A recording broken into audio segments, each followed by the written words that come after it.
Hello, hello, hello, everyone. Welcome to part three of why Michael Heiser was right, responding to Doreen Virtue. I know it's been about literally a month to the day compared to my last stream. A lot of life has been happening, but yeah, uh, basically, that's just a very brief, I suppose you could say, cryptic sort of update. Um, and I hope everyone's been doing all right. Um, I hope that uh, you know the last defenses of Heiser's work has been adequate, even though we've only done like literally 30 minutes of Doreen's stream. So this time around with part three, I hope to get through more um, instead of all the deep rabbit holes and also the side tangential comments. In regards to uh, you know, anyone who wants to join the stream, I put the link there. So I have two of my friends here. They can share their thoughts. But yeah, if you're familiar with Heiser's work and you'd like to make a comment, the StreamYard link is there. I've shared this link around, you know, that I'm doing the stream. I know it's sort of like a last minute decision, but I thought, I have the time now to do it, so why not? And that's basically it. So let's get started. So last time we left off with Wave talking around the 31-minute mark. And so I've sort of bookmarked that timestamp, so we'll continue from there.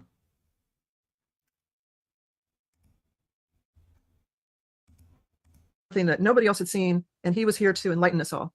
Gigantic problem, right? Because whoever wrote First Enoch knew about it, right? And it probably wasn't new with him. The early rabbis knew about this.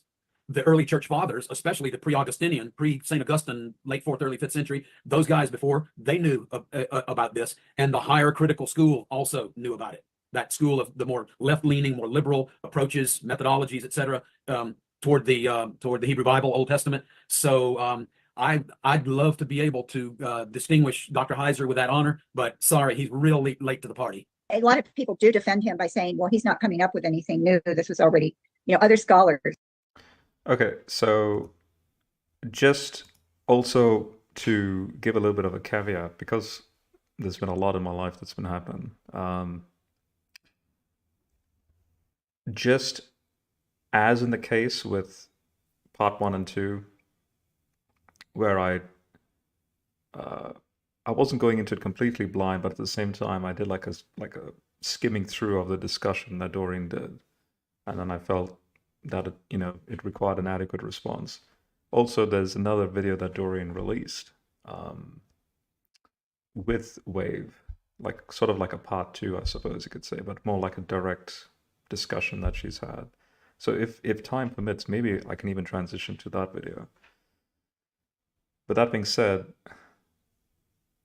I'm just doing this on the fly, all right?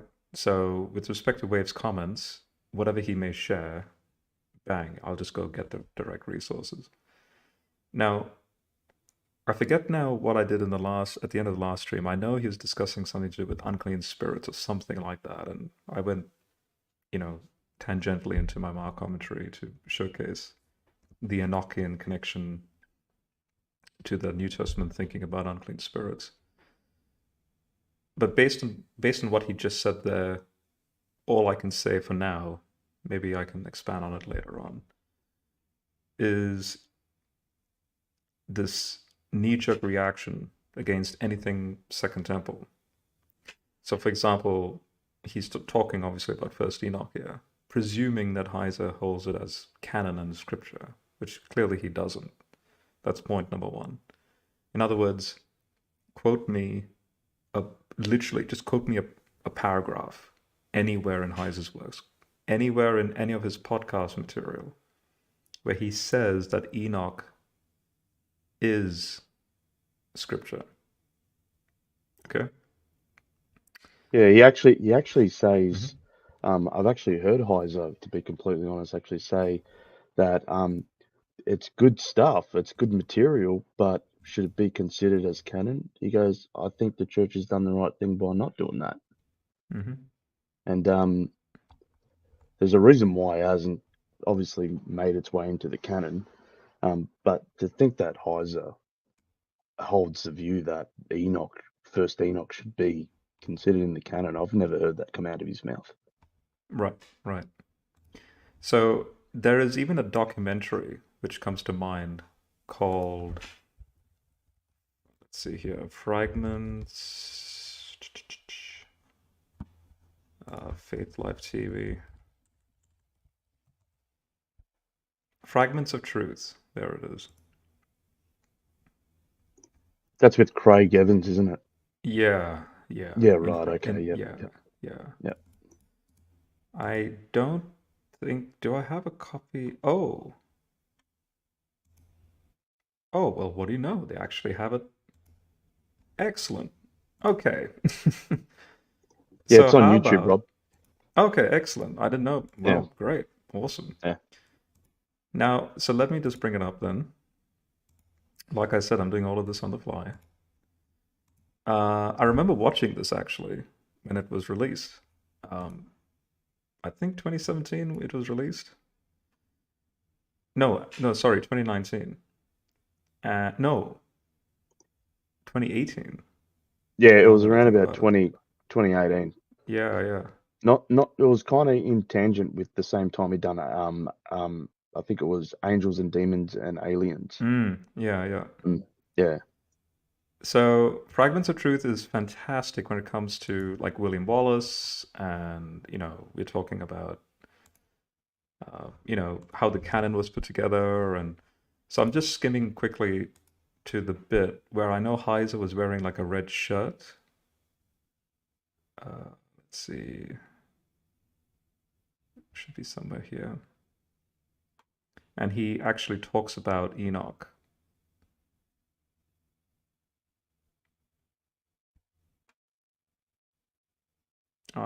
Here we go. Is this it?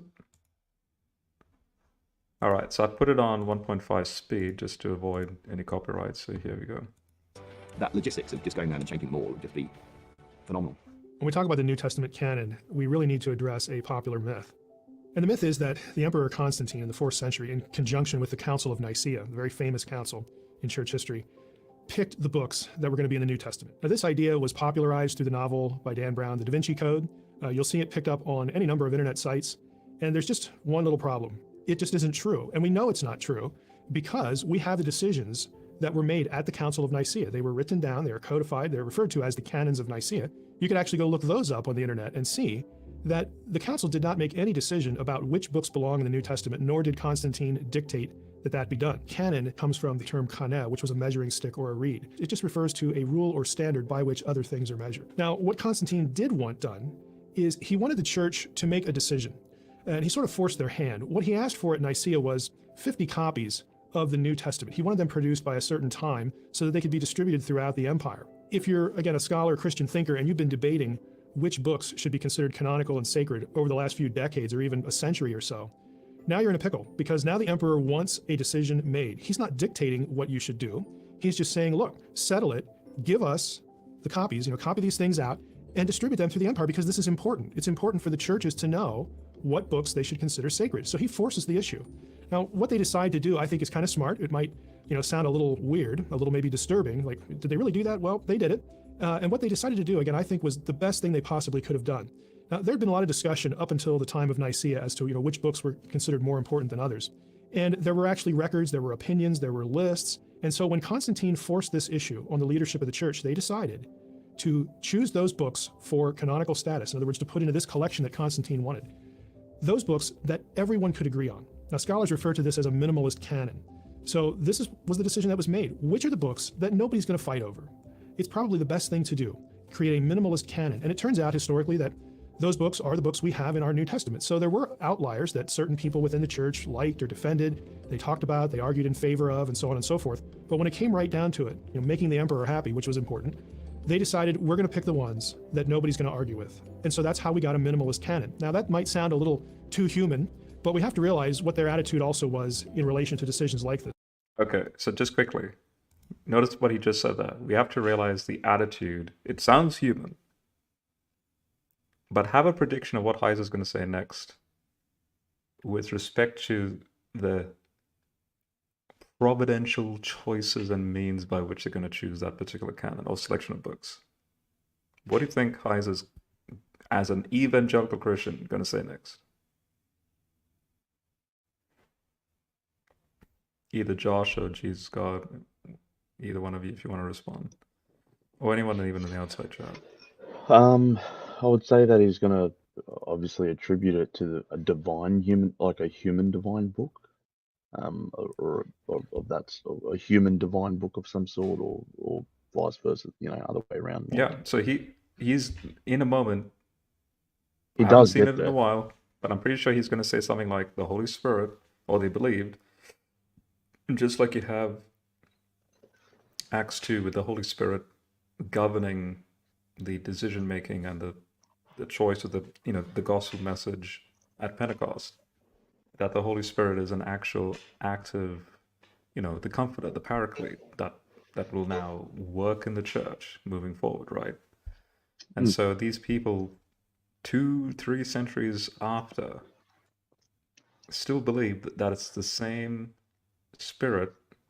Well, obviously don't forget Trinitarian, right? So in that Trinitarian theology, which is ironic because that's Nicaea, that's the whole point of Nicaea, is defending the Trinity, that the third member of the Godhead will justify a minimalist set of books. Like, that's it. And that's what I'm presuming that's what he's going to say next.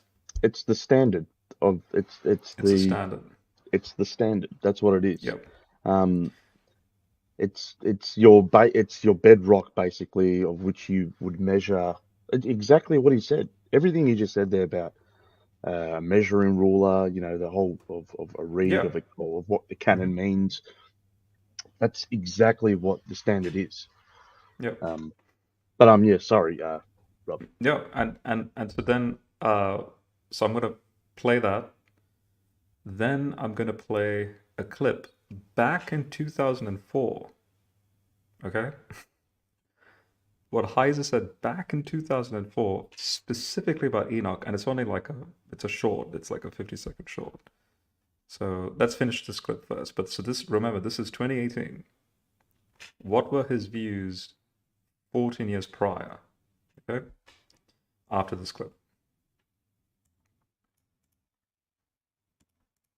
They really believed that the Holy Spirit would guide people, would guide the leadership of the church into recognizing which books should be considered authoritative. So you have actually references in famous church fathers about sort of losing a fight for a certain book. And you'll actually see this reflected, that, hey, look, I defended this book over here, and it didn't make it into the minimalist canon that eventually, again, was copied and perpetuated throughout the Christian world. But I'm okay with that. I'm good with that because I believe that the Spirit of God would work through his anointed leaders, the mass of Christianity, the mass of believers, that the Spirit of God would help us make the right decision, and I'm fine. And again, I think that's the right attitude to have. And it really reflects, on one hand, a decision that is pragmatic, but on the other hand, they just assumed that the Spirit of God was in the decision. And that settled it, and they were good with it. So I think we need to, again, consider that sort of thing when we talk about the New Testament canon. All right, so there we go. Now, here's the short. Here we go. I don't think Enoch is canonical. I don't really know that the question matters. Canonicity is one of those doctrines that I think it bothers people. Because on the surface, it looks like, well, a bunch of guys got together and voted what's going to be in and out of the Bible. Now, yeah, there was a process that people had to decide that. But if you enter into that thought with the second thought that God must have just taken a day off when that happened, then the idea of canonicity in the process, I guess, would bother you. But if you believe that God doesn't take days off, okay, that he was in the process, then the canon is the canon, as it has been decided. And so I don't see any need to consider Enoch canonical. I think it's a valuable resource. I look at this a little bit differently. Just because Jude quotes Enoch doesn't make Enoch canonical. we don't need to extend the doctrine of canonicity to material that's quoted. I think we need to admit the obvious, but not extrapolate to the unnecessary. Okay, Doreen and Wave and all you guys attacking Heiser with the Enoch stuff. This was Heiser back in 2004. His view has not changed up until his passing. So stop with the actual. This is a classic example of straw manning his argument. All right. It's actually accusations Mm-hmm. and sickening, to be honest. If I could be frank. Right. And don't forget, Heiser was As the, in that as the body of 2004 Christ, clip. you don't do that. Sorry, Rob. Yeah. No, cool. Like, No, finish yeah. the point. Yeah. No, just as for the body of Christ, I would say you shouldn't do that to one another. Whether if their, theological positions aren't probably in the same direct line as you. I'm pretty sure if you were to ask Heiser, what's your foundation of your faith? I'm pretty sure you would appeal to the resurrection. So, and I'm pretty sure every Christian should appeal to that as a foundation. So this nonsense of bickering and withdrawing virtue and of having these accusational attacks to Heiser, I think it's just really just silly. But yeah, sorry, Rob. Yep. Don't forget that that 2004 clip is at a UFO conference. So Heiser is among people that are genuinely in the fringe. These are people who even have wild ideas about the book itself, Enoch itself, which is obviously not the consensus of Enochian scholarship, right? So Heiser, that's the biblical scholar, entering into Middle Earth territory of the fringe type, sort of just being that necessary salt and light, as ironically Jesus would ask us of literally every Christian to be. When you're meant to go out, if you're going to do the whole Great Commission thing, that includes, even if it's weird, okay, that includes going into territories that are just bizarre land where people think weird stuff, wrong ideas. So there was a lot of blind leading the blind in those conferences. Heiser's there, and of all the places for the so-called accusation, that Wave is doing against Heiser with respect to Enoch, of all the places for Heiser to sort of fit in if he were to defend Enoch as canon, would be that these conferences he attended. In other words, that would be your vital wolf in sheep's clothing scenario. In other words, if Heiser was speaking in a church audience and he contradicts his statements in the UFO conference, right? No, he's consistent. Just what he says in official evangelical documentaries like Fragments of Truth or in a church setting, and in fringe UFO conferences that obviously would not have any Christians in attendance, he's saying the same thing. So there's demonstration of the integrity of his argument, the consistency of what he believed, for pretty much in that range, so to speak, for pretty much a decade or more. So basically stop the straw manning. Okay, so let's continue with the video, and let's see what else is said.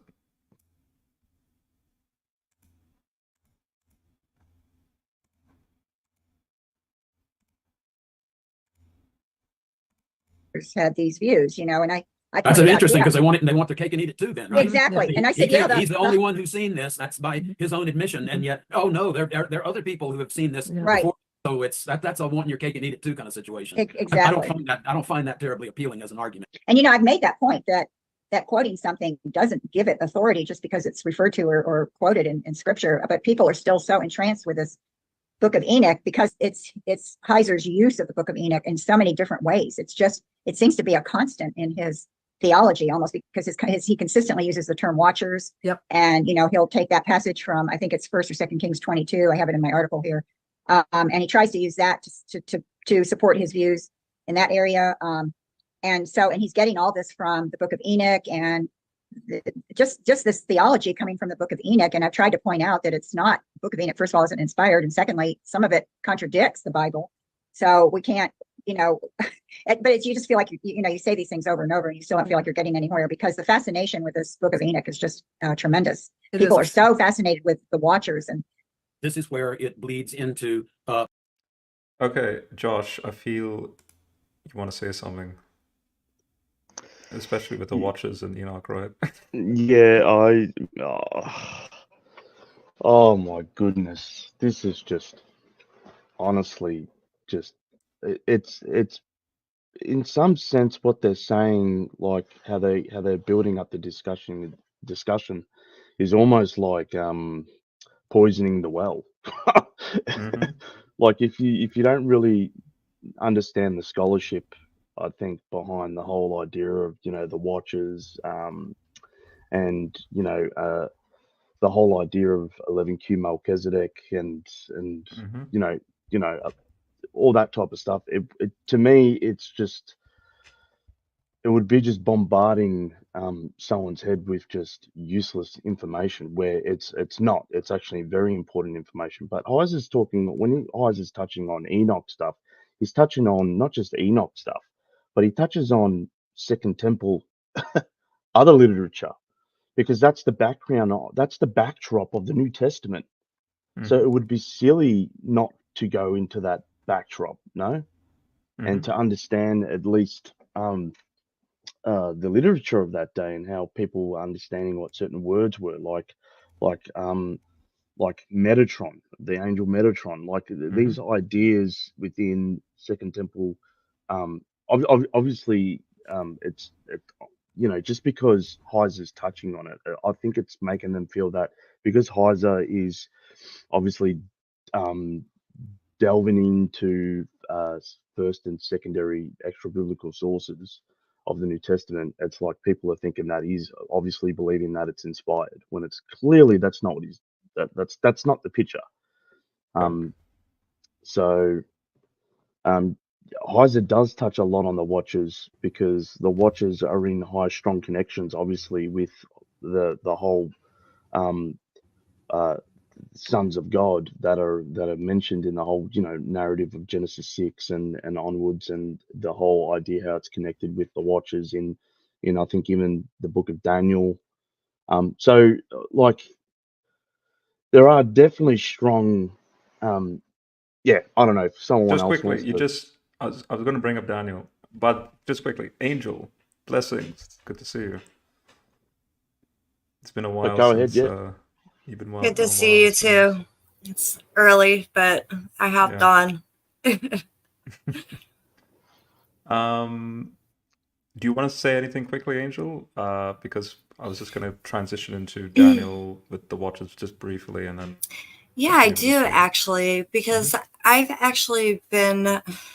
I went a little backwards with Dorian's videos, and I noticed that about a month before she did this video, she did a video with a guy named Pastor Samuel Farag.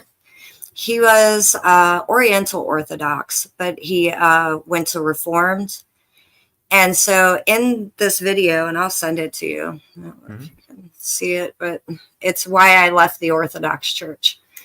He actually brings up Michael Heiser's work and says that it leads people into the Orthodox Church. I'm a catechumen in the Orthodox Church, not the Oriental, but the Eastern. So I was like listening to it, and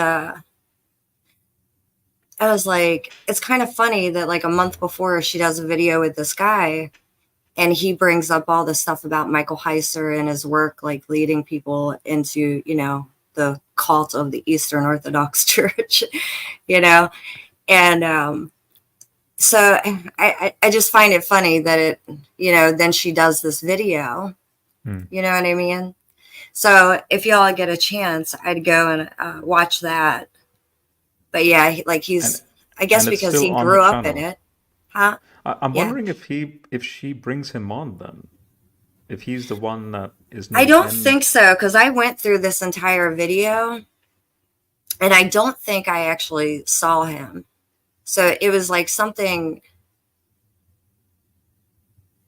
it completely different, but I'm wondering if this is where she got the idea that, because in the beginning of this video, she mentions the Orthodox Church and, its cultishness and or whatever, Yeah. you know what I mean? Yeah. And then she says that, Heiser's work leads people into the Eastern Orthodox Church. The thing is, I've been in the Eastern Orthodox Church. I appreciate what they do there. I have nothing against it, but I don't myself. I've never found any reason to gravitate to have like a label, like Yeah, I'm I don't Eastern think Orthodox now. everyone does. You know It's what I like, mean? There are so many that have, yeah, studied Mike's work, and some of them are even reformed. You know what I mean? So not everybody is being led into the Orthodox Church. yeah, You know what I mean? So, yeah, I mean, yeah. yeah, I feel it's pretty crazy. I think there's a lot of outlandish claims being made in this video one, but yeah. Yeah. Okay, so okay, now that that's done, I'm gonna now just very briefly showcase the importance of Enoch when it comes to Daniel. In fact, Josh, so again, you maybe if you know where I'm going with that, feel Yeah, free to share your Daniel thoughts on that, and then I'll. Daniel Yeah, 4:13. Are you yep, talking about mm-hmm, specifically? yep, mm-hmm. Yeah, on regard to the watches. Because Yeah, just quickly, just to preface this, don't forget, they're mocking the term watcher. It comes across like that. They're like, ha ha ha, watchers. It's in literally, if you consider Daniel, canon, forget Enoch for a second. What the heck are these watchers? They did like a blip, like boom, they just emerge literally in just that chapter. And then that's that. What is, like, where did they come from? Who are they? There is obviously a Babylonian connection back, right? Because Daniel's in Babylon. The whole Apkallu situation. Enoch. Okay, now I'm spoiling it. So Josh, go for it. No. Yeah. Don't go. Continue. Don't go on. Basically, Enoch is the bridge. As Heiser introduces in Reversing Hermon, we need. You see, if we didn't have Enoch as a supergraphical non-canon text, as any other literature in like Josephus. If it wasn't for Josephus, we would, the only other Pharisee we have in writing is Paul. So literally, there's only two Pharisees in first century when it comes to actually writing anything that we know of. It's like Josephus and Paul. It's like, wait, what? We don't have any other Pharisaical writing? Yeah, believe it or not, that's the case. What about Philo when it comes to, late first century BC, early first century AD, sort of like philosophical, like Hellenistic philosophical thought? His writing is important. What about Berosus, the Babylonian priest / historian? So as you pointed out with, Well, even Philo. the Qumran text, Yeah. like this is vital stuff so that we know what they're thinking. Doesn't mean it's canon. And Enoch is the bridge, because notice this, if Enoch dates to about the 3rd century BCE, here's where Wave is acting as a hypocrite. I hope that's not too harsh to say. But I know for a fact that if Wave is reacting the way he's reacting because he tries to come across as very conservative, which, by the way, I'm quite conservative with the Bible, and yet I hold to Heiser's work, right? But the whole like, I'm a King James, like you guys may have seen my discussion with that Road Warrior stream or something with that Heath Henning guy. But this notion that they go the extra mile in their so-called conservative attitude with the Bible. So if I ask Wave, when do you date Enoch as a book? I bet you, without a second thought, he'll say 6th century composition, and that the late 2nd century Maccabean composition of Daniel is just a, like some sort of heretical, thing. Guess what, Wave? I'm your friend in this. Ironically, we need Enoch to defend the early date of Daniel, because there's a chicken and egg scenario that scholars still debate. There are statements in Enoch, especially the Watchers segment, that the question is it coming from Daniel 4 and 7? Or did a Maccabean author borrow from 1st Enoch? Which, if you hold 1st Enoch as non-scripture, non-inspired, and heretical, and then guess what? If Daniel's late, then Daniel should be out of the Bible too. Because he's because some Maccabean author is borrowing from this pseudegraphical fake story called 1st Enoch. But if 1st Enoch is borrowing from Daniel, now I'm defending the early date of Daniel. Which obviously, if that's the case, then there is a chunk of critical scholars, and yes, there are even evangelical scholars that hold to a late date, but there is a chunk that would then have to admit the conservative perspective of Daniel, that it's actually from an actual Daniel. That, again, I'm open to a redactional editorial process, but at least the book originally comes from a guy named Daniel that may have been modified, but again, that's all well and good. The point is a 6th century composition. So, you guys want to share your thoughts? Because what I'll do is I'll quickly show from my commentary that point, and then we'll continue with the video. Not to share my thoughts, because I guess I'm still learning of this, but can I read some so I at least can still be involved in the thing? Okay, then yeah, feel free to Nice. read. Let's see. Then what I'll do is I'll emphasize where to read when I get to the relevant part. Okay, so this is on page 12 out of 694. So I'm going through the composition of the book. I've reached the bit about the Qumran context of Daniel.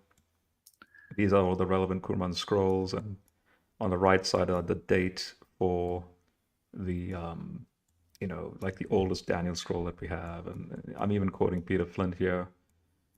And so as Peter Flint says, you have a range. So all 8 manuscripts were copied in the space of 175 years, ranging from 125 BC to about 50 CE.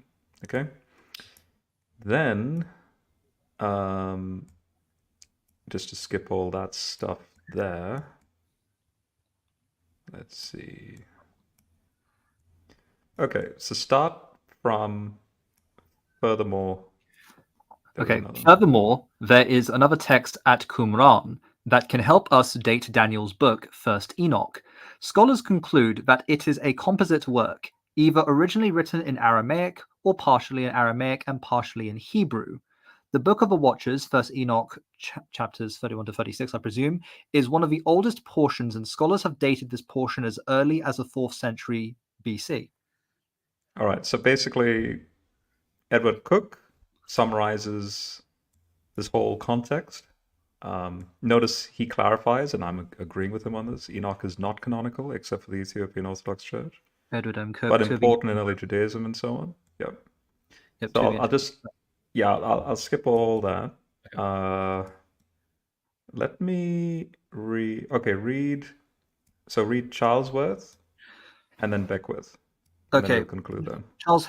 James H. Charlesworth, 2005 Summary and Conclusions, The Book of Enoch, 1st Enoch Matters, New Paradigms for Understanding Pre-70 AD Judaism, I presume, says, surprisingly, the members of the Enoch Seminar agreed on the probable date of the earliest composition among the books of Enoch. The consensus is now that the Book of the Watchers was composed by the early Hellenistic period and may reflect the struggles of Diadochi, thank you, after the death of Alexander the Great in 323 BCE. Thus, the writings now called the Books of Enoch originated before 200 BC, and conceivably as early as the end of the 4th century BC. So just to clarify, this particular term is with respect to the generals. You know, the four that spread out after his death, and okay. yeah. And don't forget, Daniel speaks about, you know, how the shattered horn then splits off into 4 different horns. Well, it's like, oops. Critical scholars will say, see, a Maccabean author is thinking back in time with respect to Alexander the Great and the 4 generals that split off, that then got their respective kingdoms. But the irony with that, which later on in my commentary I point this out, by the time of the Maccabean author, Alexander the Great was known as the 2-horned one, because coins depict him as 2 horns, having 2 horns. Because again, this whole notion that he went from the Far East to the Far West, as well as the combination of Hellenistic gods and Egyptian gods as being 2 sides of the same. So in other words, one horn representing the Egyptian god and the other horn representing the Greek god. So he was known as the 2-horned one. But then Daniel goes out of his way, again, if it's a Maccabean author, to get that bit wrong, because he calls him the 1-horned goat.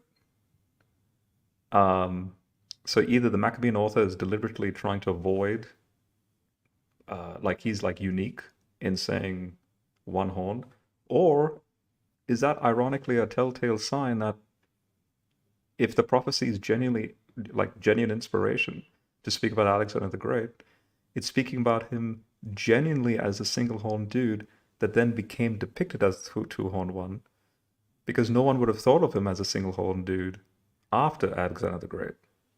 Okay, I'm just, again, these are just added, you know, comments.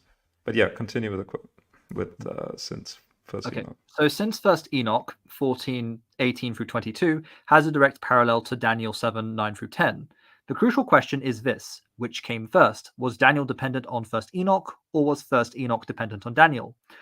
Roger T. Beckwith, 2002, Early Traces of the Book of Daniel, Tyndale Bulletin 53.1, says, striking are the links between the vision of God in Daniel 7:9 through 10, and that in First Enoch 14:18 through 22, through in the latter of the passage, the chariot vision of Ezekiel 1 and 10, where the divine throne is of crystal and is carried by the cherubim, is also drawn upon. This passage of First Enoch is found in the Qumran Aramaic in 3 little fragments, each containing only 1 or 2 words, sufficient to show that the Aramaic wording is not identical with that of Daniel, but that the meaning is the same. The anthropomorphisms of Daniel are avoided in Enoch. God is not the Ancient of Days and does not have hair like pure wool, nor could anyone draw nigh to minister to him. And Enoch is careful to add the apologetic observation, yet he needed no counselor. These rather sophisticated features suggest that the dependence is on the side of Enoch. The fact that Enoch draws also upon Ezekiel suggests the same thing. And when one considers the general literacy and spiritual quality of Daniel as compared with Enoch, the widespread assumption that Daniel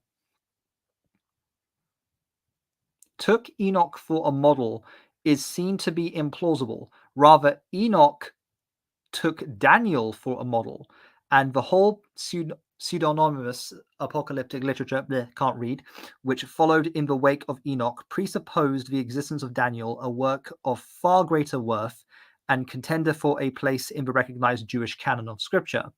Enoch was a standard text at Qumran and was probably part of an interpretive appendix to the national canon, recognized by the Qumran school of thought, though not regarded by them as actually scripture or quoted in their literature with the distinctive formulas for scripture. There is another parallel in Enoch to the vision in Daniel 7, this time in the Book of Giants 4Q 530. The Book of Giants is one of the latest parts of Enoch. It deals not with the Watchers, but with their offspring, now individualized and named, and no manuscript of it is older than the 1st century BC. It is not one of the alleged writings of Enoch known to the author of Jubilees 4:17 to 24. The vision here depends as much on that in the Book of Watchers as it does on that in Daniel 7. And like the former, It avoids the anthropomorphic features of Daniel 7. It also reduces the number of bystanders whose presence the author thinks unnecessary. But it would be difficult to agree that Struckenbruck, Stuckenbrook is the scholar that proposes Daniel, the Maccabean theory borrowed from First Enoch. So he's basically responding back to Stuckenbrook, basically. Gotcha. But it would be difficult to agree with Struckenbrook that this late and weak passage is the original on which Daniel 7 depends. And so in conclusion? So, if First Enoch 14 is a conflation of Daniel 7 and Ezekiel 1, then they predate the composition of First Enoch 14 before the 4th century BC. Bingo. And so that's that. So, how interesting. I've used a so-called heretical book to defend Daniel.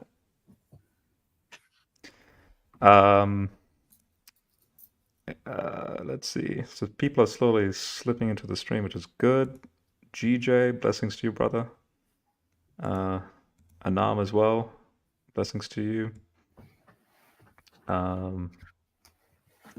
Any other comments you guys want to share? And then otherwise you can continue with the stream.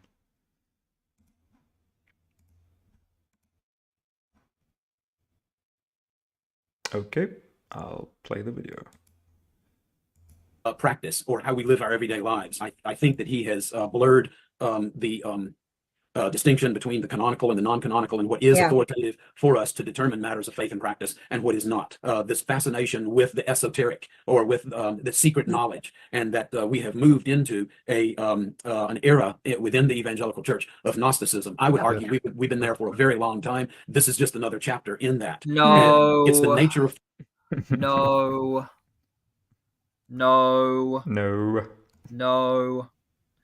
Like, Gnosticism took a very long time to develop, and of course, like, definitely started like with this ancient Egypt influences, also adapted like a lot of Hellenistic philosophy, especially Platonism, that the gods of a more idealized nature reside in the pleroma, and of course obey the will of the unfathomably transcendent and unthinkable and unprethinkable thought monad. But like, sure, like this would also technically go into like philosophy of religion as well. But like, if anything, biblical scripture would actually be a polemic kind of against Gnosticism as well. Because like the monad, like to the biblical authors, the monad is not this unthinkable abstract principle. While it is the source of all gods, like Yahweh is in sense like comparable to the monad. And also like all these other gods, all these other entities and creatures, many of them turned their backs on Yahweh, which obviously links back to like the divine council theology. Like this is, I'm trying to break this down as like as basic as I possibly could, but yeah, that's the immediate starting point. We can go off with this. So no, it's not Gnostic in the slightest. Mm-hmm. And of course, I imagine that they're going to go more in depth into philosophy over like the next few parts, because I haven't watched the video. But yeah, I forget. Like like I said, I only watched it once, and I was like, nah, this needs a stream response, and that's why the streams have been so long, and people sort of complain, why is this sort of just this very long because we care about the data, and it's 100%. On the fly, and it's not like we've done our homework and like we've cherry picked statements and that's a response. No, it's just raw. Okay. Yeah, it's consistency. Yeah. As I should add as well, on top of that, actually,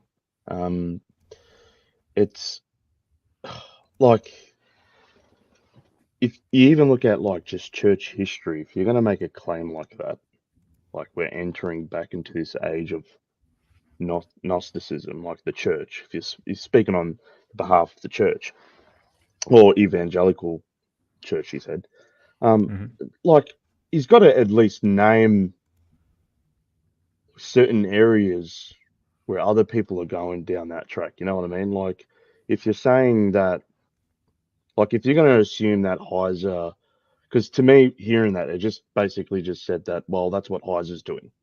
He's entering back into that whole secret age of Gnosticism. And that is just ridiculous. Mm-hmm. That's ridiculous. Yeah. It's absolutely funny because he does like a 6-hour video on Gnosticism. Like, Exactly. like 6 hours. Like, Yeah, or this, even just the normal, even fringe idea of the thing of like just before watching his video, that the whole like Dan Brown's book, like this whole, the oh yes, Angels secret and type, Demons, I think the yeah, name of the book was. yeah, this whole secret thing. Even Heiser debunks that type of idea as well. So if Heiser debunks a lot of fringe stuff, so I don't see how he's entering into this area of. Anyways, to me, it's just ridiculous, and yeah, it's ridiculous. I'm looking for. I'm gonna now troll the heck of these guys.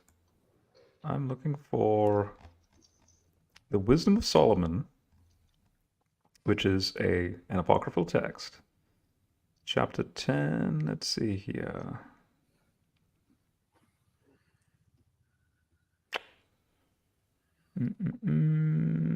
Yeah, 14, 5-6. Okay. Are you guys ready for something cool?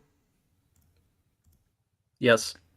So, gonna open up my Logos. Gonna open up, yeah, see, Logos, this is Gnosticism in action, all right? Yes, I'm being sarcastic. I'm gonna open up the second edition of the Lexham Septuagint translation. Hopefully, Wave considers the Septuagint to be, like genuine, not some weird thing that the Jews were doing. Like, it's an actual genuine thing, because guess what? The New Testament heavily relies on it as inspired text as well. And guess what?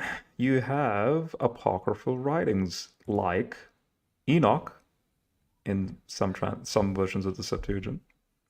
But not just that. If you go to the Wisdom of Solomon, here it is over here. And when you go to 14, let's see. Yeah.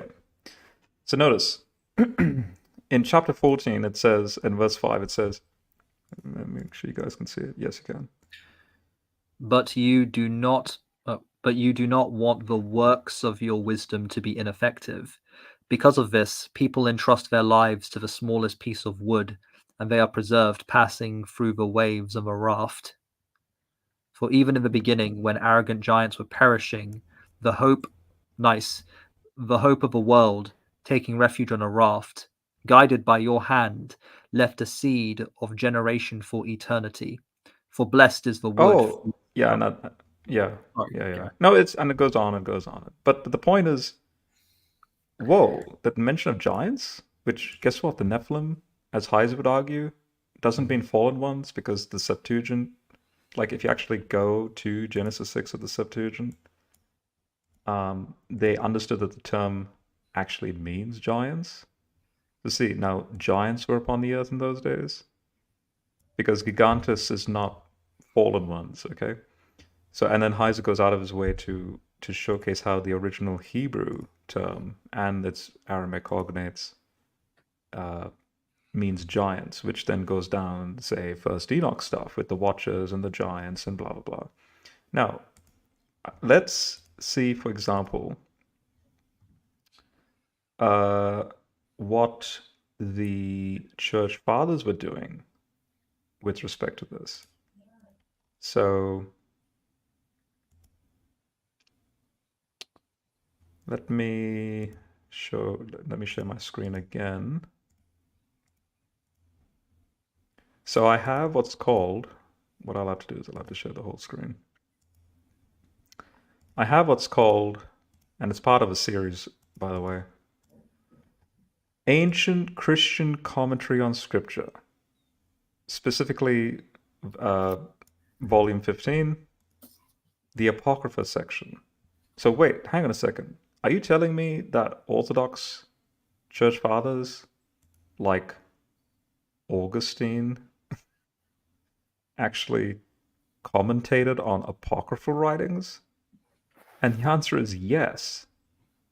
Okay, here, for example, speaking of Wisdom of Solomon, the text itself, here's all the church fathers in red that have commentated on specifically chapter 1, verses 1 to 15. And as you can see, Augustine's mention is part of that. Like, in other words, engaging this as a genuine work.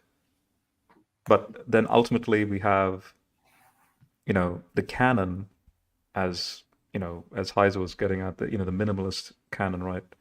Which obviously doesn't include the Wisdom of Solomon and obviously, Enoch. But when it comes to the giant stuff, I have two quotes. One from Baruch. So coming back to the which is this Baruch 3:26. So Wisdom of Solomon mentioned giants, right? Now when you come to Baruch, read for us if you can from verse 24 down to 24 to, let's see here, this is 26, right? So let's go to 24. Oh, Israel. End it at the end of verse 28. So 24 to 28. O Israel, how great is the house of God, and extensive the place of his possession. It is great and has no end. It is high and immeasurable. The giants who were famous from the beginning were born there, being very large and capable of war. God did not select them or offer them the way of knowledge, so they... Oh, you told me to stop. Wait, hold on. So they perished for not having understanding. They perished due to their lack of thought. Mm-hmm. Okay. So Baruch is saying the same thing, right? Now, what does Olympiodorus of Alexandria say? And don't forget, he's an Orthodox Christian writer in the 6th century. This refers to demons, who in the beginning were part of the ranks of angels and were cast down from the highest heaven for their lack of respect. Yep, I love it. They are famous because their condition was foretold. They were tall in stature, though proud. Experts in war, since demons, or rather heretics, being unworthy of the peace of Christ, are committed to fighting him. Okay, I don't know how one fights ultimate reality, but whatever. Now notice this. This Orthodox Christian writer has just kept in mind a genuine canonical writing of the New Testament in his commentary on Baruch, which is not part of the Christian canon anyway. So, see how there's a footnote 75 here?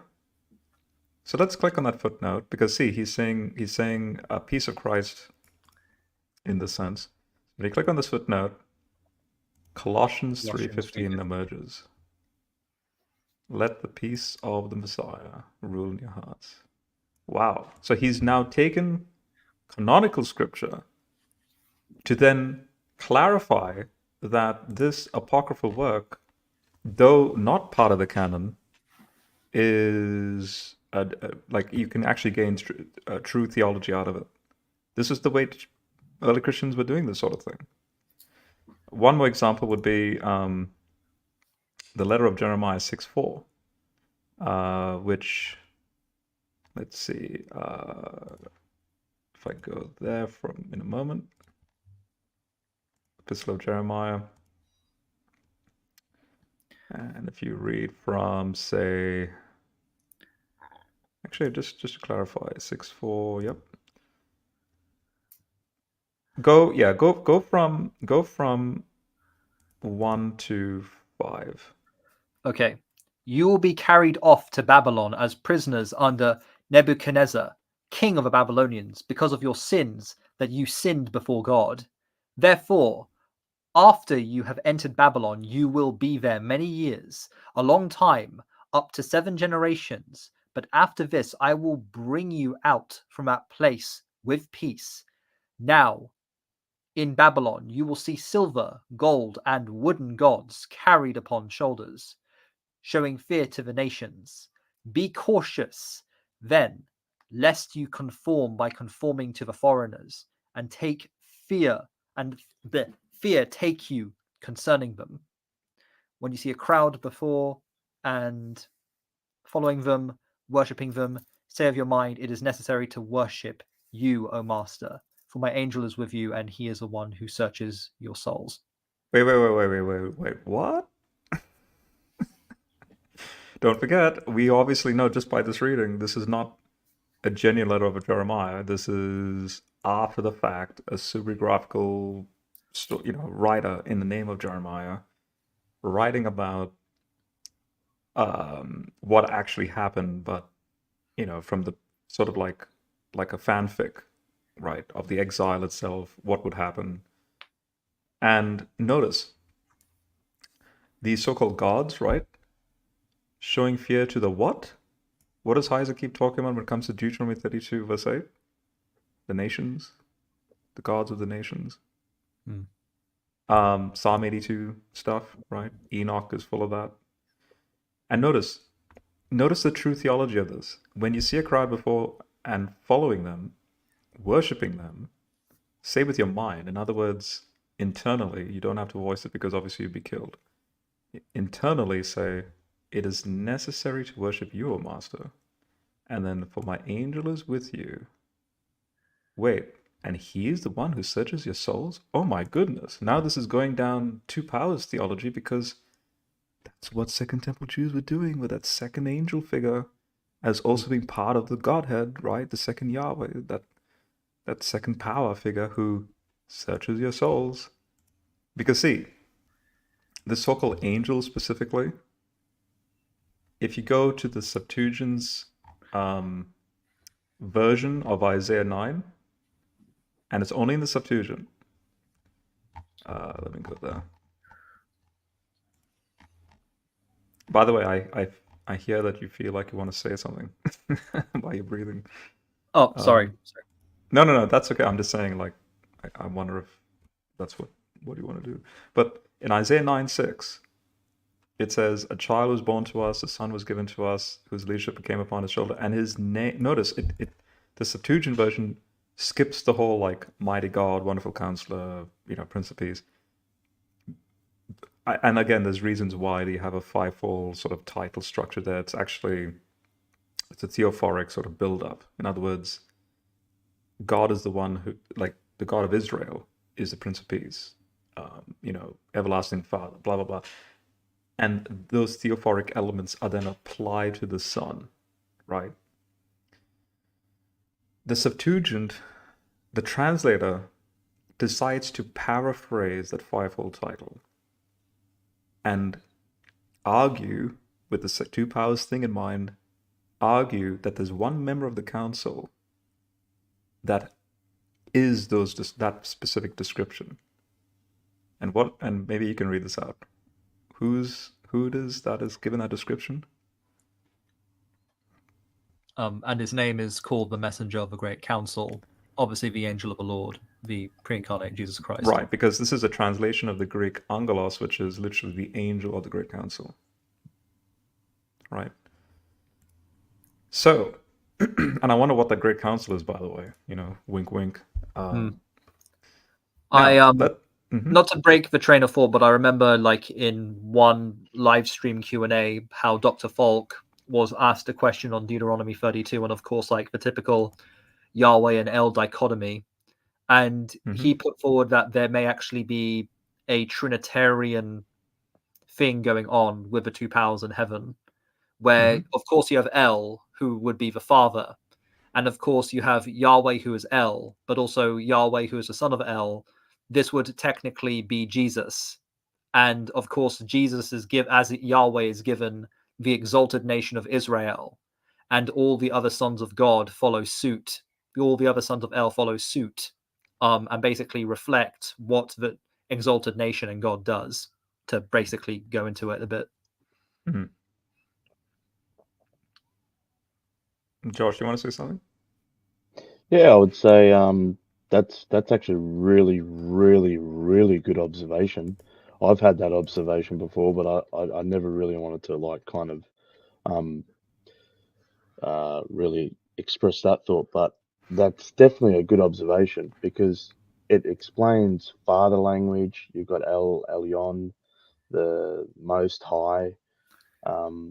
Then you've got mentioned Yahweh there, and it's like that. But Josh, clearly, the form of the formless, the Son is imitating the idea of the good and is establishing the Platonic form of nation, which is Israel, man. Like the esoteric view. But yeah, just But at the same time, you're throwing in a univocal theology, man. Don't do that. Don't you know that Yahweh's? yeah, but all I just want to say is this: regardless, however you want to try and interpret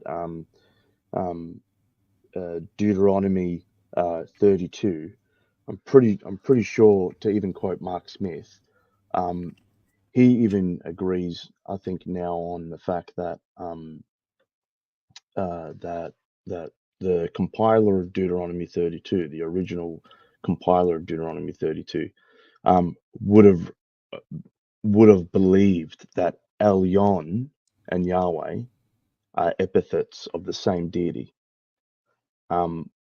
which is very unique. Like to hear Mark Smith come to that type of conclusion. And I've heard David Falk even say certain things like, like scholars that go through the field of one's holding one position, then having lived through scholarship to see their obviously positions debunked is like a great experience. I think he was talking about William Dever about that. I'm pretty sure William Dever's changed his views in some sense, but I don't know. Sort of ish. He's no, finish your point. No, because I've even going through a bit of the book on what is it? Here, let me just pull it up. I think it's, where is it? Sorry, give me a sec here. Let me just find it.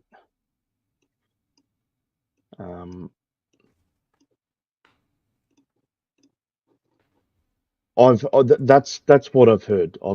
That's what I've heard on I would say the social media platform.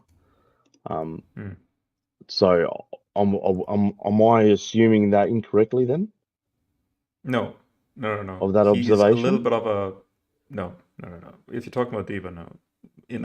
But to clarify, he's a little bit of a toss to and fro sort of dude. If he's among people like Dan McClellan, hypothetically speaking, he would go down that trajectory. If he's more with the Mark Smith type, he's a little bit more nuanced, and he'll sort of like give Smith, his due, so to speak. So he's a little bit of a. Yeah. Okay, fair enough. All right. Yeah. But the point, obviously, I'm trying to make here is that obviously you could, and even Heiser, I'm pretty sure, hold to the like. So this is another thing I wanted to actually say as well, that like your mainstream biblical scholarship, like your whole critical scholarship, obviously believe that Elyon and Yahweh are two different types of deities there, right? That would be again mainstream? It's not the mainstream, but the Dan McClellan type, that Yahweh's. You know what I'm trying to say, though. Yeah. But and I'm saying, interesting enough, like Heiser didn't take that view. He obviously held a different view of that. He held to the two powers idea, but obviously ancient Near Eastern stuff. Obviously, there's a lot of epithet type languages being used on like certain deities in the ancient Near East. So you don't know, it's not just a Yahweh type of thing where there's epithets used there. You can also find it in the ancient Near East as well, that with other deities. So it's not like an unnatural belief, to hold to. Does that make sense? Yeah, yeah. And just to clarify, it's, especially for the outside audience, it's a lot more complicated than just, the Most High versus the Yahweh verse 9. So the El Elyon verse 8, and then as argued by the critical scholars, who I would argue are the minority, all because of the Wellhausen perspective, which is part of what I'm going to say in a moment. What with So the the JP ED Yes, type? believe it or not, Yeah, it's all yeah. connected to that. So they're I basically I this. know. Yeah, definitely. Yeah. No, I'm just telling the audience, just to clarify to them what you're trying to get at. That is, 32, 8, and 9 is considered one of the oldest when it comes to what they call Deuteronomistic history and, redactional stuff. So Psalm 82, Deuteronomy 32, they sort of like work in tandem, sort of like, it's like a dance between those two texts. So the Yahweh verse 9 is one of the sons of El Elyon of verse 8. But Heiser responds back saying, but you had the same argumentation of this disinheritance to the nations, to the other gods, in Deuteronomy 4, verse 19. But there, guess what? You have it as Yahweh who gives the nations. So 32 says the Most High gives the nations, but in chapter 4 it says Yahweh gives the nations. There's your link. Yeah, Guess what they respond back with? The redactor issue. Yeah, that. Yeah, Chapter 4 is later than. I kid you not. Chapter that's a 4 later is redaction. after 32. So chapter 32, which is a later chapter, comes before chapter 4. Yeah, pre-redactor. And then redactory. Heiser has to go out of his way to say no. And then there's a debate on that issue, and yeah. I was reading a little article a while ago, and it was talking about how, it's within this whole type of discussion of when there's something that seems to be conflicting within the biblical text, there's this automatically appeal in regards to the Pentateuch. There's this automatic appeal to, that the documentary type appeal. So it's just, yeah. And Heiser had an issue with that as well. Again, so it's pretty conservative. In my, I want to see how he's going down this Gnosticism route still. If we're allowed to still go through the video. Yeah. I just want to share. We'll get back to that. I just want to quickly share. All right. Because if anything, Heiser's done more, I would say, more help within, even just within conservative scholarship, real conservative scholarship. If you got people like Daryl L. Bach, I like his scholarship. Like me personally, I like his stuff, but a lot of for him to even take an interest in Heiser's work, I saw pretty I'm like, wow, okay, that's pretty cool. Actually, you know what? That's not really relevant. I thought that this was, sorry, not what you said. I was looking at my down commentary because I was going to bring up Eugene Merrill's 2012, a side comedy made about that redactional Deuteronomy. Like in Deuteronomy 28, how it speaks about a prophetic perspective of the exile. And that, see, there you go. There's, in writing in Deuteronomy, retrojecting back into Israelite history, what happened with the Babylon exile. And I thought he was going to talk about 32 and 4, but it's another example of, in regards to a different issue, it's another example of how, again, there are scholars that respond back saying, no, it's a genuine prophecy. Why not? To see that it's a genuine prophecy of what would happen to this nation group. And sure enough, it did happen, right? Okay, but anyway, regardless, let's come back to the other quote from the letter of Jeremiah that we just read. And let's see what another church father says. So, Jesus is God, go for it. I'm going to bring that up now. Okay. By the way, before we continue, Josh, I did not mean to cut you off when you were monologuing. I was just being a jackass. No, all good, all good. Very cool. What do you want me to read from? This entire quote. Oh, okay. Cool. And just to emphasize, who the heck is Quo Devoldius? If anyone is wondering, it's like, I didn't know about this particular guy in church history. Well, he's about to be... Just give the computer a minute. Okay, here is his...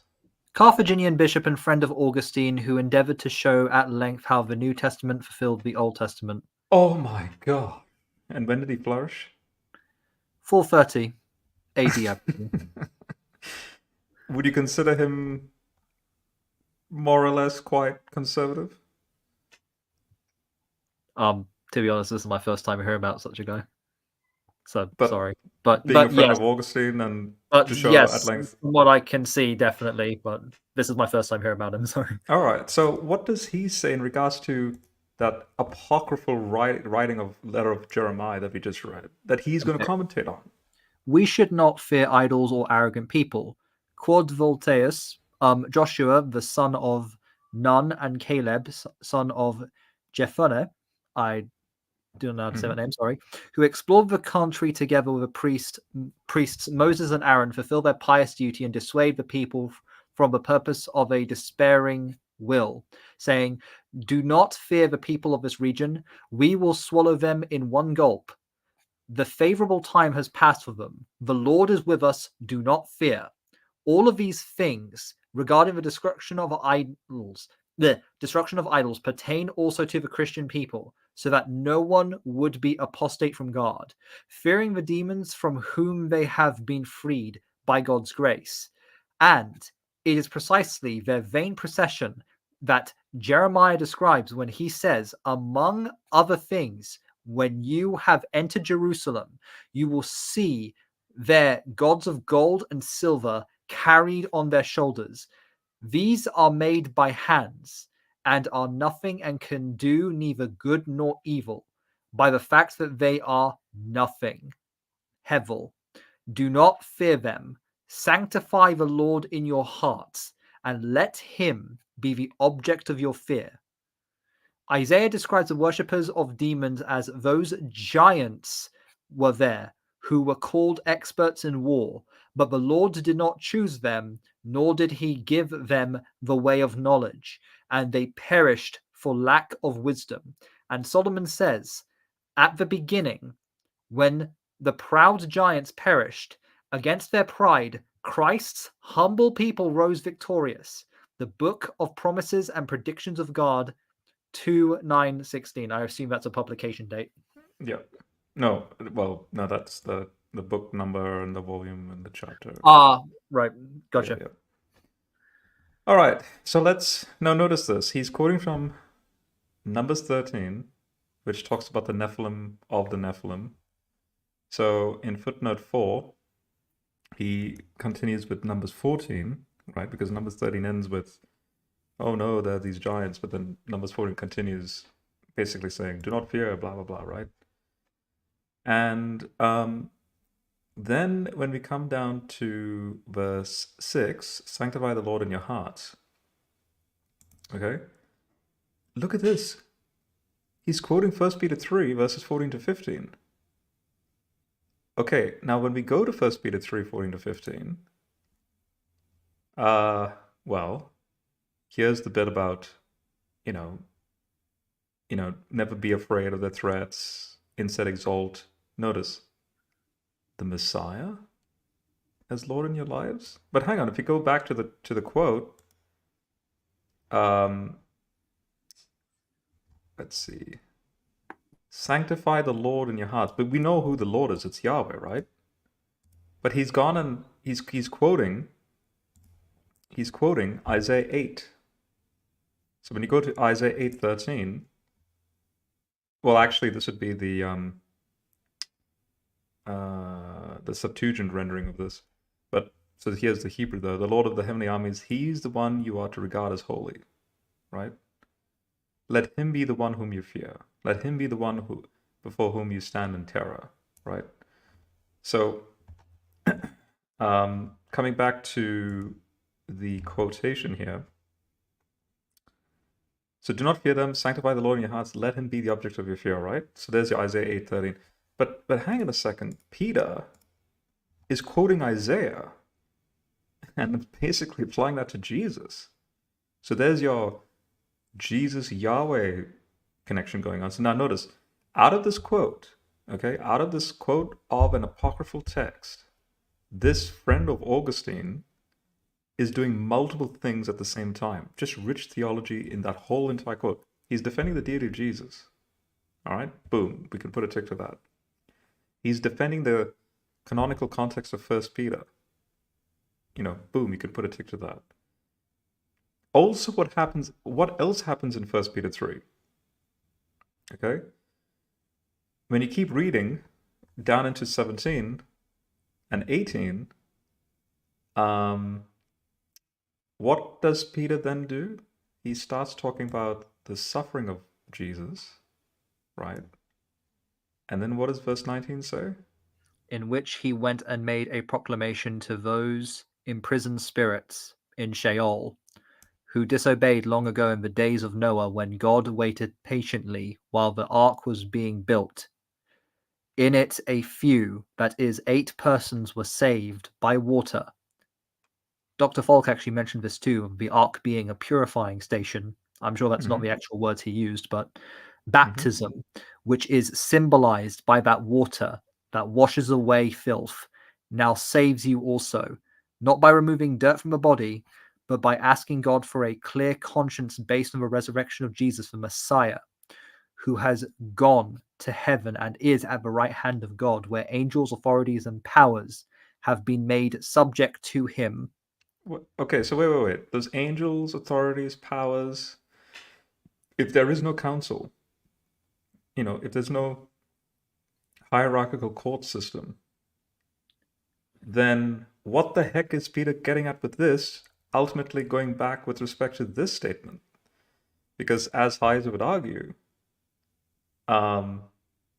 what was considered a fictional perspective of Enoch descending and making a proclamation to the imprisoned watchers in First Enoch, Peter takes that same imagery and showcases it that, hey, look, it's actually technically, it's not like we know about this fanfic situation of this legendary Enoch going into the imprisoned watchers.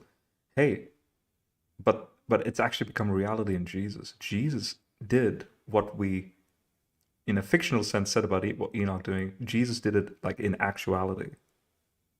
In other words, when he was crucified, those 3 days in the grave, he was down there, which guess what goes down the whole like what's called the harrowing of hell. The early church Orthodox tradition about Jesus descending into Hades, right? He's going down there, grabbing the Old Testament saints by the hand, taking them out.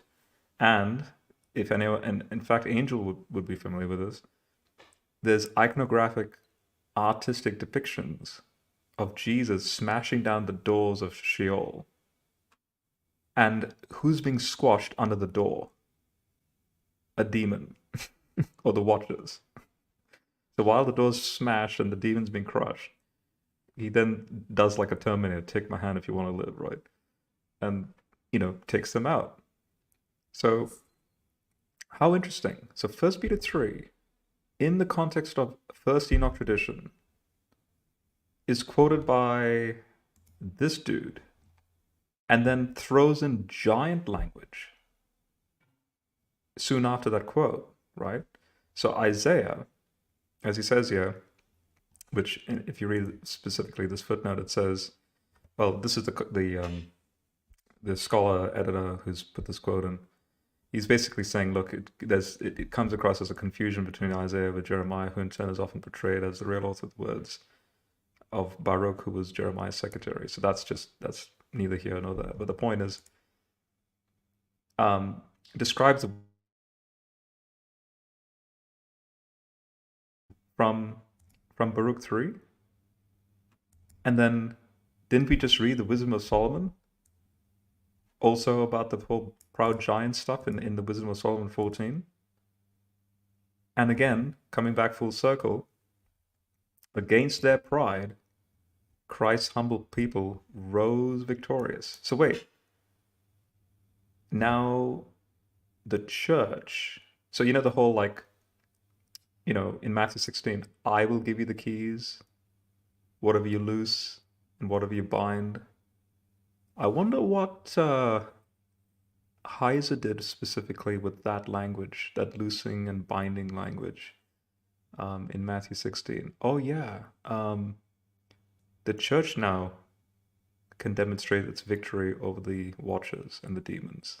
Now, when you're talking about genuine evangelism, the church crushes Satan under its feet, which is, by the way, a Pauline statement in Romans 16.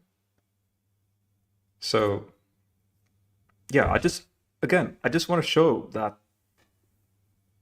like, if I would love to see Wave talk to Augustine's friend about this.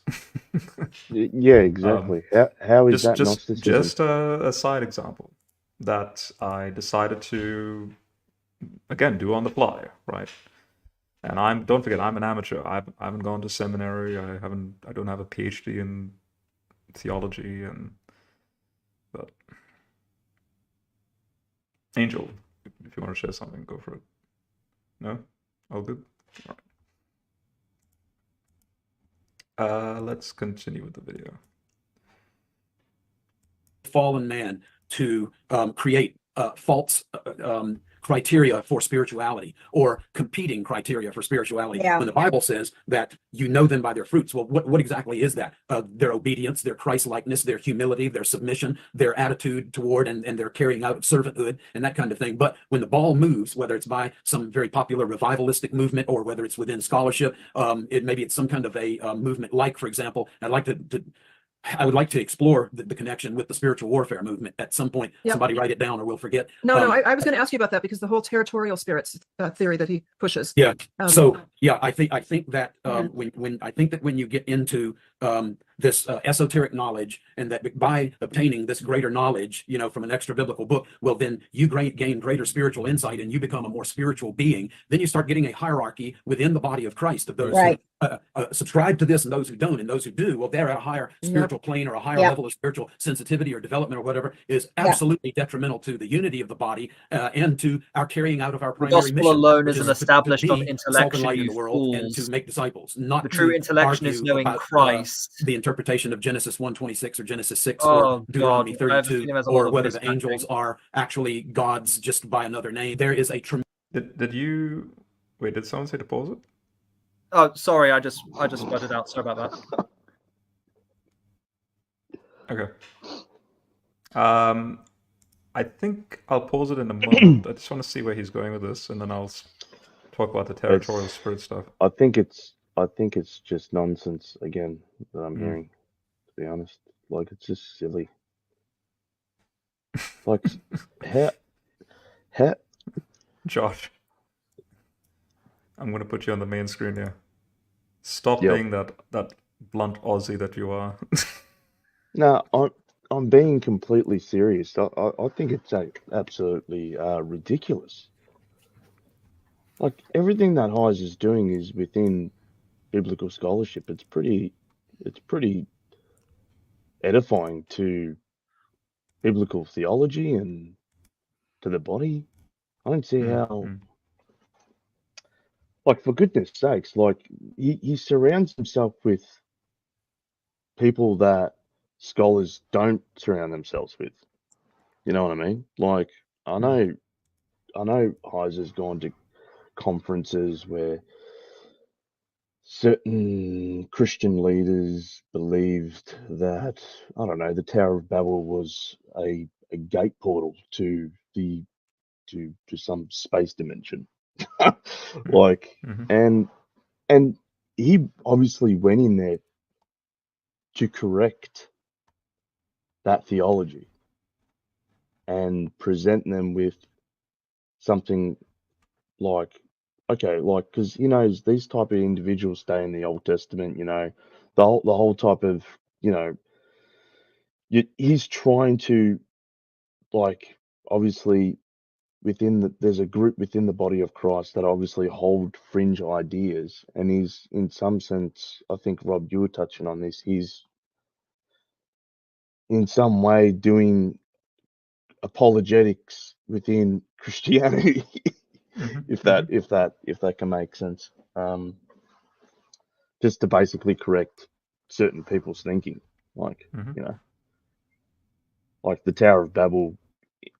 People really believe the Tower of Babel was some gate portal to some fifth dimension.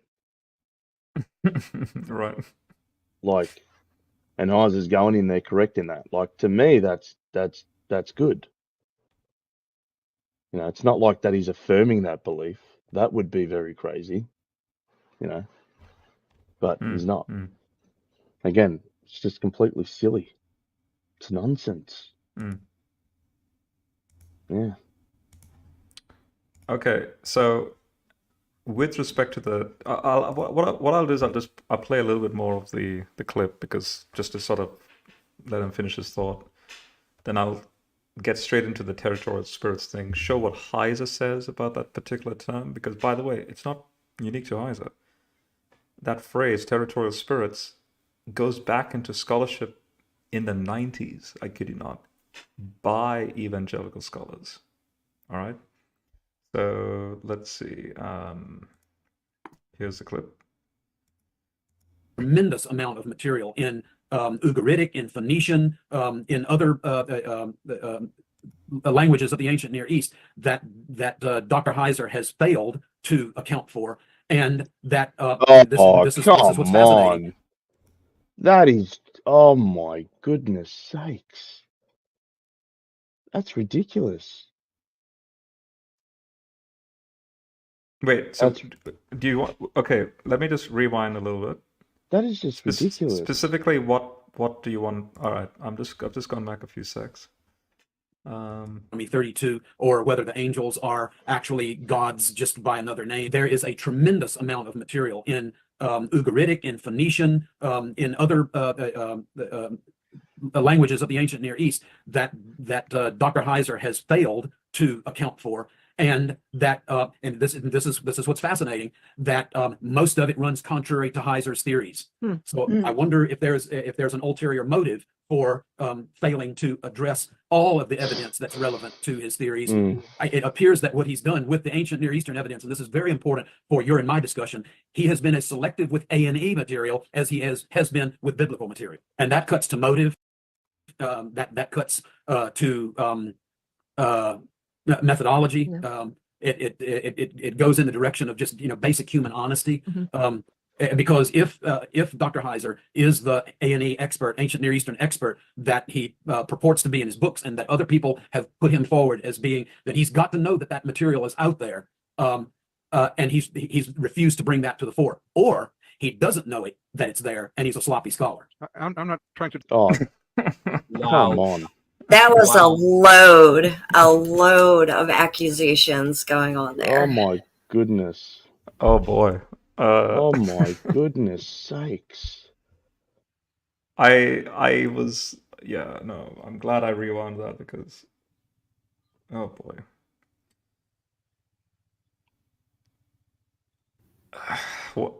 I like how he talks about the fruit,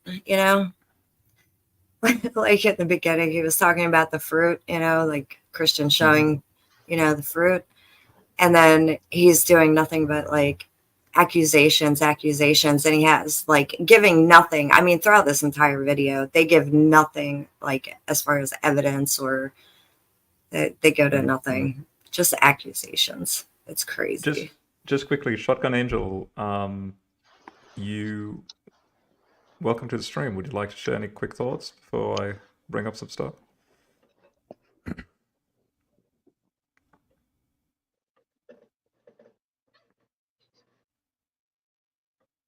All right. Just elder thing you there, dude. Sorry? It's just silly Lovecraftian stuff. Don't worry about it. Oh, okay. Okay. Well, what I'll do is I'll put Shotgun back in the back corner. But if you can hear me, just put in the private chat there, hey, I'd like to share, and I'll bring you back up. Yeah, I just want to add like that. Yep. It's just, oh no, like it's just, this is just, it's like if Heiser was still alive today, like this wouldn't have probably even happened, to be honest, because he would like address this, I think, like straight away. Mm-hmm. But the fact that it's happening now, it just shows the sloppiness. So yeah, it's just, again, accusations, and what Angel also said is just like they're not even presenting any evidence. Yeah, I think a lot of people have addressed this. Like, why wait till after his death? Why? Because they could have confronted him, you know, like they have plenty of time. Doreen, especially, you know what I mean? Like, yeah. I don't know. So, Jesus is God, with your excellent reading skills, and because I'm feeling a bit lazy, if you can do me a favor. Sure, absolutely. Anytime. I'm going to quote, I'm going to bring up on screen, from a guy named Eugene Carpenter. He passed away in 2012, but for the Lexham commentary series called the Evangelical Exegetical Commentary Series, he did his magnum opus, his commentary on Exodus, basically. Before I bring up his 2010 commentary on Deuteronomy, and by the way, he also did a commentary on Daniel, defended an early date for Daniel. I used him extensively in my commentary as well. He's a fantastic writer. Heiser also used Eugene's work when Heiser was going through his, the Exodus in his Naked Bible podcast. So just before Jesus is God,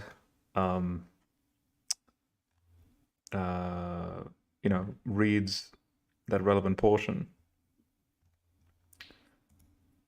I'm going to bring up a very quick, succinct, about the author bit.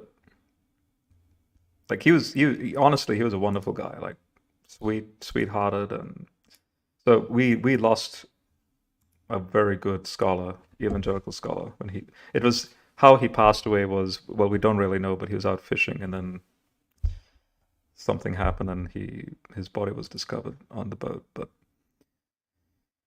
notice Bethel College. He wrote commentaries on Daniel, Exodus, as well as a volume for the Zondervan Illustrated Bible Backgrounds. He translated for the Lexham English Bible. So he was a, served as pastor, teaching a variety of churches and ministries. So this guy had a pastor's heart in his scholarship. All right, and you'll see it in a moment.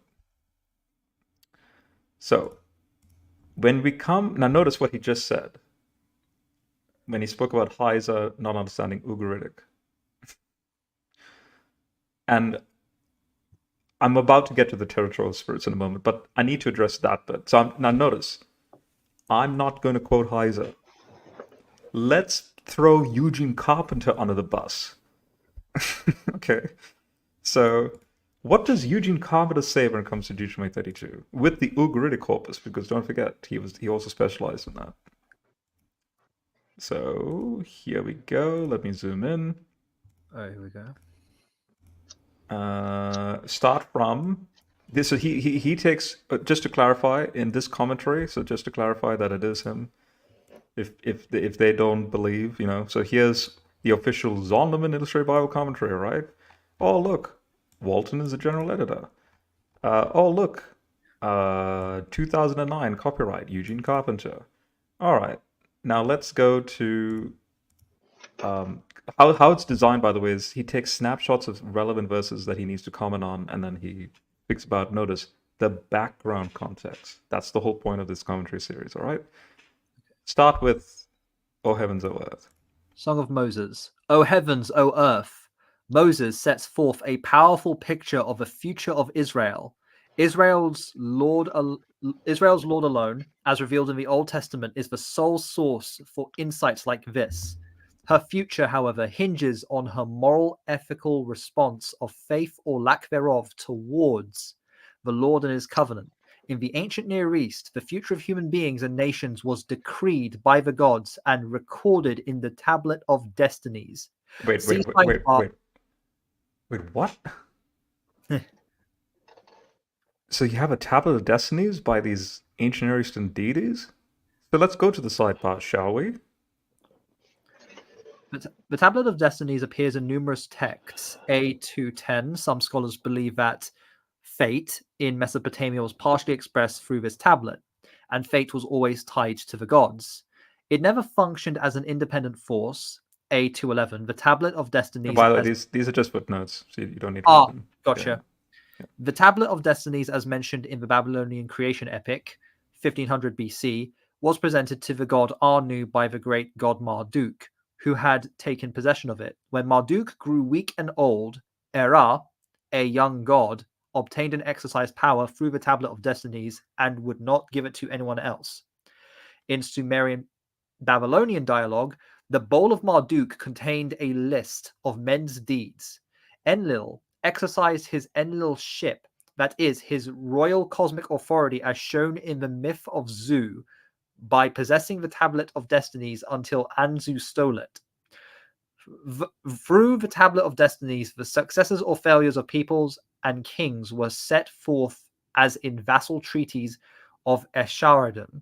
So Esarhaddon is an actual... Oh, Esarhaddon. Yeah, he's an actual human king, just to clarify. So the vassal treaty stuff that were then like an actual thing going on politically, they're known as suzerain treaties. And guess what? A suzerain treaty is something that Yahweh practices in the covenant stuff. Yes. Continuously. Not to break off the trail of thought, Yeah. but Shotgun Angel is ready to come back in. All right, okay. Let me add to the stage.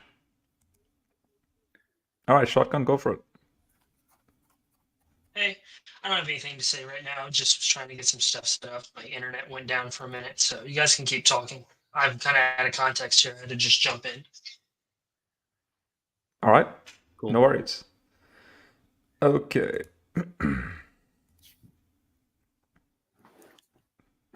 Go for it. A royal Assyrian text describes the Assyrian god Azur as a possessor of the Tablet of Destinies, by which he decrees the source of Sennacherib's reign. The tablet... So that's, by the way, that's Asher and Sennacherib. Sennacherib, Asher, Sennacherib. Yep. The tablet hung over Asher's heart, bearing his seal and signifying his power. To grant a successful reign to Sennacherib, the tablet functioned as a bond or means by which a power and relationship between heaven and earth were recognized. In the Sumerian hymn to Enlil, Enlil and Ninlil, Enlil decreed the fates. No god could challenge Enlil's proclaimed destinies. In a hymn to Ninurta, god of wrath, the god's judgment was fixed. Not even a god could question it. Less often noted is the Egyptian text Instruction of Amenopy, yeah. Amenopy, where the plan of the gods as given in written oracles is no less than fate and destiny decreed by the gods. Israel knew the essential plans of her God and what he desired in order to please him, for it was near her, in her mouth and in her heart. 34. Oh, and that's in Deuteronomy 30, verse 14, right? 2 chapters prior, right? All right, so let's come back now to, so we just read that sidebar bit. Okay, now he jumps straight to verse 6. What do we say here? So here's the quote: "Is he not your father, your creator? Is he not your father, your creator?" 36:2. The fatherhood of the gods was a common theological feature of the peoples of the ancient Near East, and contributed to the idea, for example, that Enlil, Sumer, was a friendly fatherly deity who watches over the safety and well-being of all humans, particularly the inhabitants of Sumer. However, the overall concept is somewhat jumbled because of what seemingly contradictory way the material is presented and the strangeness of the worldview being propounded. There were many father gods, quote unquote, in Sumer, e.g. An, Enlil, Utu, Egypt, Amun, Ptah, Re, Geb, and Ugarit, El, Baal. Father gods were involved in the production and creation of the cosmos as well as other gods. As an example in the Ugaritic myths, 1350 BC, Baal the bull is described as a creator of even the gods. In Egypt, Amun was the ultimate source and cause of the gods and the cosmos. This language is echoed in the designation of even a subordinate ruler such as Azati Wata. I know. I do not You're know how. always learning. If ever there was always a continuous, like, oh boy, what a name.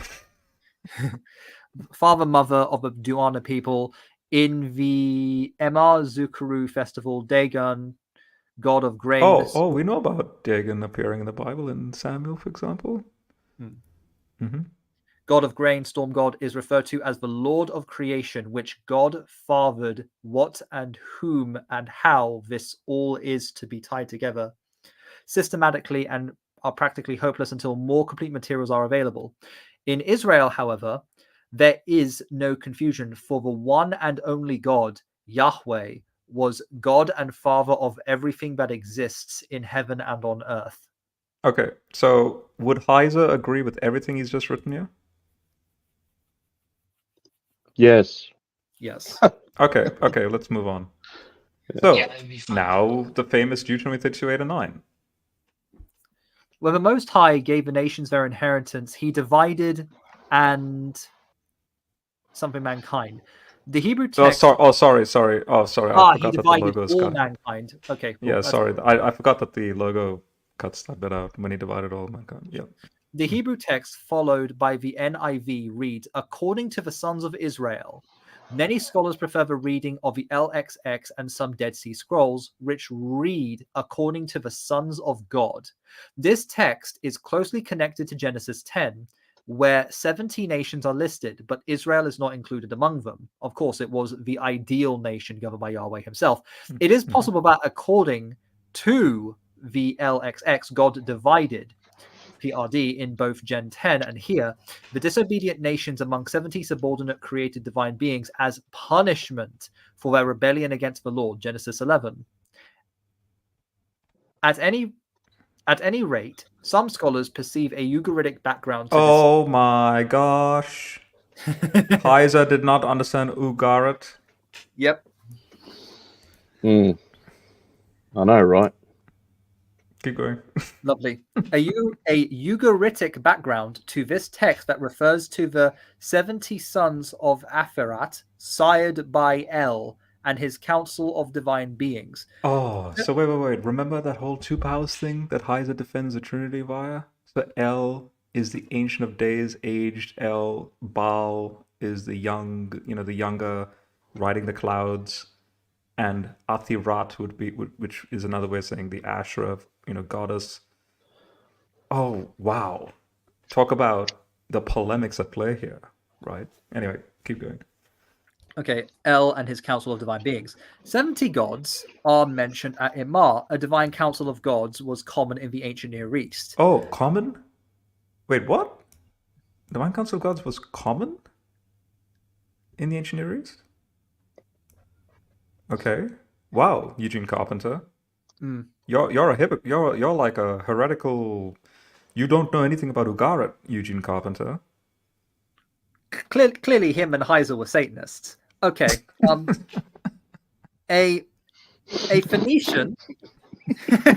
Okay, let's go on. A Phoenician, also Hittite inscription, refers to the whole group of the children of the gods, El, in general. In other Babylonian literature, we read of the gods distributing the cosmos among themselves, but not the nations.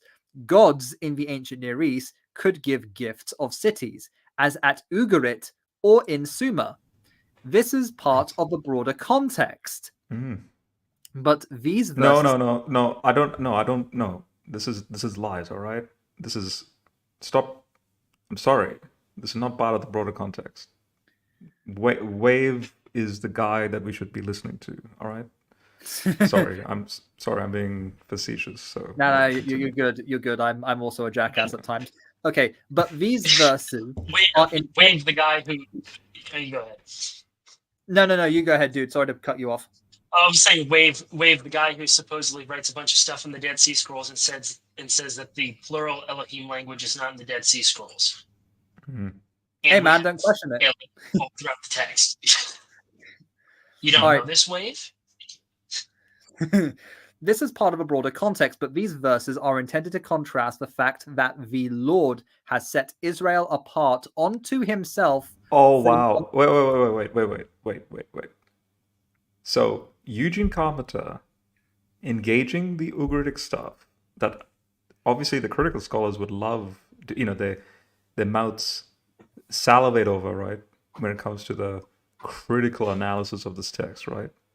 And Eugene Carpenter comes flying in and says, hey, yeah, I can see all of this context, but I'm still going to equate the Most High there in verse 8 with the Yahweh of verse 9. Right? Because see, he's a conservative scholar. He's not going to say Yahweh subordinate to El, like there's a differentiation of the two. All right, keep going. Oh, well, that doesn't mean that the scholarship, that his observation wouldn't be critical. No, it is. All I'm saying is, I'm trying to be sarcastic and, he's engaging critical scholarship. 110%.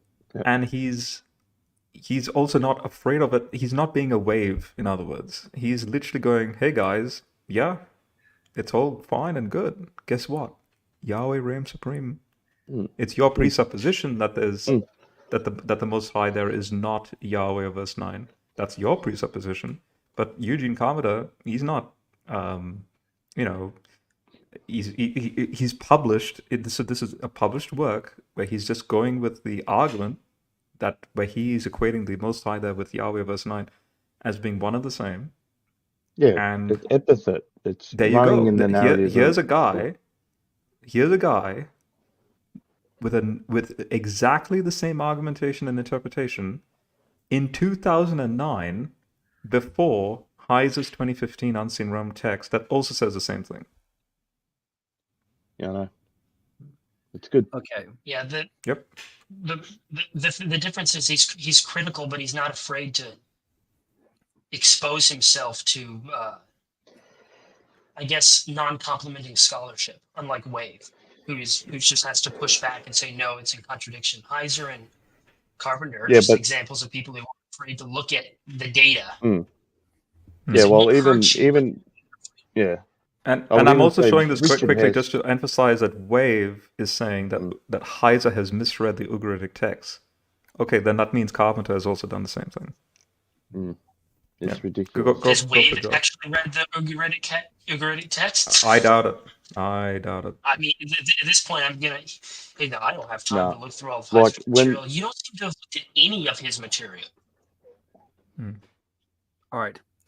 Yeah, no, Josh was going to say something, and then. Sorry. No, I was just going to say that critical,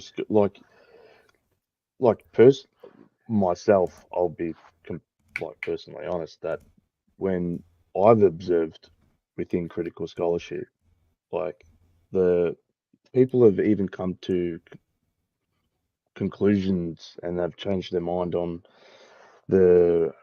what the original compiler of what I was saying before about with Mark Smith on Deuteronomy 32 on are these two different deities or are these one and the same?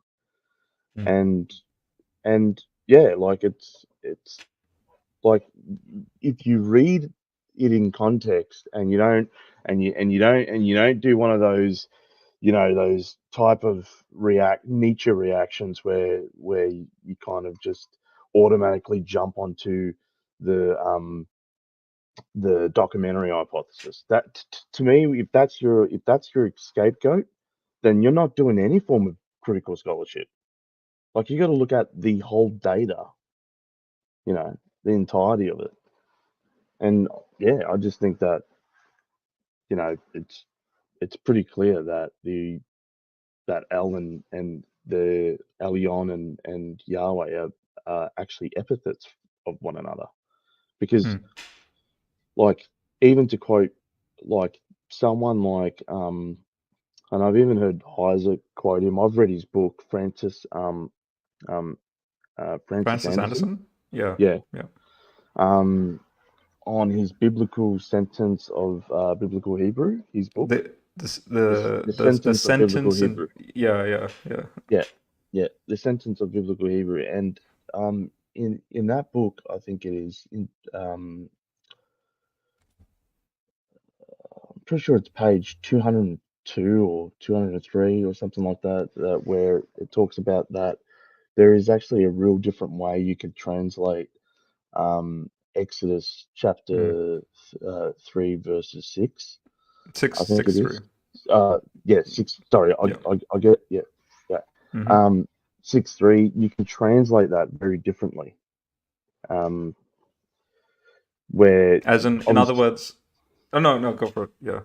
No, go, Rob. Go. I wouldn't. Yeah, you go. No, it's fine. It's just basically you can have it both ways. So you can have it as by my name Yahweh I was not known, but I was rather known as God Almighty, which is, guess what? That makes sense anthropologically, because Abraham didn't speak Hebrew. He was this Chaldean speaking Akkadian, which means God Almighty. That would obviously fit a Chaldean and then Canaan, because see, Melchizedek again is not a Hebrew term. It's Melchizedek from, guess what, Canaanite language. Or you could put it as a question mark. As God Almighty, am I not also the same Yahweh as you understand me now with this name Yahweh, right? Was I not known as the Lord? In other words, when they spoke about God Almighty, which in their religion they would be looking at the pagan deity El. The irony is, I'm that guy, technically speaking, right? Which comes down to the whole redemptive analogy stuff that we as Christians utilize, and So, the thing is, I would add as well. Like, I would say, if you can translate Exodus 6:3, that like, I am the Lord, etc., etc. Did I not make I am the Lord? Did I not make myself known to them? Right. Obviously, making that as in, obviously, if you translate it like that, it would assume that the patriarchs knew that El was already associated with Yahweh. But not linguistically Yahweh. Just No, to no, clarify, no, because no, that no, would be an anachronism, putting the Hebrew term back in a Chaldean. No, yeah, no, language. definitely. But all I'm saying is, like, I'm saying the theology, the concept of just the theology, the backdrop of, I would say, of Genesis. You know what I mean? I was about to say El Shaddai. Sorry. Like, well, even El Shaddai, like, well, you could even go so far as to even say that how come in the book of Numbers 5 it translates the set of the mountain of God, the mountain of Yahweh now, not the mountain of God in Deuteronomy or in Exodus. So, like, what do you do with that? Would, not to break your train of thought, but would El Shaddai technically be the translation of the original language name that they had for God during Abraham's time? Yes, because see, El. I mean, where does El come from? The term, the word El, obviously comes from everything we've just been reading, right? But again, the polemic here is, so for example, just to clarify, when we go into, say, China, and when you, as a Chinese person, and when you read the Chinese translation of John 1:1, okay, I kid you not, does anyone here read Chinese? Because I could bring it up. Okay, let's just bring it up, just because I have the Chinese translation. Okay. So if I type in here Chinese, okay, let's see. Are you going on to the whole Tao thing out there, Yeah. Rob? Yeah. Yeah. I thought you were heading So, down that direction. so John 1, okay? Yeah. Now, I don't know what the heck is being said here, but apparently, I think it's this word, is the word Tao. Now, well, one of these symbols here is Tao. So in the beginning was the Tao, Right, and the the Tao was Tao, with God. Tao, the way of the universe that is ineffable and Right. unspeakable, that guides the universe forward.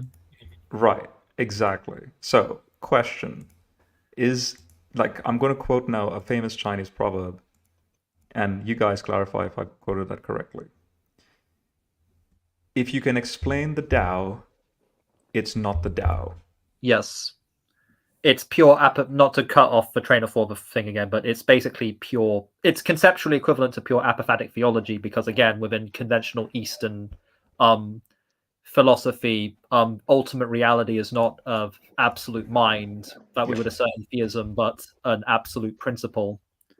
But of course, many theologians and philosophers would obviously equate Jesus to being, well, Jesus would be the unspeakable Tao who has now revealed himself, and now you can speak of him even though he remains to be unspeakable and the absolute.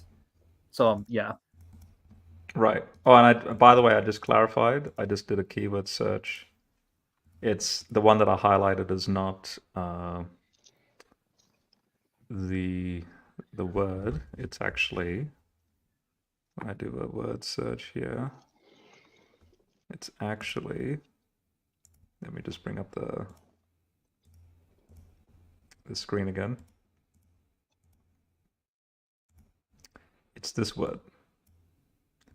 So in the beginning was the Tao. The Tao. So see how it's Tao over here as well. Okay, now there is a work. Look at this. The church in China. The Logos and the Tao.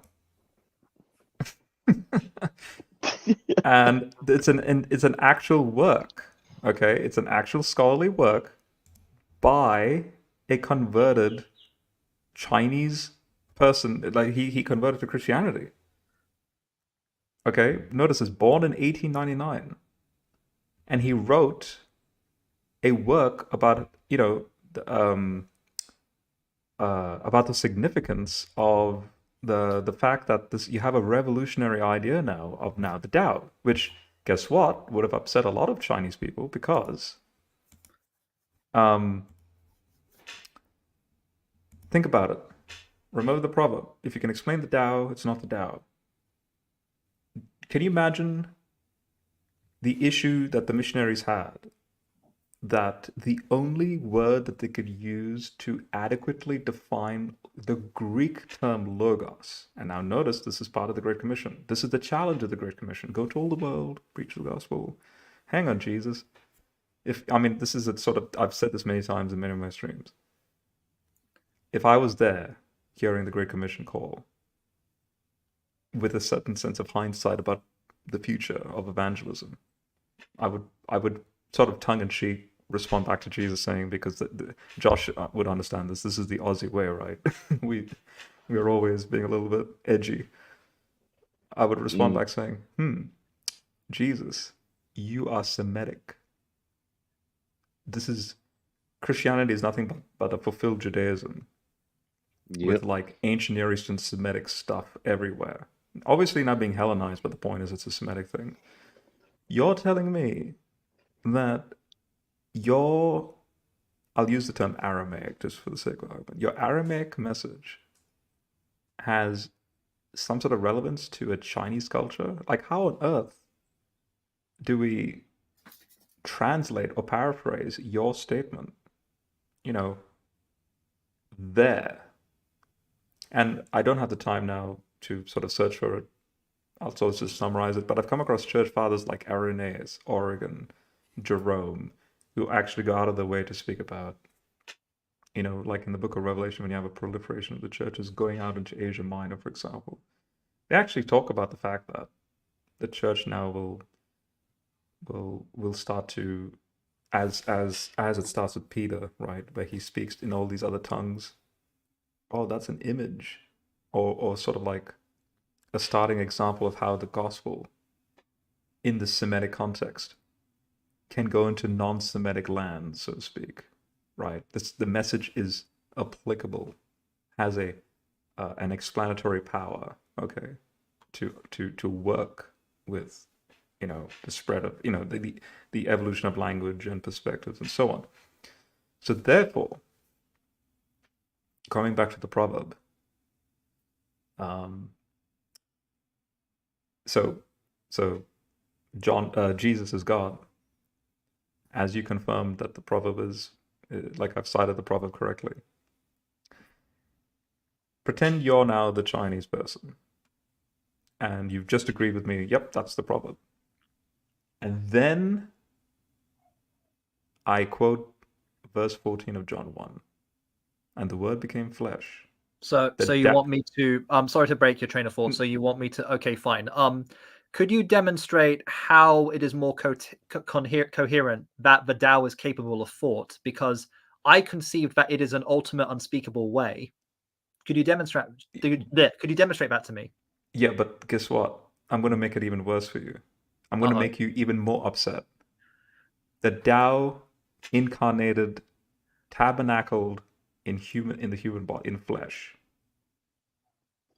Now what? Is that really blasphemous? Is that totally not?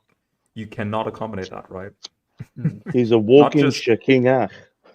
Not just the issue of him having a mind or a thought or something, sure. But he localized himself in Cartesian space-time and died on a Roman cross. The Tao died on a Roman cross. Yes. Now what? Like, as a Chinese person, I would expect your reaction to be, no, don't believe it. There is an execution method, which is the death by 100,000 cuts. and of course, I have to be all sadistic about it. But so the ancient Chinese have many ways of taking you out. Oh yes, the full cardinal punishment, from what I know. Slightest difference of opinion. So the point is, okay, I can understand the Chinese person reacting the way he would react. Paul reacted the same way. You guys, right? Like, the reason why he persecuted the church, he admits this in Galatians 3 specifically, where he then finally has that epiphany moment going, oh boy, he became a curse for us. He adds that for us bit on top of the Deuteronomy quote, you know, curses the man who is hung on a tree. The point is, Paul reacted normally as a pre-Christian Jew. Think about it. Yahweh, the God of Israel, you're telling me he is that Messiah all along? Like, he incarnated, is that Davidic Messiah human? So he ate, slept, you know, was finite, mortal, blah, blah, blah. And then the very enemies that we are fighting against, he was defeated by them, Rome. What on earth is wrong with you Christians? He has that Damascus Road experience. Goes away for 3 years, rethinks his theology, and goes, yeah, he became a curse for us. Oh my goodness, he's now defeated the powers and the authorities. He's done that whole Enochian, how ironic, that Enochian fanfic stuff that we all know about with respect to Old Testament, you know, Deuteronomy 32, which, by the way, he quotes in Acts 17. When he goes to Mars Hill and looks at all the gods and the unknown god idol, and he quotes Deuteronomy 32. And then realizes, yeah, that second power is the one who became flesh. So now go backwards. What about El and Baal? These are people believing in this stuff. Daniel 7. Yeah, what you considered the Ancient of Days, and what you consider to be Baal, the cloud rider, this human-like figure is in that slot position, approaching the Ancient of Days. the polemics is all throughout. That's the point, right? There's a reason why I brought up this tangent. Like, did you say something, or someone in here say something? Because I know we were reading Carpenter's commentary on that, but I'm just bringing up all these side issues just to emphasize the point that yeah, we were originally talking about the key word here is polemics. Yeah, You know, it's yeah. Okay. But again, I would just say as well, like the fact that Heiser, I think, engages in this area, and obviously, you know, and a lot of his material. To me, I don't see how you could read his stuff and then go down the rabbit trail of Gnosticism. I just don't understand that. But anyways. Yeah, so much for this Gnosticism, right? Yeah. Okay. Let's come back to the commentary because there's more. For the sake of a very granular expose of the lack of thought on Wave's part. Keep going. So we read this bit, yeah. Okay, so the Lord has set Israel apart unto himself from among all the nations, and Israel is not numbered with them. The nations have their own gods who are mortal, but they do not have Yahweh, who alone does not die and is the absolute, is omnipotent, omniscient, and omnipresent. Wait. Doesn't Yahweh Heiser say that? Yahweh, so there are many Elohim, but no Elohim is Yahweh. Yeah. Same thing Eugene saying. Yep. The great Egyptian god Re grows old with millions of years, suffering from divine age. Marduk chooses Babylon as his chief city where the gods will live with him. Kronos, the Titan Kronos, a chief Greek god prior to Zeus's rule, although much later in history, assigns the rulership of Attica to Athena, Byblos to Baltus, Beretius to Poseidon, and all of Egypt to Tarthos. Okay, notice. So just to emphasize, Kronos, right, assigns the rulership of, notice, this location to Athena, this location to this particular deity, this location to Poseidon, right? Oh, territorial spirit illusions going on. Interesting. All right. I think the term Heiser uses is sacred geography. Right, sacred geography as well. Yes. Yeah. Okay. Like an eagle, the epic of Lugal Banda has relevant imagery. The story of Etana, a quasi-historical king of Kish, mentioned in the Sumerian king list, rode upon an eagle that cared for him as it carried Etana on his back. Etana ascends on an eagle's back on a cylinder seal of the 23rd century BC. This is probably the literary source behind the imagery here. Oh my gosh, how dare you, Carpenter? Although the actual bird in mind is often considered to be the griffin vulture. Yeah, so this is basically, I know it looks a bit small, but this is the cylinder seal sending the eagle's back. Okay, we'll skip down now. We just read the Tablets of Destiny. All right, let's continue. The storyline in the Etana myth is helpful. It depicts an eagle as the instrument through whom Etana successfully gets a son. The eagle imagery here and in Exodus 19:4 is tied to the Lord's rescue of his son Israel on eagle's wings. Etana beseeches the eagle to change my destiny. The eagle obliges, but only after giving Etana a magnificent but dangerous ride towards heaven and back down to earth. The eagle drops but retrieves Etana at 3 miles, 2 miles, 1 mile, and 1 meter above the ground. The parallel with the biblical text is not dependent on naturalists observing certain behavior patterns of eagles with their young, but on the storyline of the Etana text. Oh my goodness. The biblical text is dependent on the storyline of the Etana text? What? It took an eagle's wings for Etana's goals to be met, his acquisition of a son.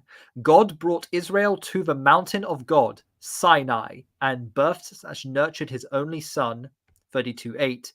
Some believe that the eagle's wings protective imagery originated in Egypt and moved throughout the ancient Near East. Yeah, Ruth Kia, no, it's so amazing.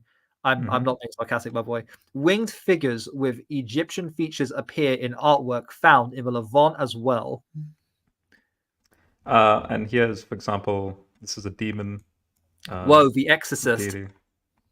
Yeah. Now, and also here, image of a statue king, Shepherd, the god Horus, in the shape of a falcon, is sitting on the back of the throne, protecting the king with his outstretched wings. Over here. Now, before we continue, now this is the last relevant, because see, verse 17, just to clarify. So this is still in 32. See, they sacrificed to the Shadim, the demons, not to the real God. Gods whom they didn't know. Notice, new neighbors who had recently appeared. Oh yeah, the death of the Nephilim, they become the Shadim, which is what later Second Temple traditions talk about. But it's also in Deuteronomy 32, which is part of the canon, that emphasizes that these are like new entities that have arisen. So, before we continue reading the quote,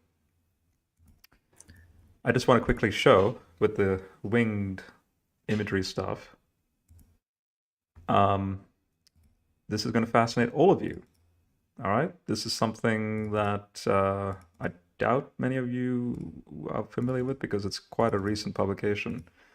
But I'll sort of give a hint, and maybe like ask you guys to sort of tease out where I'm going with this.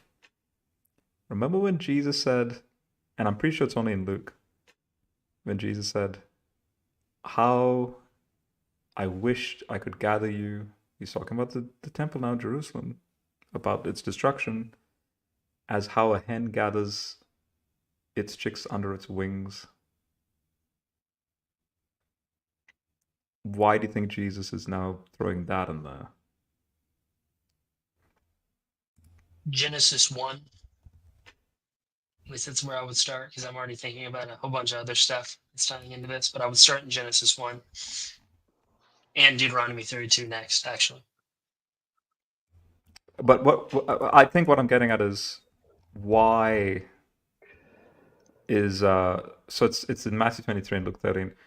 Why is Jesus using wings language and imagery here about himself? See, I wish to... Because that's what the God of Israel does. Which then means, obviously, the natural conclusion is the two language. powers language. Yeah, it's two powers. Yeah, it's binitarian language. Yeah. Yeah, definitely. Yeah. Definitely. Now, excellent. So, here is a Brill paper that was published in 2019, Novum Testamentum 61. Take it away, Jesus is God. Okay. Jesus and the wings of Yahweh, bird imagery in the lament over Jerusalem, Matthew 23, 37-39, and Luke 13, 34. University of Nottingham, UK. Just around your corner, right? I do live in the UK, but I'm not based in Nottingham. Sorry. All right.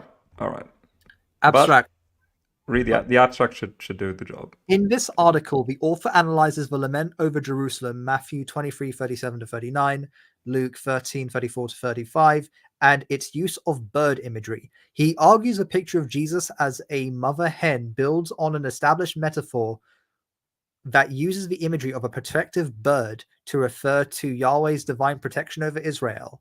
The author therefore asserts this pericope most likely portrays Jesus as the person of Yahweh. Well, bird is a word. And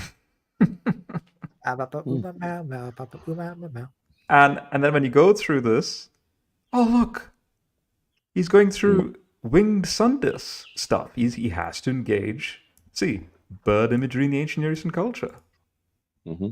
Oh my goodness, what the heck has ancient Near Eastern scholarship hey, Wave. Here's a guy defending the deity of Jesus through ancient Near Eastern scholarship.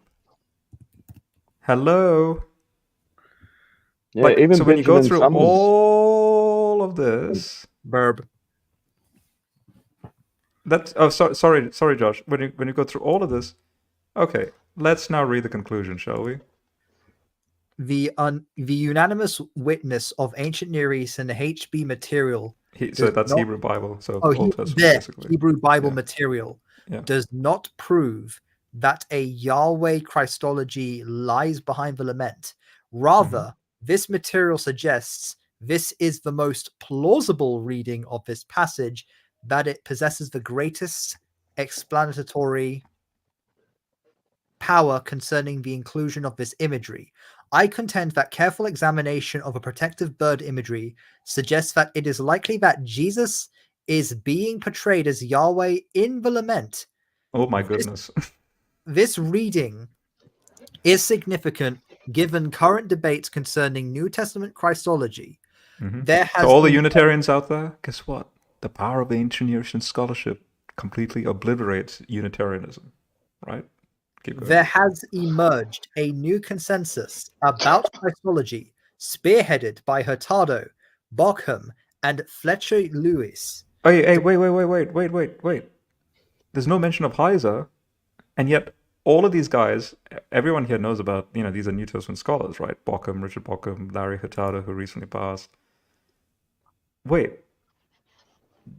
So notice, just to emphasize, Heiser is these, Wave and Dorian are basically saying Heiser is like this Gnostic. He appeals to the ancient Near East. He's not an evangelical Christian. He's the sloppy scholar.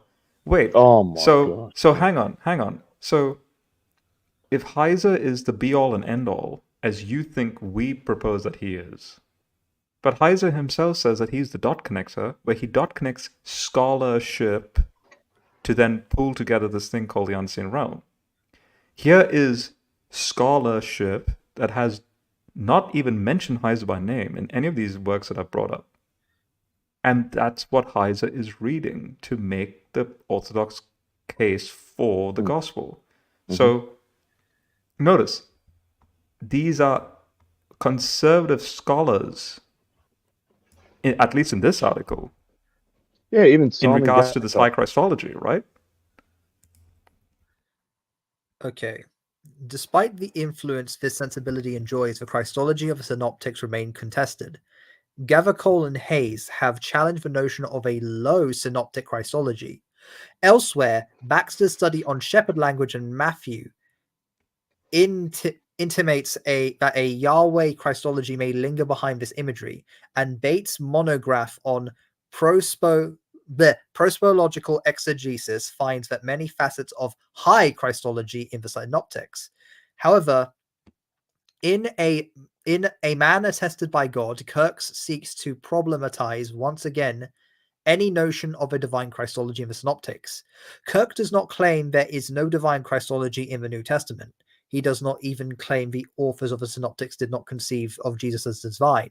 Instead, he argues that, on a narrative level, the Gospels are best read as portraying Jesus as an idealized human figure. Save for a passing comment, Kirk does not discuss the lament over Jerusalem, whilst one cannot expect him to deal with every verse, and his work is already 582 pages, excluding the bibliography. It is hard to say what his stance on this pericope is. If the bird imagery found in the lament over Jerusalem is most likely an attempt to portray Jesus as aware of his identity of Yahweh, the implication for Kirk's theses are clear. Whilst it is possible to read the Synoptic Gospels as narratives concerning an idealized human figure, the lament over Jerusalem does not fully cohere with this framework. Christology is central to the theological projects of both Matthew and Luke. Pennington notes the vital role that the identity of Jesus plays in the first gospel and how this derives and informs all other theological categories. Rowe writes that Luke creates a narrative Christology in which Jesus' identity as stands at the center, Whilst I make no effort to reconstruct Matthean or Lucan Christology as a whole, I hope I have shown that the most plausible explanation for the bird imagery in the lament over Jerusalem is that the evangelists intend to portray Jesus as Yahweh through an established metaphor for Yahweh's protection of Israel. Notice, again, that's an important emphasis he's making here. Through and, here we go, it's necessary, established metaphor, which, guess what? I wouldn't be surprised if the New Testament authors didn't realize the ancient Near Eastern significance of that established metaphor back into the original context. That's why we have commentaries like the Bible Backgrounds commentary that Eugene Carver is writing on, to then unearth that for us with respect to Yahweh's original polemics when Moses was alive. And now notice, therefore, if Jesus is the second person of the Trinity, the Son of the Most High, right? He would be there aware of that ancient Near Eastern polemic as well. And now through the course of time, uses that same metaphor in the present first century context to showcase that he's the same yesterday, today, forever, as Hebrews 13 says. So, again, scholarship, by the way, here. So notice, he's done a good job going through the backwards and forwards and sideways and, like different opinions. And because, again, that's what scholarship is. And Wave, if he's a genuine PhD, would be aware of that, because a PhD work has to engage with all the various argumentations, as this paper has obviously showcased. But what's the ultimate concluding point? The point is, he's basically saying that this new consensus now is that Jesus is Yahweh. Oh, it's yeah, not just an idealized human figure. They're realizing now a high Christology in the synoptics. Of course. Yeah. Something if you were going to take, like, even just, sorry, I'll just say quickly, Yep. Even with the whole imagery where Jesus is saying, oh, how long have I, Israel, have longed to gather you like how a hen gathers her chooks? Like that imagery screams pre-existence in some self understanding. Like if Jesus is claiming to be this, obviously this divine Yahweh figure, then that would obviously even scream like pre-existence. That like Jesus's existence obviously didn't start, some time ago. Obviously, you've got this binotarian again type theology. Yep. Yeah, what ties into that, I was thinking about this for like the past 20 minutes or so when you're talking about it. That imagery of being, I can't remember the king's name in the epic of him riding on the back of the eagle. All of the imagery of eagle's wings or bird wings covering over chicks or hovering over chicks, and then of course carrying a person or her chicks on its back. You start in Genesis 1, you have that Hebrew word there, I can't remember what it is, but it only appears 2 times in Genesis 1, where the spirit hovers over the waters.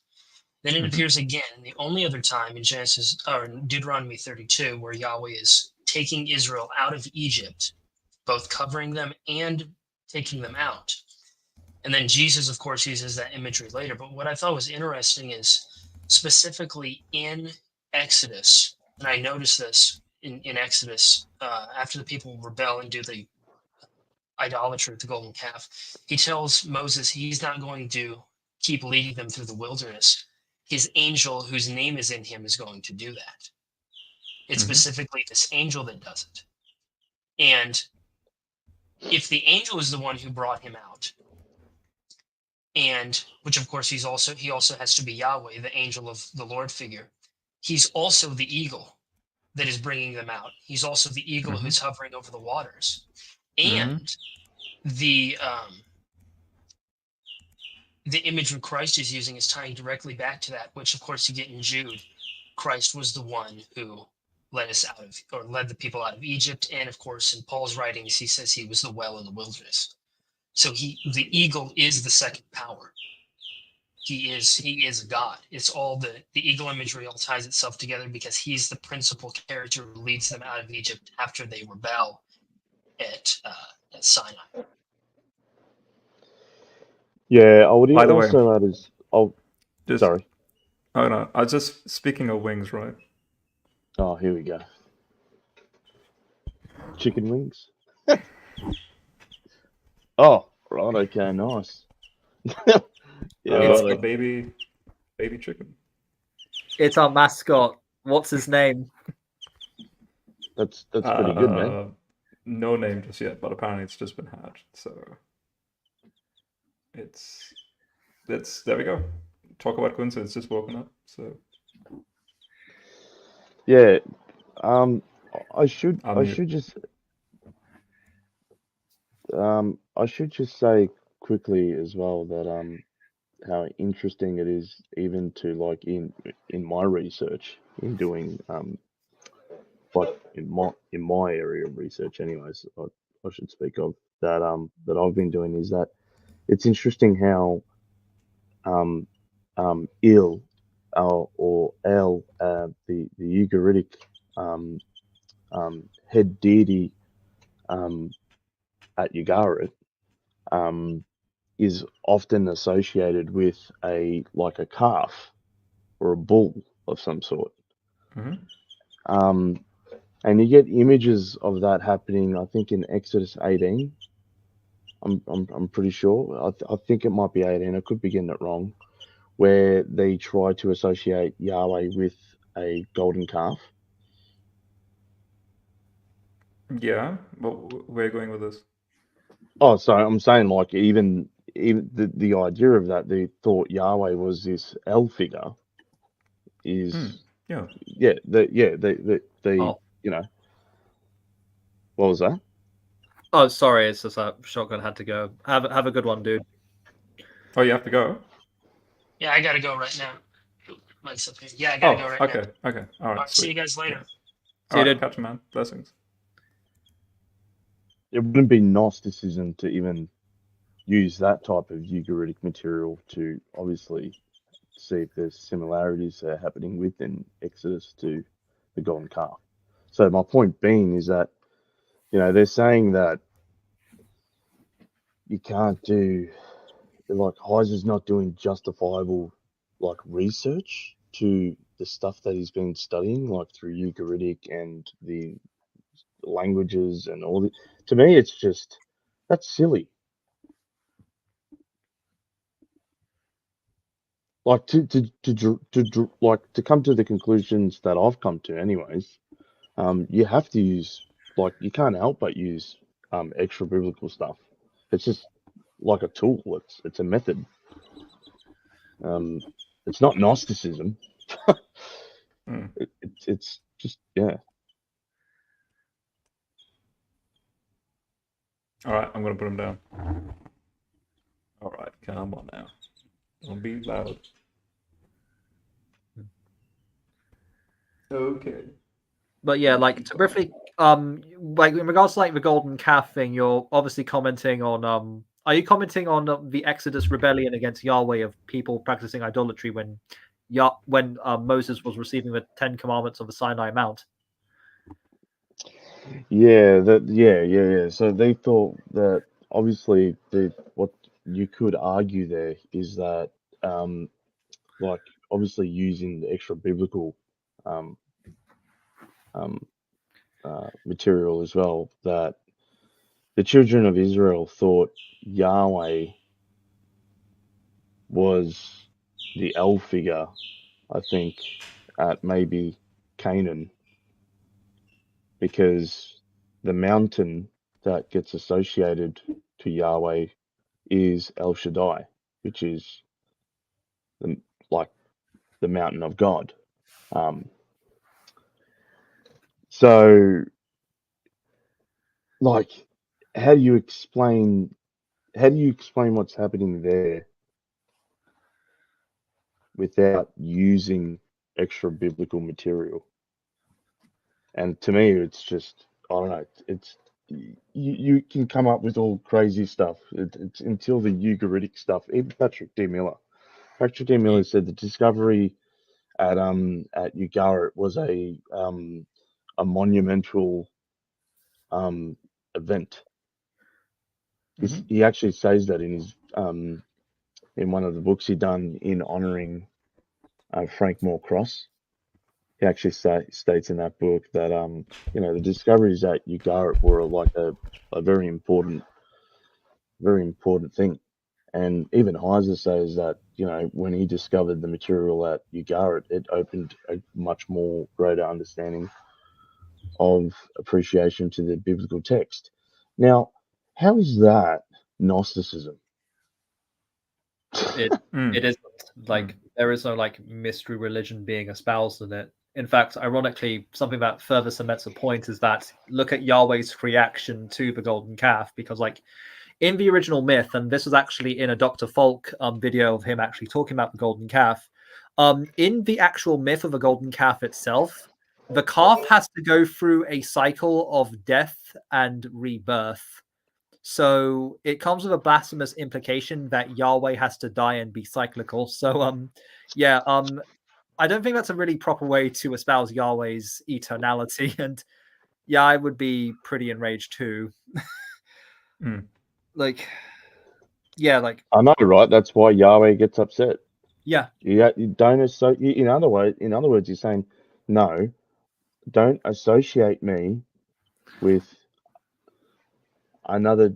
I'm El Shaddai, but I'm not like those other gods. But I am not El at Ugarit.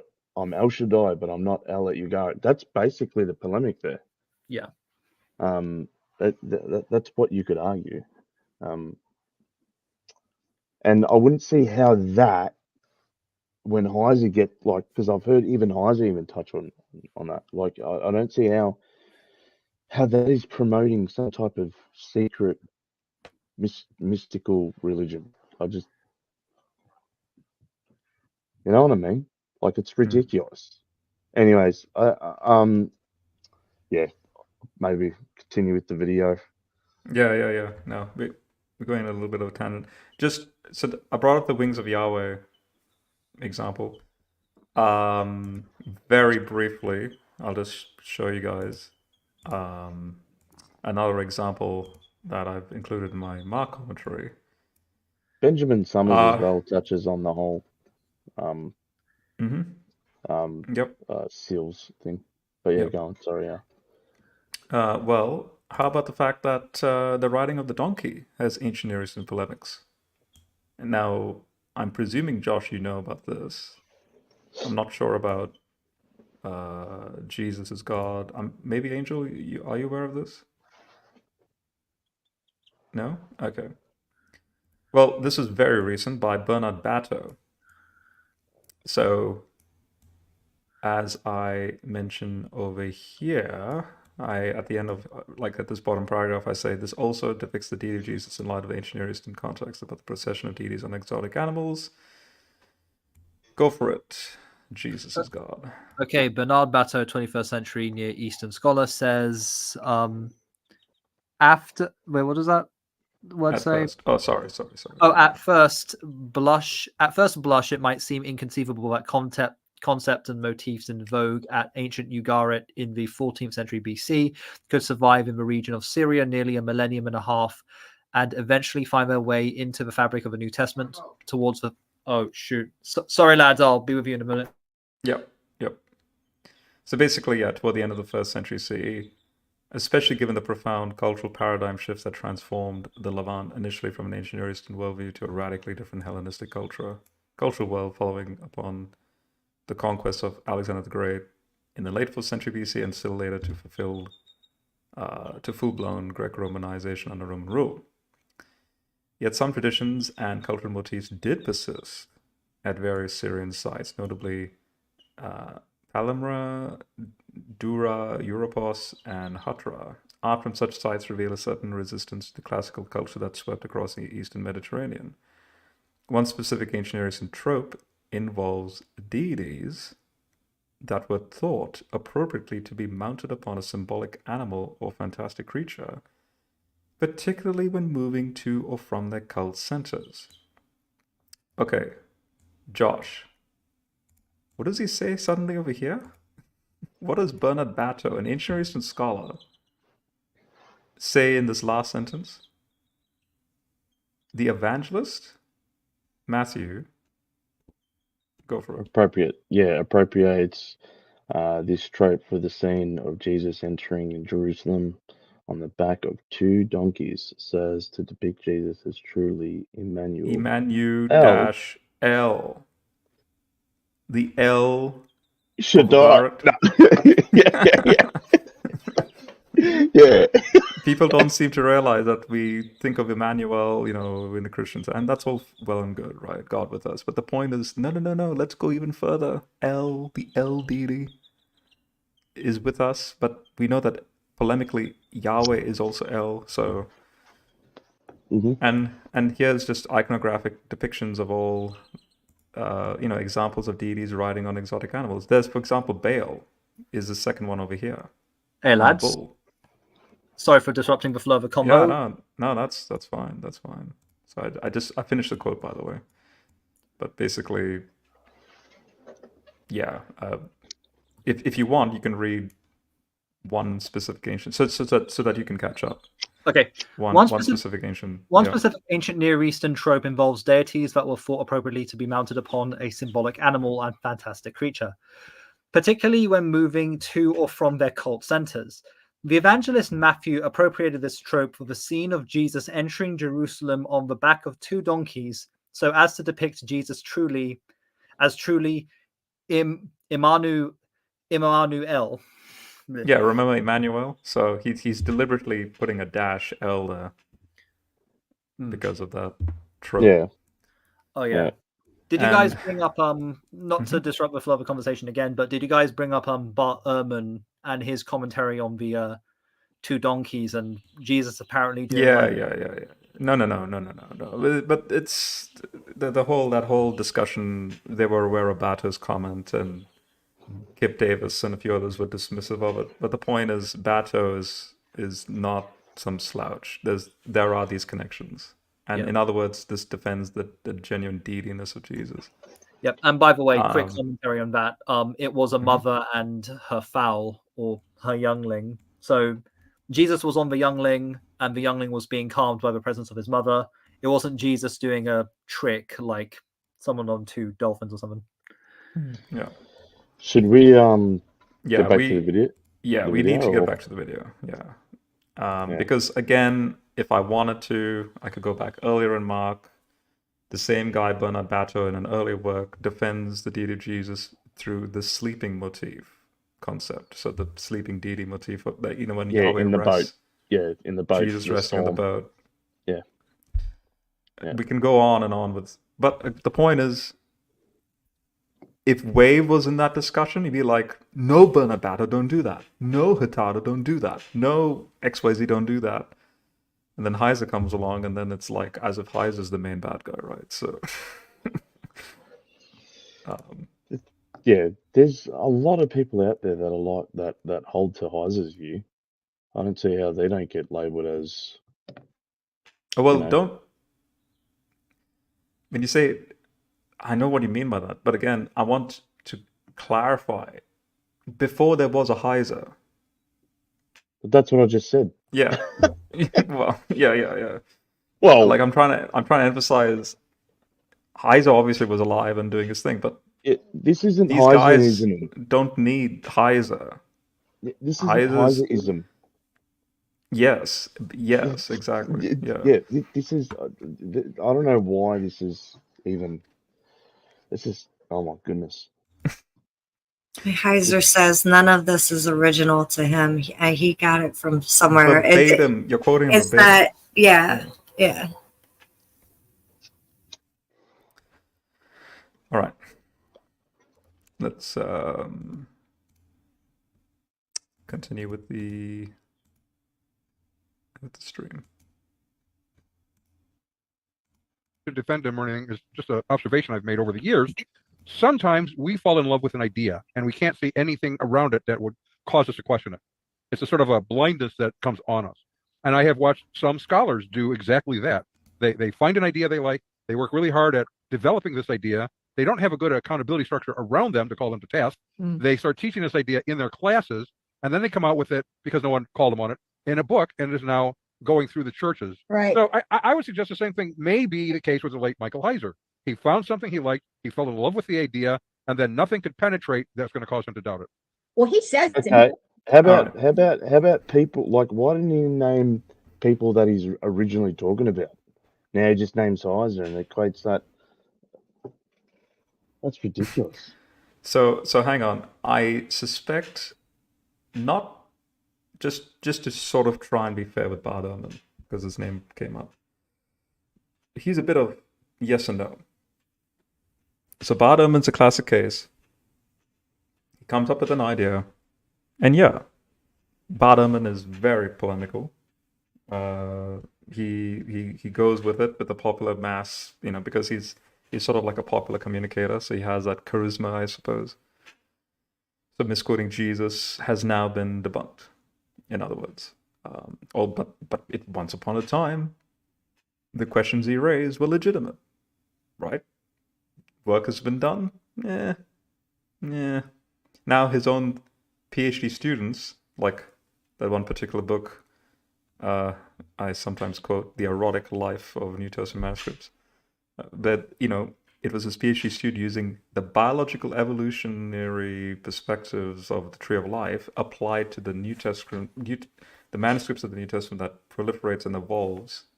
Bart Ehrman's literally the doctoral advisor of that and going, okay, this actually does undo a lot of the previous arguments I made, which, by the way, is that both and perspective. So in other words, he will do what that guy just said. He'll come up with an idea and sort of like, yeah, I'll run with this.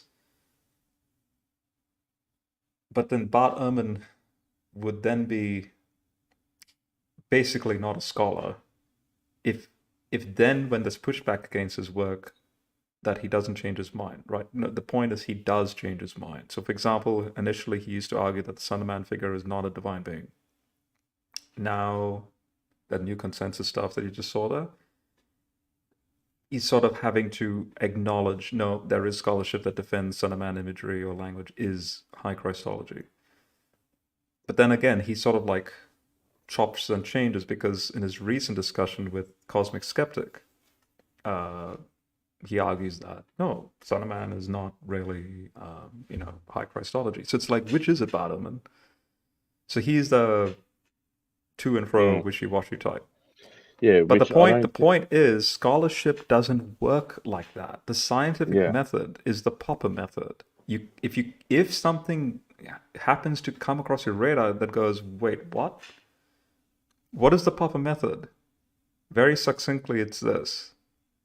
If you have a hypothesis, not a theory. Theory is an established hypothesis. So if you have a hypothesis of something, and you come across a data point that fits your hypothesis, does this mean that suddenly your hypothesis is true? No. How do you demonstrate it's true? You do what Popper basically said, and that is, you try and disprove it. Oops. What does that imply? Well, duh, just use common sense here. That implies no bias, or you're trying to not allow bias that, oh, look, see, something works with my hypothesis, so I'll use it, thank you very much. No. Humble yourself, remove that bias because you like your hypothesis. Disprove that data point that apparently meets your hypothesis first. If you can't disprove it, now you can latch on that data point to your hypothesis, and then you keep building from there. That's Heiser's Unseen Realm. That's how he starts his book. Psalm 82, reading it in Hebrew, in a church setting, oh my gosh, the watershed moment, right? And did Heiser just go, oh, I'm going to use this and make money out of this and become this grand, Heiserite denomination? he carefully showcases that no matter what he did to try and disprove this perspective, he couldn't run. It kept working, the dots started to connect. And again, it's not original to him because we were just reading scholars before Heiser finally published his work, pooling that data without even realizing that one day a guy like Heiser is going to pool all of this from their work. So, yeah, whatever that guy just said is just like clearly he doesn't know the process of peer review, and so Yeah, and he's also saying as well that when he says scholars that go down this road and they discover something, this and that, I think he's talking about not so much your like your critical scholar in the sense of like Bart Ehrman, but I think he's talking about more like someone like who is in not just biblical critical scholarship, but someone who does biblical theology, who teaches theology on a very academic and fundamental platform. And Heiser is doing that, right? But if you were to put, I think, like even Richard Everback or Richard Hess or people like even Mark Smith even touches on divine counsel theology, like, and he's your type of like kind of critical scholar, like in the whole type scene of that approach. But at the same time, like how come someone like Bruce Waltke wouldn't have an issue with like evolution? And for those who don't know, Bruce Waltke is pretty reformed. Yeah. I mean, he's in his 90s now, pretty reformed, but he's considered very respected. Even Josh Bowen, I remember one time when I debated him on a few things, I said, "Hey, Josh, apparently Bruce Waltke, I got this from Bruce." I said, "I got this from Bruce Waltke," and Josh goes, "Wait, what? I can't. No, Bruce Waltke would probably never say it." And then he had to admit, "Oh, well, okay, Bruce Waltke said that." It was to do with the merism in Genesis 1:1. And so there again, you have even people like Josh Bowen who know their place when it comes to certain individuals. Bruce Waltke is obviously he's very old, but the point is he's one of those guys up at the same level as like Leslie Allen.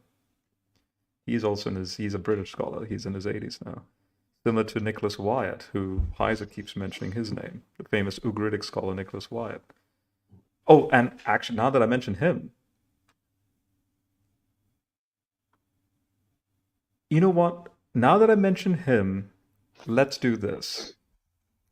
I can't believe I should have thought of this earlier, but better late than never. I have and sorry, by the way, Angel, was there anything you needed to share? Because I know we're sort of just talking and talking. No, I'm good. I'm listening. Okay. Earlier, you heard them accusing Heiser of not knowing Ugaritic stuff, right? And I promise we'll come back to the commentary and then back to the video.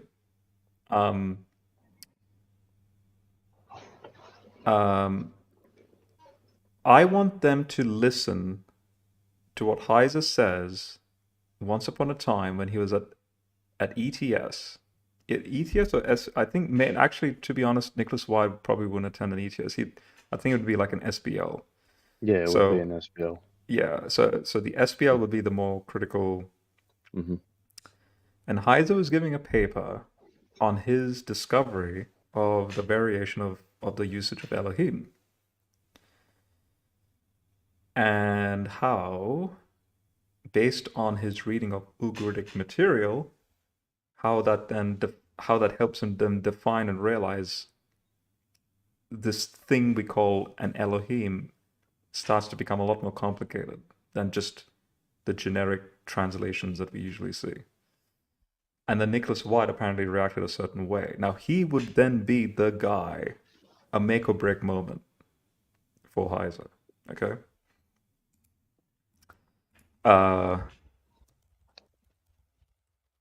Let me bring up the clip. It's on my archive channel, actually. And I think this is just this is like a fantastic demonstration that, like, in other words, let Heiser defend himself here. And I want everyone to see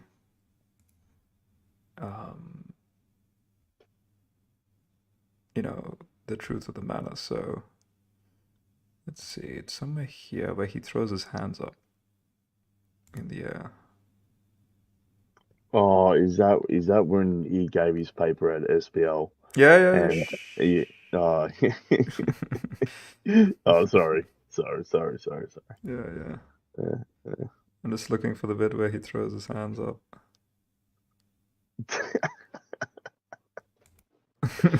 Lots of nations that are not in the table of nations that we know existed, and people were there, and all the the Bible, the biblical writers did not get advanced knowledge downloaded into their heads. Stands applied physics, visions, approved prophecy, and one of those things are kind of mind-tickling, subject, different trajectory in mind, and they want you to connect those dots. They're intent. At least one way, deliberate ways with very deliberate devices. And we see this with Elijah and Elisha. Sorry, I'm just skipping through. There's some reason in the author's head. Wait. I wonder if it's over here. Back here. And what you've been taught. Thank you. Okay, so there's that. Legitimize, first slavery, but what do those terms mean? So this is the introduction. Okay, these are all introductions. Strategy. And we see this with Elijah and Elisha. In community, here. It's because it's a faith act. But in probably a little bit of both. You have seen in the world, people knew that when you described somebody with that phrase, you were talking about a deity, a full deity. Okay, maybe over here somewhere. Not a wannabe deity. El cycle where El, the aged El, is presiding over the council meeting, and Baal does wonderful stuff. This father figure, that description occurs 5 times. He's not just a fertility. There's 4 times say no. God forbid. Is in the Old Testament context, it's a rebuttal. It's a rebuttal to the idea that El and Baal, 2 distinct deities, are running the show. No, I'm sorry, they're not. It's Yahweh, the Ancient of Days, and then the second Yahweh, the one come as the Son of Man, to whom everlasting kingship is given. They are the same, and they run the show. Okay, so I'm obviously just skipping randomly here. Fantastic little segment I just clicked on there. You heard it out of the horse's mouth. Heiser himself is saying that the slot 1, slot 2 categories in Daniel 7 is the God of Israel. You just heard it. He's just refuted the Ugric religion through the Bible. Is Heiser a Satanist, heretic, or something? Let's keep going. That's why they do it. The writer of Daniel 7 knows that his readers are going to pick up on how this is a response to Canaanite theology. They do this all over the place. I mean, the next one we have here, it's not polytheism because they're both Yahweh. See, it's not polytheism. Oh my goodness, Mike. No. Wave said that you're a polytheist and you're a Gnostic. So I'm going to take Wave's word. Psalm 74. Why does the psalmist come up with this weird story about God defeating the chaos dragon, Leviathan? I don't even need to. I'm just going to skip specifically to the story, even though this is all cool. The heads of the sea dragons and all this weird stuff from the 2B verb that means a literate person in the ancient world. Why not? Yeah. Except for Isaiah 53. This Paul doesn't tell Philemon what can we do to best protect in these abstract ways. Build structures all the way through both testaments. Second temple built, early 500s and around. You get right here a sermon. Here's okay. Wait. Here on First Enoch. Let's see what Heiser says here. Let's just get this out of the way. Should First Enoch be in the Bible? Okay. Here's a church setting. Now remember, earlier I said that was a UFO conference. He said it's not canonical. Now, let's see if he's consistent decades later. That's the tougher question. Okay, this is the next segment, session 4.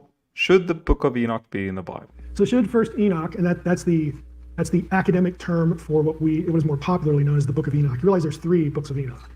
1, 2, 3, isn't that profound? Scholars know how to count.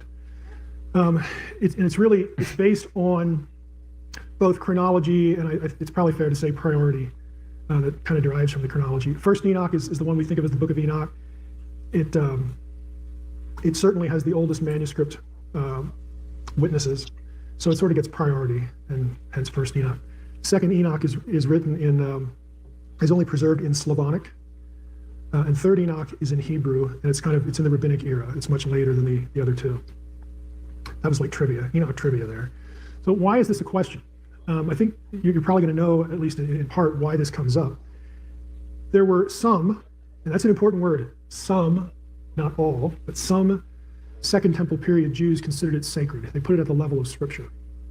The Second Temple period, again, for those who, that might be a foreign term, that's the academic term, again, for the intertestamental period between the Testaments. The Second Temple is basically, again, when was the Second Temple built? Early 500s in round numbers. When did the Second Temple get destroyed? 70 AD. So basically, just call it 500 to 100 or 500 to 70 AD. That's the Second Temple period. And for Christians, it's between the Testaments, between Old and New Testament times. So some Jews in this period did consider Enoch sacred. We're going to take a look at 1 or 2 references to that. There were also some early church fathers that thought the same thing. Again, a handful, not by no means was this a majority opinion. It's a distinct minority opinion. Tertullian, Irenaeus, Origen. Origen's one of those guys where he's important enough to put him on a list, but he's scary enough to wish you didn't have to put him on a list. And I'm kind of an Origen fan because, yes, he said wacky things about a lot of topics, but he really thinks outside the box, which I kind of like. So we put him in. Origen is kind of wishy-washy. It depends when you're reading and what you're reading as far as his thoughts on Enoch. Clement, again, says a few things that suggest he had a pretty high view of it. They either advocated, and that would be a guy like Tertullian, or they considered it authoritative on certain things, or just felt that it's really important and we're unsure. We could kind of go either way. The book was assigned full canonical recognition only in the Ethiopian, or also as it's referred to, the Abyssinian church, the Christian church in Ethiopia in ancient times. They still today consider Enoch canonical. So if you went over to Ethiopia and you visited an Ethiopian church, you might, if they're doing it in English, you might hear a sermon out of Enoch. Who knows? So just this is just a little bit of a thought experiment. Imagine if Wave decided to go to Ethiopia for the sake of, I don't know, like a vacation or a trip. Fellowships with his brothers and sisters in the Ethiopian church, and First Enoch is part of the sermon reading.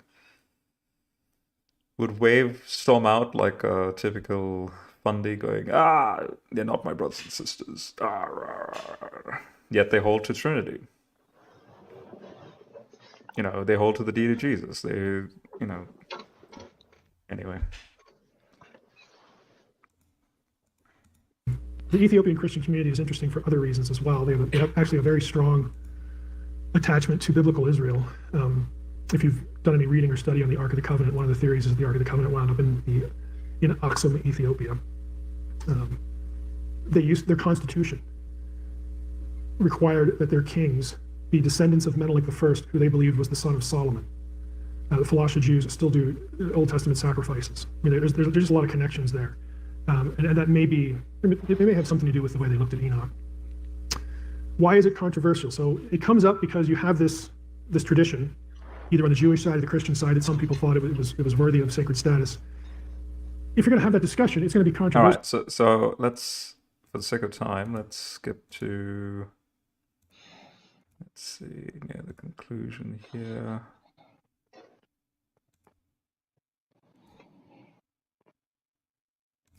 I think it's where he talks about Deuteronomy 32. In the early church that understood that. They don't his argument in a nutshell.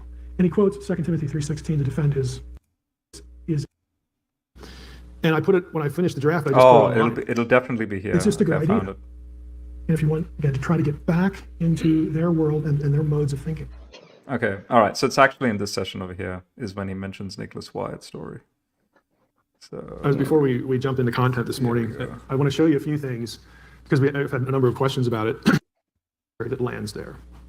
Everybody lands at essentially the same place. God has taken his place in the divine council. It's the gods and holds judgment. God's here. How do we know that? Because biblical writers talk about this one, Yahweh of Israel, in ways that they never talk about the other ones. You don't get that theology. He says, okay, calm down, fellas. Doesn't it say, I said, you are gods? And you quote Psalm, what they are, terms like spirits, okay? Describes their nature, what they are. There are terms that describe their place in hierarchy. Sons of God is one of those. It's drawn from ancient Near Eastern royalty language. And then there are terms that describe tasks or functions, and that's where angel falls. Angel just means messenger. So any one of the Elohim, any spirit being could be sent to take a message. Now later on in Judaism, in the course of Judaism, the combination idea, and it's within the Hebrew Bible in a few passages, they are in their realm, we are in our realm, the terrestrial realm. But if you're stripping, they'll be there to do nice things for you in your Christian life, 32, verses 8 and 9. And you can try it's Yahweh against the other gods. It's rebellion. So they make a plan to get rid of it. That the New Testament is well aware, unfortunate. So, okay, end of sermon. This is why I don't do pastoring. I just sort of drift off. Okay, Josh, there's a lot of feedback coming from your... Sorry. If you get into sort of Where? chains of gloomy darkness to be kept with until judgment, What the let's heck? destroy them all. And so the gods get together and say, yeah, I'd like a few more hours in every night. So let's get rid of them. And so that's what they decide. Now the Apokalo hear about this, and it's like, good grief, man, we put a lot of work into these people. It's terrible. We got to do something to make sure that our work survives. Sense in the context of Deuteronomy 32, because we're talking about geography. But they seduce the Israelites into following them. That's not what God wanted. So God divorces humanity, and in the very net, what happens in the biblical story right after Babel? He calls Abraham. He says, now watch, I'm not done yet. I've kissed you guys goodbye, but not permanently. I'm going to go to Ur, and I'm going to call this one guy. And he's a perfect candidate because he's old, and his wife is old, can't have kids, but I'm going to enable her to have a child. And I'm going to start my own one and have not rebelled. The combination idea for the nations and share a seat. They'll be there to, and like for the first 10 minutes, it's this guy through the whole of scripture position. Okay, the idea of a Trinity. Like I said, we'll reflexively go to, well, what about the third? 6, 1 through 4. There's some this article. The story is the world. Same description. Side, Anakim, Nephilim response. Again, that's the end of what we'll do here. But again, we have lost this essentially. An amazing amount of material. Your task. Okay, I think just to not, somewhere in there, Heiser tells a story about Nicholas Wyatt at the back of the room screaming out, yes! When Heiser says about the Elohim as being, can be applicable to angels, demons, disembodied human dead, Yahweh. It's a place of residence term based on the Ugaritic, because of Ugarit and the way they understood the term, but then because the Ugaritic is a parent language to Hebrew. Nicholas Wyatt, the foremost Ugarit dude, which, again, just to emphasize, I'll share my screen. If anyone thinks I'm not making, that I'm making this up, I'll just type in Wyatt here in my library. Okay, I have here 2 of his most important works. This one, Religious Text from Ugarit, Nick Wyatt, Sheffield Academic Press. All right, so there's that one. And this one, Space and Time in the Religious Life of the Near East, Nicholas Wyatt. He's done some very good stuff in there to showcase, for example, the Alma of Isaiah 7, virgin or young woman. Do you know what Nicholas Wyatt does? How he translates Alma in light of Ugarit? Sacred bride. Oops. Sacred bride. Why, Nicholas Wyatt? Why? Well, actually, let's just see. I'll show you, just very quickly. Okay, coming back to the screen. Let's see here. I'm gonna search Bible in Isaiah 7.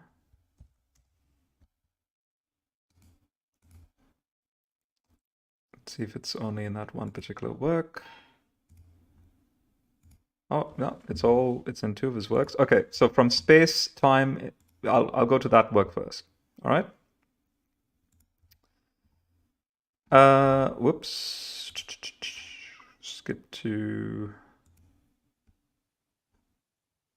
Is it over here specifically?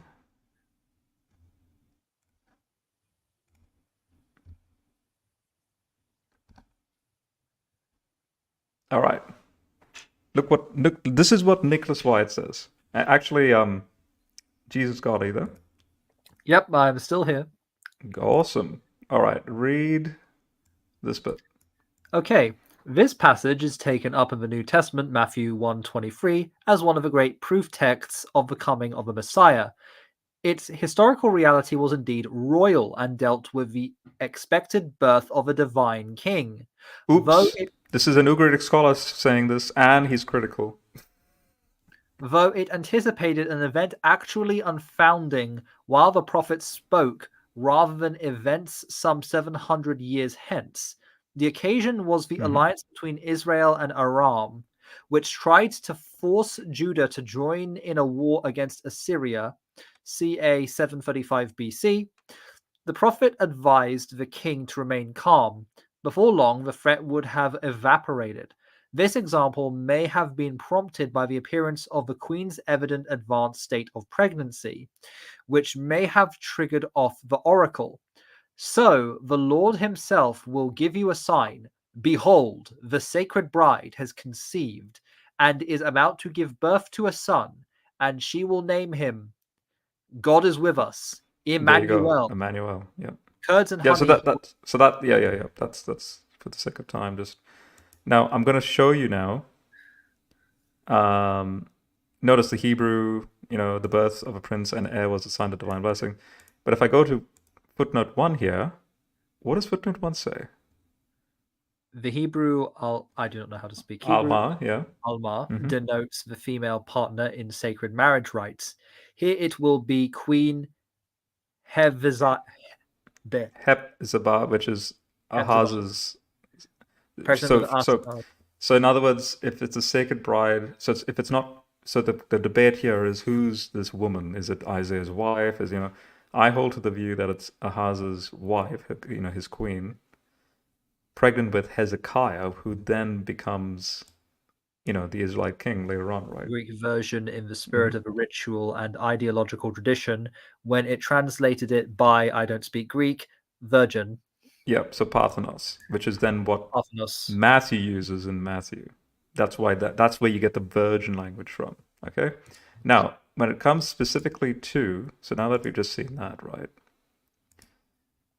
In his other work, Religious Text from Ugarit, let's see, so these are now Ugaritic, what you're looking at right here is Wyatt's translation of the Ugaritic text and his scholarly footnotes relevant to certain, translation choices. So for example, depart divine assistance, do not stay. Indeed, set your faces towards the convocation of the council.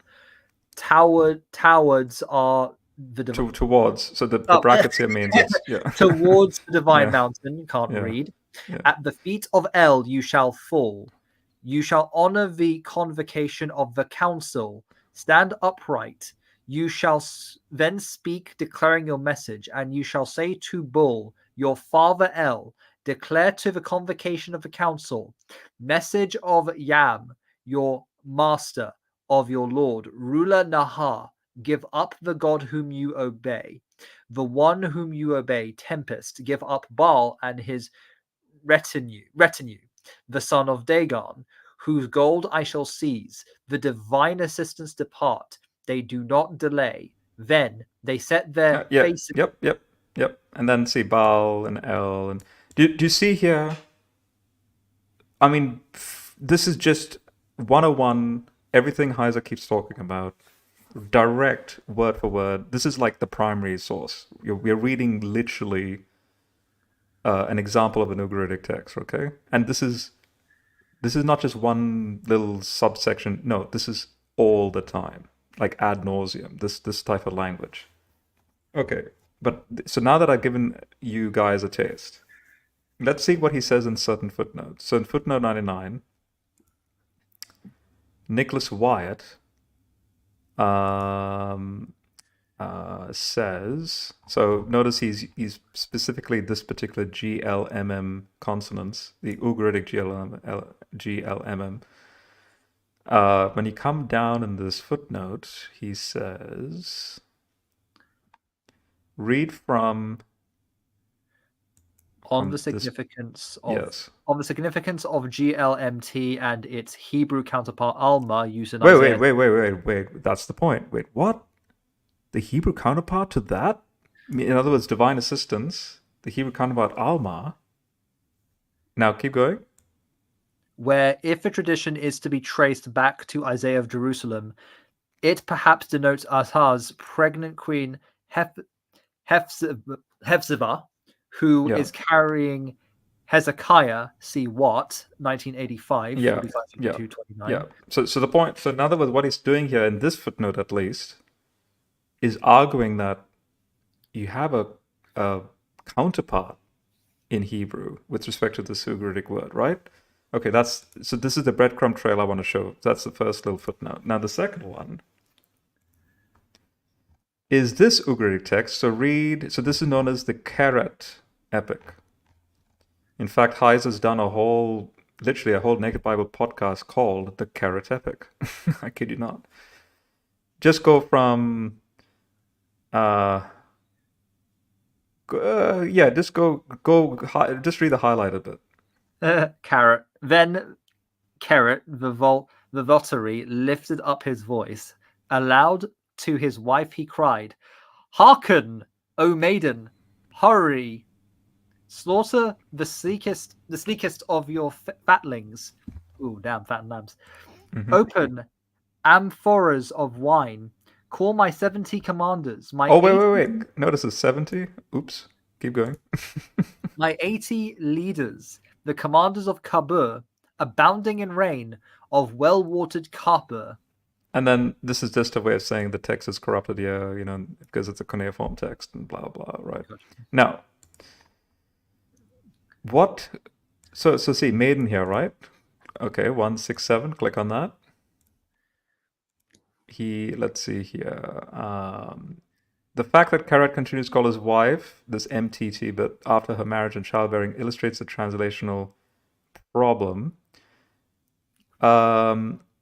Read from I would. I would defend maiden here on the ground that it reflects what might be regarded as Huri's honorific virginity as a queen. Her children have a divine father, Keret, son of El. She therefore remains ideologically virginal, having not known a man. Of course, she knew a divine entity, not a mortal. This is in keeping with the famous LXX translation of Alma in Isaiah 7:14 by Parthenos. By Harphanos. This is not simply an interpretation of the text, but a faithful reflection. Exactly, a faithful reflection of its ideological. Whoa, the Septuagint got it right? By happenstance? Okay, let's look at another quote, shall we? Where did he... No, okay, this next bit is to show where did he get sacred bride when he translated Isaiah 7:14? Well, here it is. So read from 1, 2... Her lips of his organ were moist. Let me sing of Nekal and Ib, the daughter of Harahab, king of circumcision, of Harahab's king of weddings. At the setting of the sun, Yare became inflamed. He embraced her who was born of the Ko-Farat. Hira goddesses Kopharat, O daughters of Elil, the bright ones. Lo, the sacred bride bore a son. Her vulva yearned for his penis. Her lips for his organ were moist, kinky. Her father gave her life. Yeah. So okay, you can stop that. Oh, sorry. Yeah. But okay, see, the sacred bride bore a son. Okay, this has nothing to do with Isaiah 7:14. But if there's a polemical sort of like, I'm going to use a similar language here to emphasize the point about this particular situation. Again, this is just shared vocabulary. All right. So when you click on footnote 9, you remember the GLMT thing in the prior footnote? See how he's like, compare with Isaiah 7:14. Rather than young woman, the term is restricted to royal women and goddesses. So now the emphasis here, when the angel comes to Mary and says, your son is going to sit on David's throne, what is that? What's the implications here with respect to Mary? She's of a royal line. The angel got that pretty correct. In other words, when Matthew quotes Isaiah 7:14 and applies it to Jesus, he's bang on the money. Because see, the Ugaritic argument defends Matthew's use of Isaiah 7:14. And Mary being the applicable, necessary, now in this case, virgin of royal descent, for then Jesus to be that. Now, the bearing language again is, he's like, compare the formula to 7:14 again, like the Alma will bear a son and so on. Okay. Should we get back to the video? Or? Yeah. I was just going to say it. Here's another one. Okay. Where he says, you don't need to read this. I'm just going to say, I can see that this to the sacred bride, footnote 38. Again, it's exclusively of royalty and deities. So the point here is, the emphasis here is that the Emmanuel of the Alma in Isaiah 7:14, it has like a lot of Ugaritic backdrop for us to then really flesh out what's really going on in that passage. Okay. Let's go to the video.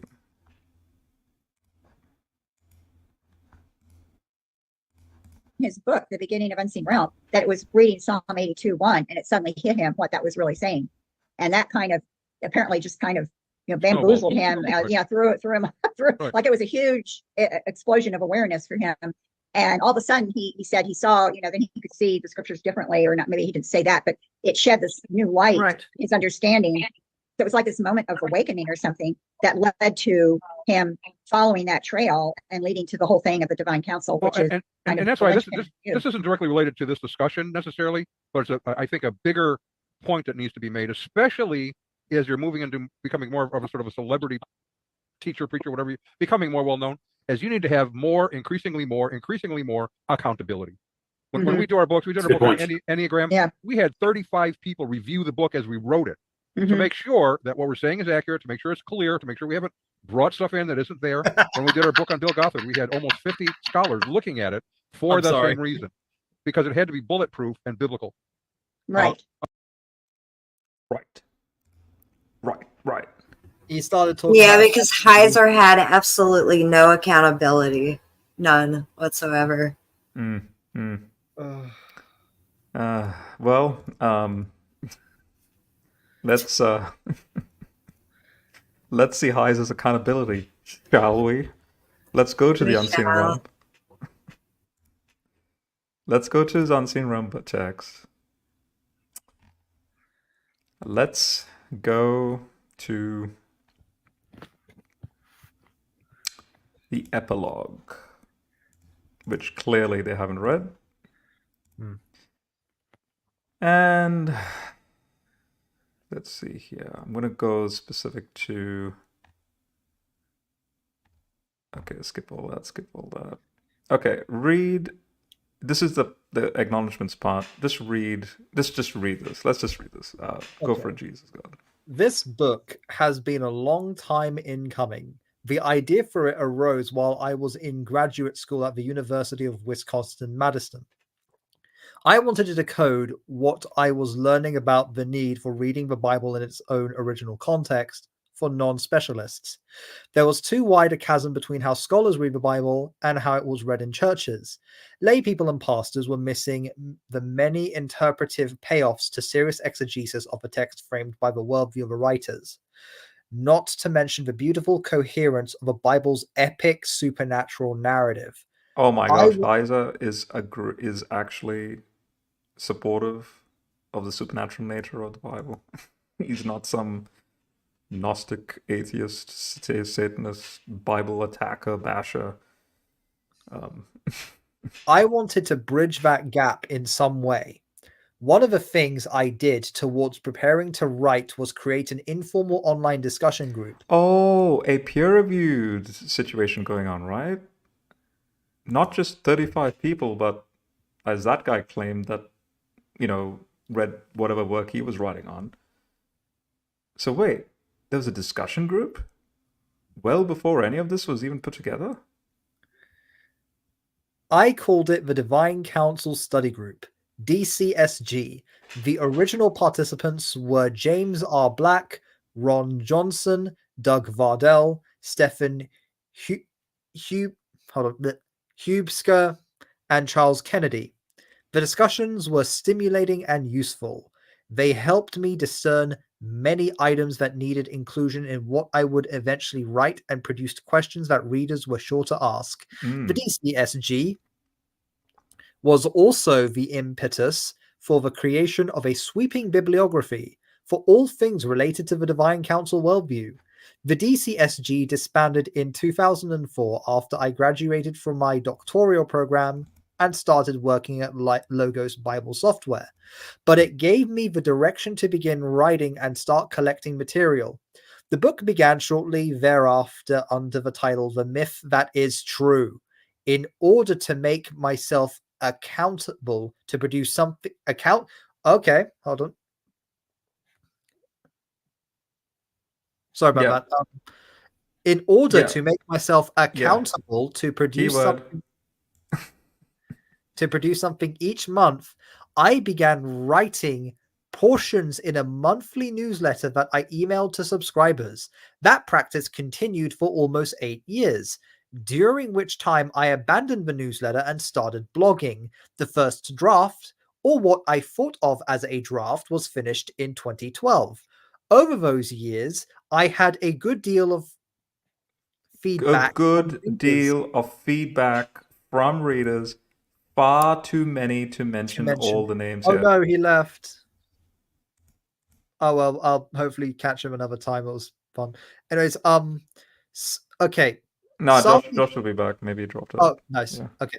Some who proofread the initial manuscript version and otherwise encouraged me in the project include Mark Lutzow, Kevin Busey, Tim Robinson, James Koch, Kathy Hawke, David Brewer, Brian Lopez, Chris Putnam, Ben Stanhope.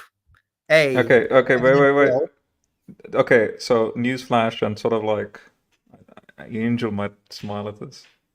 I was one of those original readers of The Myth That Is True. It's just that I came late to the game because I came across Heiser around 2013, 2014 with the Zitchin stuff. And I was a little bit very shy and very like, I didn't mention him or contact him. Ben Stanhope actually was engaging in the blog, like, the comment section in Heiser's blog. And Ben also made a blog. You see, so that's why Heiser knows about Ben. But the point is, oh my goodness, the clips I started off in all these streams, and everyone here knows about Ben Stanhope and his YouTube and his unique contribution. Yeah, I'm talking. It's been 10 years since when I first came across Heiser, read his draft. Look at all these names. I mean, you don't have to read, but I was waiting for you to catch up to at least Ben Stanhope so you could see that, right? And now, specifically assisted in organizing my cumulative Divine Council bibliography. All right. Hold on, give me a minute, dude. Sorry. Yeah. So currently numbering over 3,000 items. Okay, so this is at the time of Unseen Realm. Since then, just to quickly emphasize, since then, it's jumped up to 6,600 items. I'm not making that up. Here is, I'm sharing another screen here. Here is a more recent, I think this is like 2021, thereabouts. So this is in actually a PowerPoint presentation that a friend of mine from Russia Christi at Texas A&M, he put together this slide, basically 3 persons, 2 powers, 1 God, because he's also a fan of Heiser, right?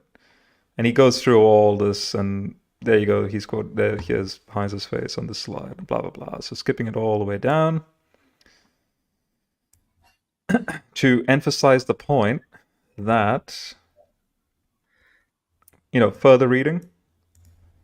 Read what Heiser says here. With respect to his own research, the bibliography for items covered in Dr. Heiser's book, The Unseen Realm, is voluminous. Dr. Heiser's personal bibliography for that research is currently at 6,200 entries. Aside from bibliographic items in The Unseen Realm, readers are directed to the companion website moreunseenrealm.com for the book.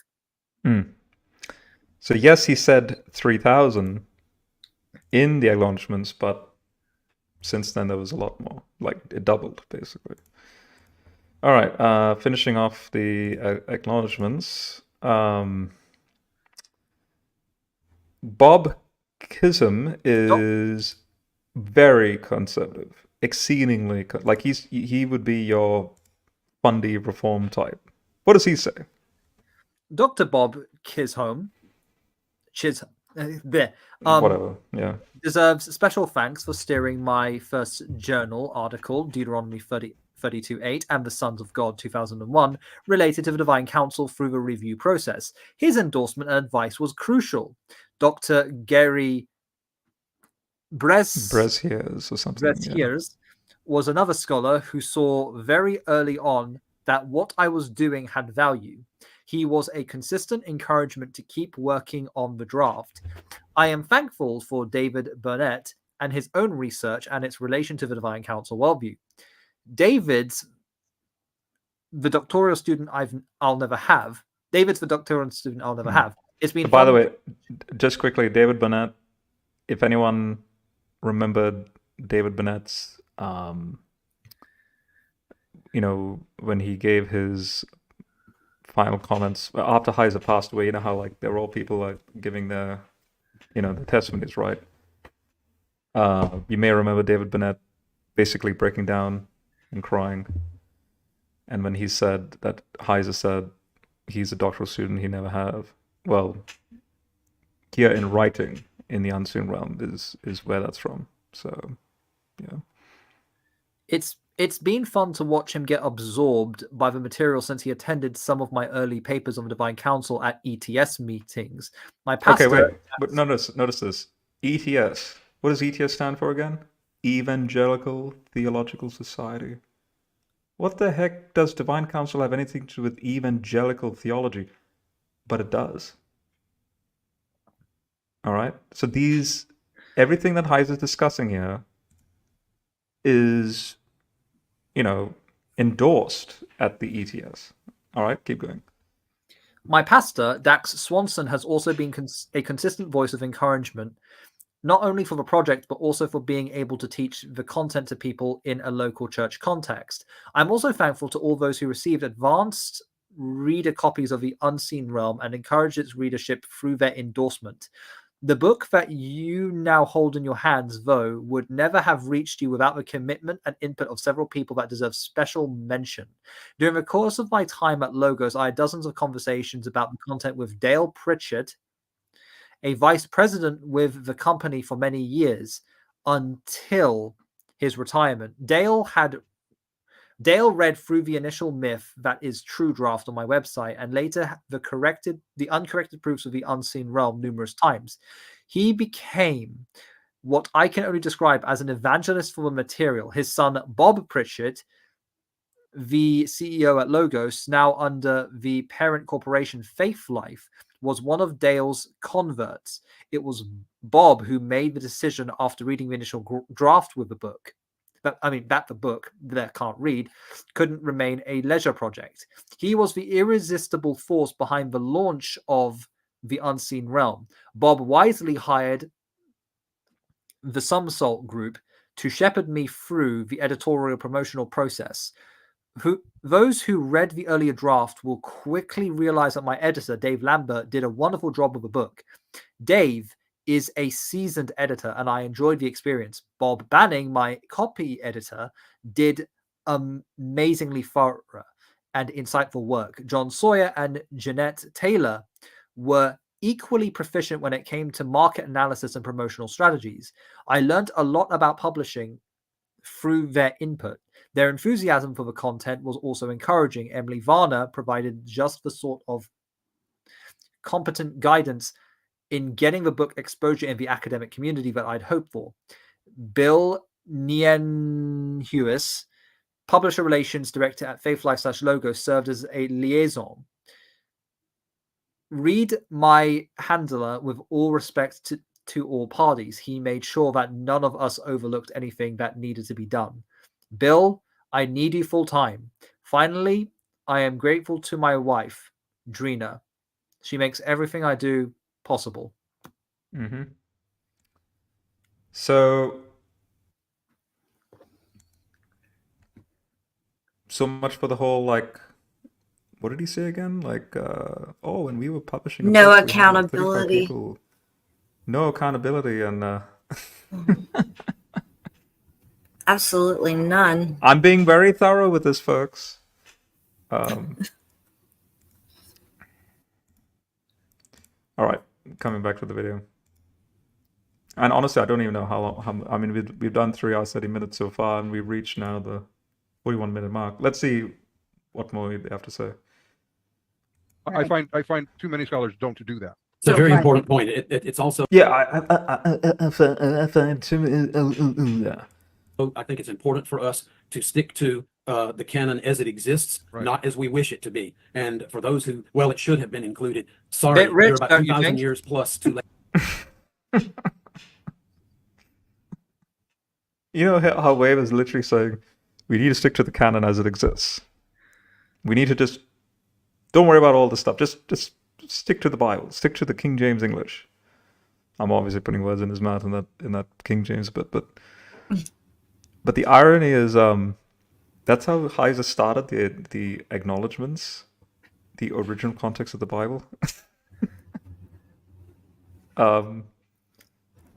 Late to that party, and that's not happening, and we will be held accountable for how we maintain our understanding of biblical authority. I think it's also so all those people, including myself and Ben Stanhope and all those people there, oh boy, are we going to be held real accountable. So important for us as evangelicals to stay dialed in on keeping our eyes fixed on Jesus, the author and the perfecter of our faith.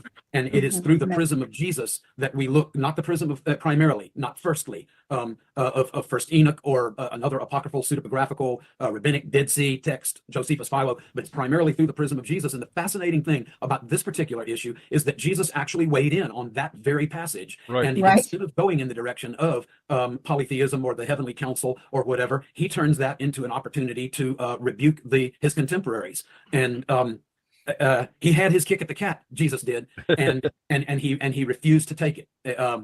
And what that means then is that we don't have Jesus authority. We don't have apostolic authority. We don't have canonical authority. We have the full counsel of God that is going, with the exception of a few minute verses that are of his picking, his favorites, that appear to have vestiges of henotheism or polytheism in them, that then all of a sudden we've got to turn the prism around backward. We've got to look through the telescope backward and interpret all of biblical reality in light of this incredible novella discovery that he has come up with, that no one else has ever seen or is afraid to tackle or whatever. And it just, It just all appears to me a really disingenuous treatment of scriptural authority and of our hermeneutic of interpreting through the person and work of Jesus.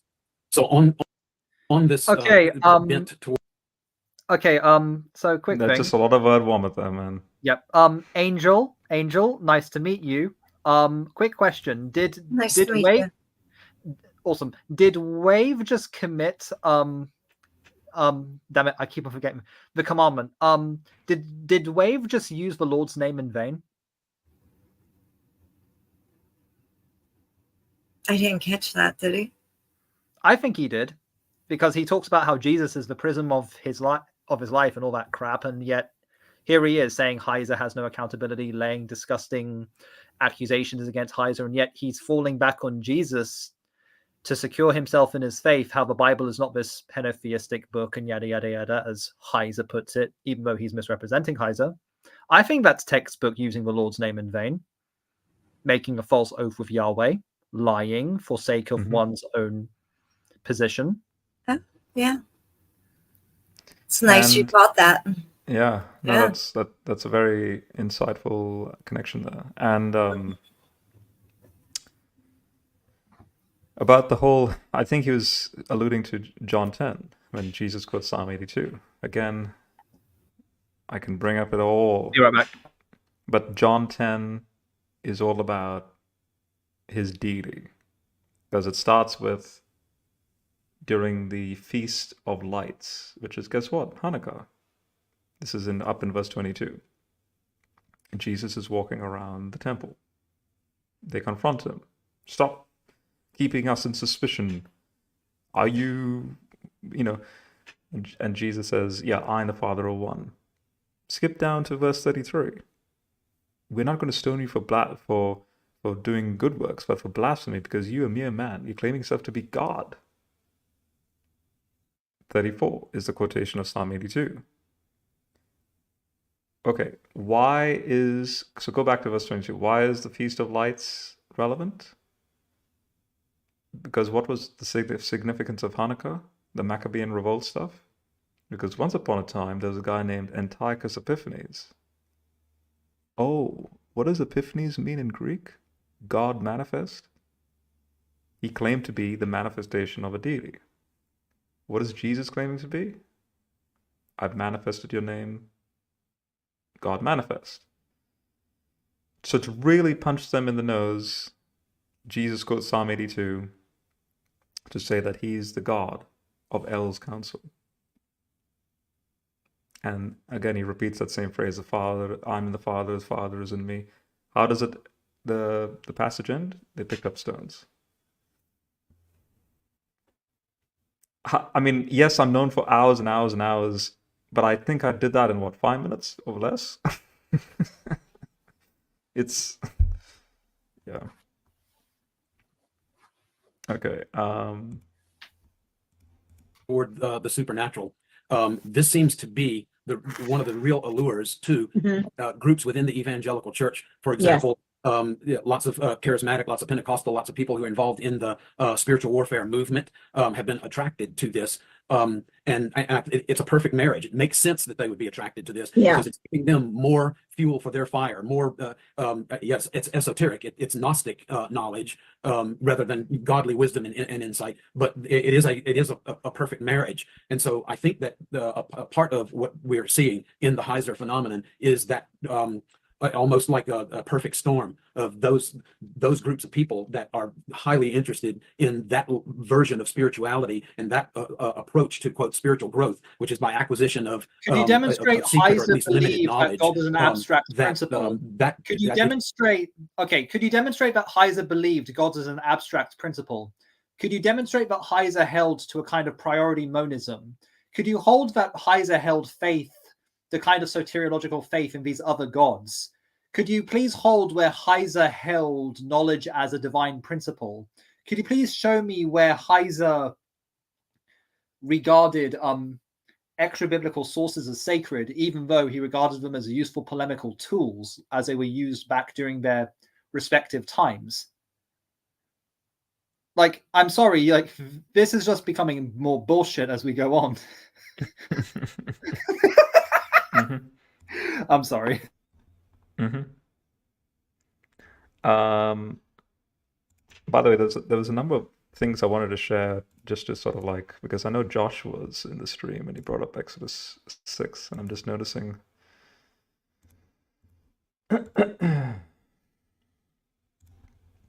Okay, remember early in the stream, he brought up Exodus 6:3 about I was known by the name El Shaddai, but was I not also known as, Yahweh in that sense? This is from Dwayne Garrett in his 2014 Kriegel commentary on Exodus. Dwayne Garrett is exceedingly evangelical, like, again, very conservative. This is his specific translation. So the beauty of Garrett's commentaries is that he does his own translation with his own commentary. This is how he translates 6:3. And I appeared to Abraham, to Isaac, and to Jacob as El Shaddai. But my name is Yahweh. Did I not make myself known to them? Notice that. Okay, it's not saying he was not known as Yahweh to them. He's clarifying that, yes, as El Shaddai, but also my name is Yahweh. So I just wanted to get that out of the way. Secondly, what about this so-called territorial spirit stuff? Okay, just want to show you. You there? You're able to speak? Sorry, yeah, I'm here. Yep. Okay. Maybe not this one. Let me just look for it specifically. Gonna get something to drink first. Refreshing. Yeah, I think this should do. So there's Shadim, by the way. So remember when I said we could read Eugene Carpenter's 32:17, the demons, that the new neighbors that have appeared. I could go there, but for the sake of time, we don't need to. But he goes into the whole ancient Near East and backdrop stuff. But basically, the territorial spirits idea comes from that term. Okay, it's not just some random thing. And maybe just read this paragraph here, just so we can whet our appetite a bit. Okay, earlier passages in Deuteronomy show that the sons of God allotted to the nations in Deuteronomy 32:8 were considered gods, Elohim. This is indicated as well by the use in Deuteronomy 32:17 of Elohim, who are also called Sedim. The coupling of these two terms is consistent with related terms in other Semitic languages. The Balaam inscription of Dere Allah, line 5 combination I, refers to the Sadain as Elahin, gods. The Akkadian Sedu is prefixed with the DINGR sign. So this is a way of saying deity. GIR sign, or the like a holy set apart deity sign, basically. Sure. Which marked divinity. Oh yeah, there it is, marked divinity. Yeah. The Akkadian term provides a Semitic nuance for our purposes, as Sedum were perceived as territorial spirits. Okay, so this is not some made-up term. This is already in the cognitive framework of, say, in this case, the Akkadian stuff. That's how they were perceived, right? Now, does that term occur in, say, I'm just giving like a random example, in commentaries in regards to, I kid you not, in regards to the New Testament in the 90s? So, for example, the Letters of John, NIV Application Commentary, From Biblical Text to Contemporary Life, Gary M. Bird. Now, he's one of my favorite. He's fantastic when it comes to Johannine literature. All right? Guess when this was published? 1998. All right? Does he mention the phrase territorial spirits even back then? The answer is yes, because see, Well, the church had been built. Not don't read it just yet. All I'm saying is we'll get to this bit. All I'm saying is the phrase itself occurs in actual scholarly monographs like this: territorial spirits, insights, and strategic spiritual, blah blah blah blah blah. So, but before we get to that, let's read his. This is quite a bit to read. Okay, this is the contemporary significance in light of this particular passage. John 4, 1 John 4, verses 4 to 6 about the, testing the spirits, basically. Okay? So coming back to this bit, he says... Okay, start from the spiritual landscape. The spiritual landscape is no less confusing today than it was for John 2,000 years ago. Challenges to the gospel and the flourishing of new religious movements seem commonplace, and in some cases, the church has endorsed their growth. A Presbyterian church, USA, Presbyterian, Missouri, recently sent $41,000 from its church-wide benevolence offering to a local Muslim school to aid the poor and oppressed. Yet, does not such charity advance the theological mission of a faith that denies Christ and directly competes with the church? One Presbyterian pastor, Alan Krummenacher, defended the grant as a bridge for understanding and cooperation. Such examples as this abound. Otherwise, splendid overtures of Christian generosity become confused with the ultimate mission of the church. Therefore, the discernment John encourages must become a vigorous part of every congregation's ministry. Nevertheless, there are difficulties and challenges to its application. We must know where to apply it and how narrowly. The church is called... Yeah, so what I'll do is, so obviously test the spirits, but what I'll do is I'll skip down for the sake of time and reading. Let's skip down to... We know about that stuff. I know about that stuff. Okay, number 4 onwards. Where or who are these spirits today? Throughout this passage, John tells us to test the spirits. If John's outlook is dualistic, see above, I have to be ready to test for genuine spiritual forces in my community. To be candid, I have to admit to the possibility of demonic influence among those who want to sabotage the church. John does not tell us about spiritual warfare as Paul does. But as noted in the introduction, there is ample evidence to suggest that he led a charismatic or pneumatic community. The spiritual warfare described in Ephesians 6 was no doubt familiar to him. John thus wants us equipped for spiritual battle. Does this mean discerning spirits, and does it also mean deliverance and exorcism? Many of us So angel. Does this sound a little bit like what Heiser would say, even in his Demons book? This is back in the 90s, right? All right, keep going. Okay. Many of us recoil from the thought that such fantastic ministries should be a part of a church's work, but they must be. Today's Christians who have grown up in the wake of a charismatic renewal are comfortable and look for a pastoral ministry that encounters spiritual forces. 25 years ago, young people would have scoffed at the idea of the demonic, but no more. I recently spent a day with a friend who is the chaplain aboard one of the Navy's newest guided missile cruisers. He told me of the many faith groups in the ship's crew of 400. There were Jews, Catholics, High Church Protestants, Mormons, everything, including Satan worshippers. This ship is a cross-section of a world and its willingness to flirt openly with the demonic. I met a young Presbyterian pastor and his wife during a conference in Michigan where I was speaking. In our conversation, they spoke late into the evening about his first pastorate in Florida. Early one morning on his first week, he entered the darkened church only to see demonic spirit apparitions that had been witnessed by many others.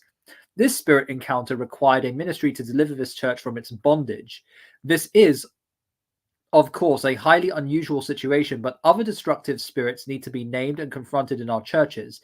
Spirits bringing illnesses, sin, and destruction to Christ's body. It is not eccentric to hold such a view. Any Christian cosmology that posits a personal God and angels should also have room for a personal devil and his cohorts. I have shared these stories with a Hispanic pastor from South Texas who smiled and said, "Our communities have known about these realities all along." Wait. Is this Heiser writing all this?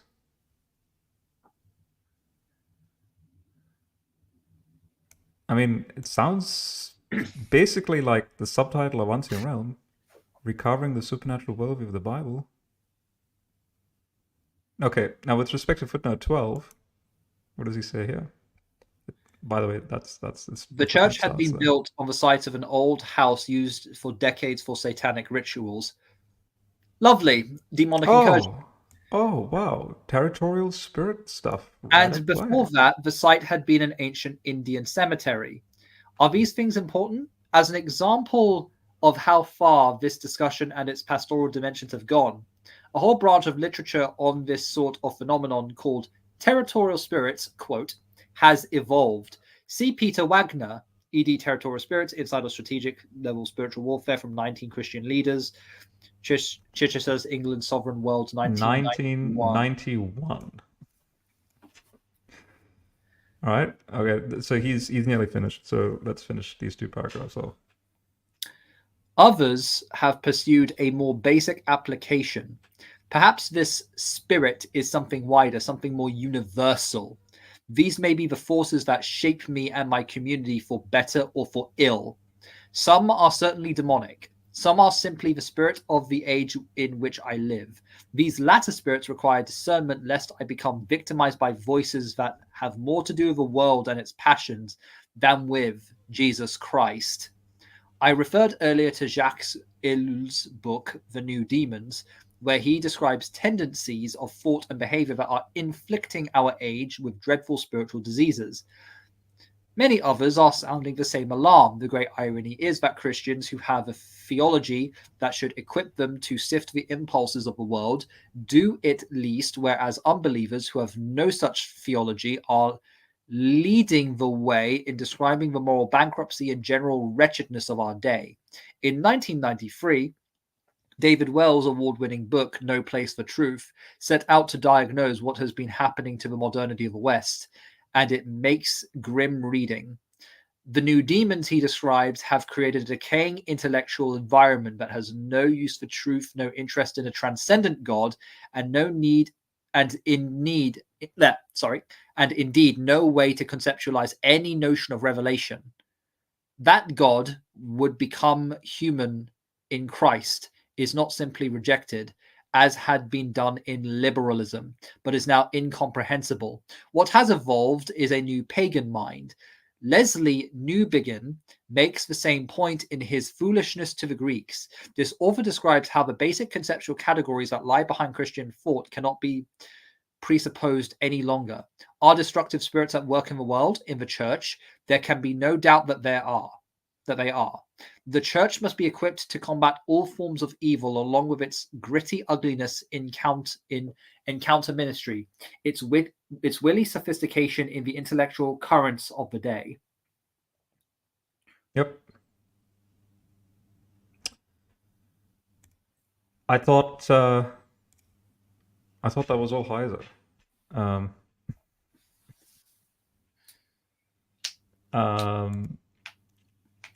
Okay. Now, apparently, Dorian's video is going to skip straight to Jordan Cooper in about 10 minutes, but at the speed at which I'll be playing, it'll be like 5 minutes. Let's conclude with what they have to say, and then like a part 5 will be then finally I'm getting to Jordan Cooper's comments. So here we go. It just is it's a toxic mix. I would say that how big a deal we make of something should correspond with how big a deal the Bible makes of that something. Right, right. And so I think that there's a propriety to the way that we deal with Scripture, and I believe we consistently violate it, even within our more orthodox, or more Bible based evangelical churches. I find it abysmal that we will take a phrase out of a Bible passage and turn that into the subject of a whole song that then the entire congregation sings and then repeats it over and over, almost like a mantra, until we're all kind of brain dead. I find that completely unappealing and inappropriate and unhealthy for the body of Christ. The goal is just to stick what is with the primary emphases of Scripture, keep our eyes focused on Jesus, understand that he is the primary linchpin in our interpretive system. Things need to be seen through his person and work, and we're just not going to miss a whole lot, and we're not going to get very far off if we will just stick with those meat and potato, bread and butter, that kind of approach to Scripture. And avoid. So you know how Heiser keeps saying the whole nothing to see here, citizen, move along. That's exactly what Wave was emphasizing. I'm sorry, I couldn't hold in my laughs. Meat and potato, just a generic meal. You know, the potatoes for the carbs, the meat there's for the protein. That's just nothing. None of the, say, the Mediterranean stylistic added spices. Yeah, don't season your food. No cup of wine. It has to be grape juice. Oh my gosh. Boy, I want. Okay, John, how much time do you have left? Because I'm going to probably end the stream in 10. But I would like you to read one more thing if you can.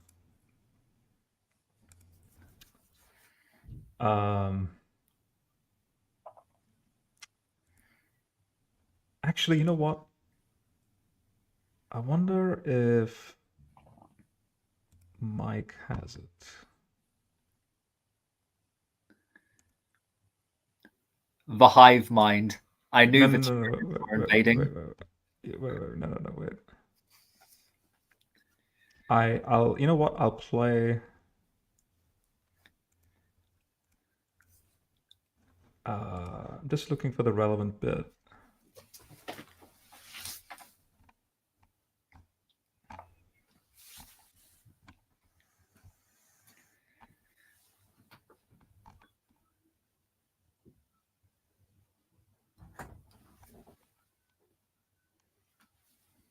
Yeah, okay. You know what? I'm gonna actually play this instead. So let me just make sure I have the actual copy.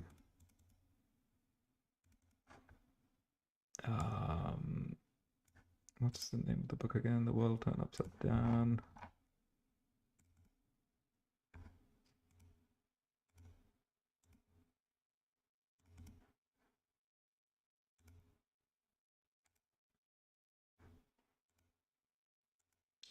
The Hive Mind and I'll Be Watching You. Okay, these are very short, so okay, but instead of you reading it, I'm gonna have Heiser himself speak on his behalf. So remember the TV show, this, you know, Stranger Things. So what I did with, say, The Matrix, well, you know, as you guys know, I do it all the time with all these movies. I polemically pull together gospel themes with modern cultural, you know, media. Well, I mean, Heiser did something interesting, and probably his first and only version of what I was doing. But for some reason, he loved the recent TV series Stranger Things. I never really, I mean, so when I read what Heiser had to say and so on, then I could see the connections. But me personally, I just haven't gravitated to the series. Either way, the point is, that was Heiser's like hobby pet project, finding the gospel through Stranger Things. This is now the conclusion of his book, but sort of in video format, where he himself speaks. So I'm just going to bring that up now.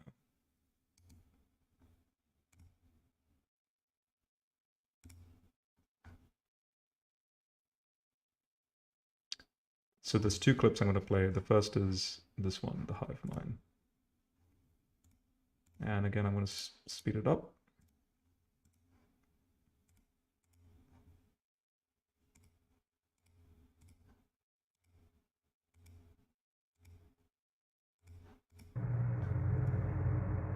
We said a bit earlier that the family of God has two enemies. There's the enemy within, our own struggle to follow Jesus and show him our loyalty through our lives, and the enemy without, something other than ourselves.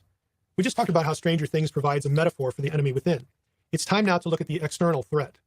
In other parts of the book, I talk about the human threat to Will's rescue and the heroes of the show. But here I want to focus on the supernatural or paranormal threats in the show. The Demogorgon, the Demodogs, and of course the mind behind it all, the Shadow Monster. I find it interesting how Stranger Things presents us with a variety of paranormal villains, operating as it were as a collective, the hive mind as Mike refers to it. The hive mind and the coordinated combat launched against it are a useful analogy to spiritual warfare that we have in Stranger Things. Unfortunately, clarity on how the New Testament frames spiritual warfare is lacking in many sectors of contemporary Christianity. Many Christians either reject the idea as somehow not real, that Paul's talk of principalities and powers refers mainly to impersonal cultural trends or psychological distresses, or they go to the other extreme of seeing a demonic entity behind every problem we have. Our internal struggle invalidates the latter of those two perspectives. We don't need demons behind every mistake or sin we commit, or every opposition we face. Human frailty and selfishness covers most of that ground. But Scripture... Oh, out of the horse's mouth. Is Heiser, when he talks about territorial spirit stuff, does he just go like ad nauseum and over the top? He's just clarified. First and foremost, the human condition, sin, depravity, all that stuff.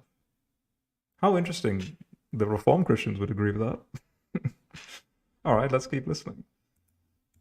Scripture doesn't allow us to stop there. It indeed presents us with a real spiritual world containing intelligent evil beings who seek our destruction and to impede the kingdom of God at every turn. There is, to use Mike's words, a spiritual hive mind that opposes us. How we think about that matters. Even as Christians, we are products of a modern, scientific, technological culture. I've met many Christians who are essentially selectively supernatural. They are essentially believing skeptics. What I mean here is that many Christians embrace the Bible's teachings about supernatural beings that they think are essential. For example, the belief in God, Trinity, the deity of Jesus, angels, that sort of thing. But then they either dispense with demons or Satan, or live as though such things aren't real. These Christians assume an out-of-mind, then unimportant stance, as though supernatural evil is so peripheral that it might as well not exist. But they aren't comfortable saying that, because that isn't biblical theology. On the other hand, I'm not endorsing a cartoonish view of the supernatural world here. Spiritual warfare is not about shouting at demons or performing ritual acts to put them in their place. Spiritual warfare is fundamentally about the conflict between two kingdoms. Whether you realize it, or believe it, or not, the Bible teaches that we are part of a supernatural conflict where a hive mind of unseen beings, guided by a super-intelligent malevolence, collectively observes humanity through a thin, preternatural veil, seeking opportunities to influence, impede, misdirect, and afflict. Their goal is nothing less than preventing the kingdom of God to reach its consummation, an event linked to what the Bible calls the fullness of the Gentiles. In other words, the fulfillment of the Great Commission to all nations of the world. The strategy is not only to divide and conquer, but to distract and destroy. If you've seen Stranger Things, all of that should sound familiar. No, I just love that bit. I'll just repeat that last bit there, what he said there. If ever that was a succinct summary of what would be the only thing Satan could do with respect to the Great Commission. Distract. Right? That's it. He can't defeat the church. Because see, Matthew 16. On this rock I'll build the congregation of the church, the ecclesia. And it's not that the gates of hell will prevail, like as if they're attacking. No, the gates of hell will not withstand this church. In other words, it's crumbling. But while it's crumbling, through that crumbling process, they're literally the only thing that they can do in that moment. Come down with us in our crumbling. That's literally that's all the Satan and the forces can do. I would say within baptism as well, being a spiritual warfare, you know what I mean? Like against the spirits. Like I know in Orthodoxy, like when you're baptized, you're leaving like a declaration of war. Yeah, it is. So yes. You're leaving the world or leaving, that sort of thing, and you're reemerging as a, new creature, like yes, outside of that, sinful thing that we were, that we were, So it's a renouncing of those territorial spirits and coming into the kingdom of God. And Heiser says that from the First Peter 3 reference, that baptism is like a wedding ring sort of symbol, telling the the dark kingdom, Yes. you've lost me. I'm not, So yeah.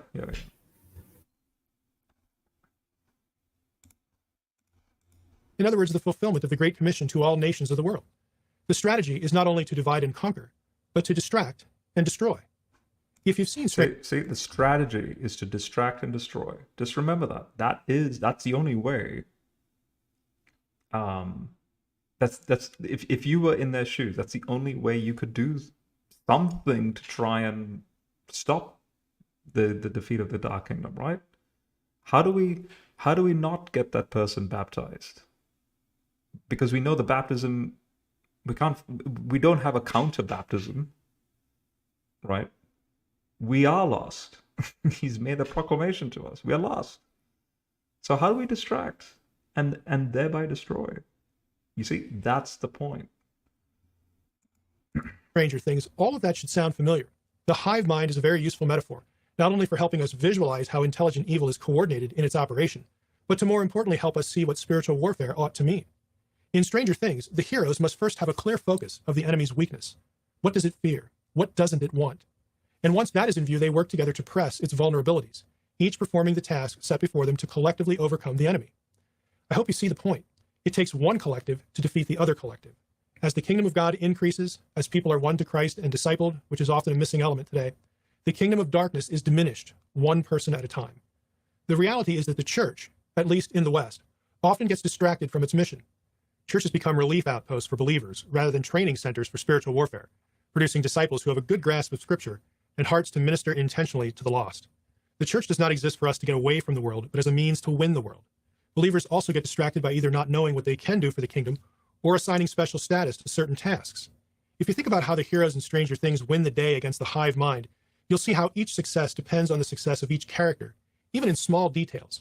The mission gets accomplished by a series of small tasks. There's a total team effort to prevent the shadow monster operating through Will, to learn Will's location. In the struggle to exercise Will, small groups of characters act in unison to divide and divert the attention of the shadow. If any of them fail, the whole enterprise will fail. This is how the church needs to think, as a collective. It's why Paul used the analogy of the body and its parts to describe the believing collective. Each part has a role to play. Each part must be functioning as designed for its health and success. Each Christian has been providentially gifted for performing some task that, when performed, will dovetail with other parts to move the whole forward. We cannot be fragmented or unwilling to do the task providence sets before us. The hive mind that opposes God's kingdom won't be defeated by anything less. Boom. Beautifully said. And so I'll play the last 4-minute clip here. And just, when he says it takes one collective to destroy the other, I'm reminded that, like in Psalm 68, which Paul quotes in Ephesians 4, the one who descended is the same one that ascended to grab the captives, right? In Psalm 68, it says that Mount Bashan looks at Mount Sinai with envy. It's like, anyway. But I was just reminded of that scripture when Mike said that. All right, here's the last clip.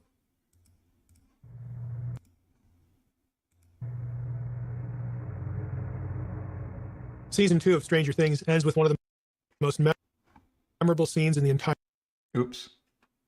show, the snowball. All right, let me backtrack it a bit. Things ends with one of the most memorable scenes in the entire show, the snowball. That said, it's also one of the most sinister.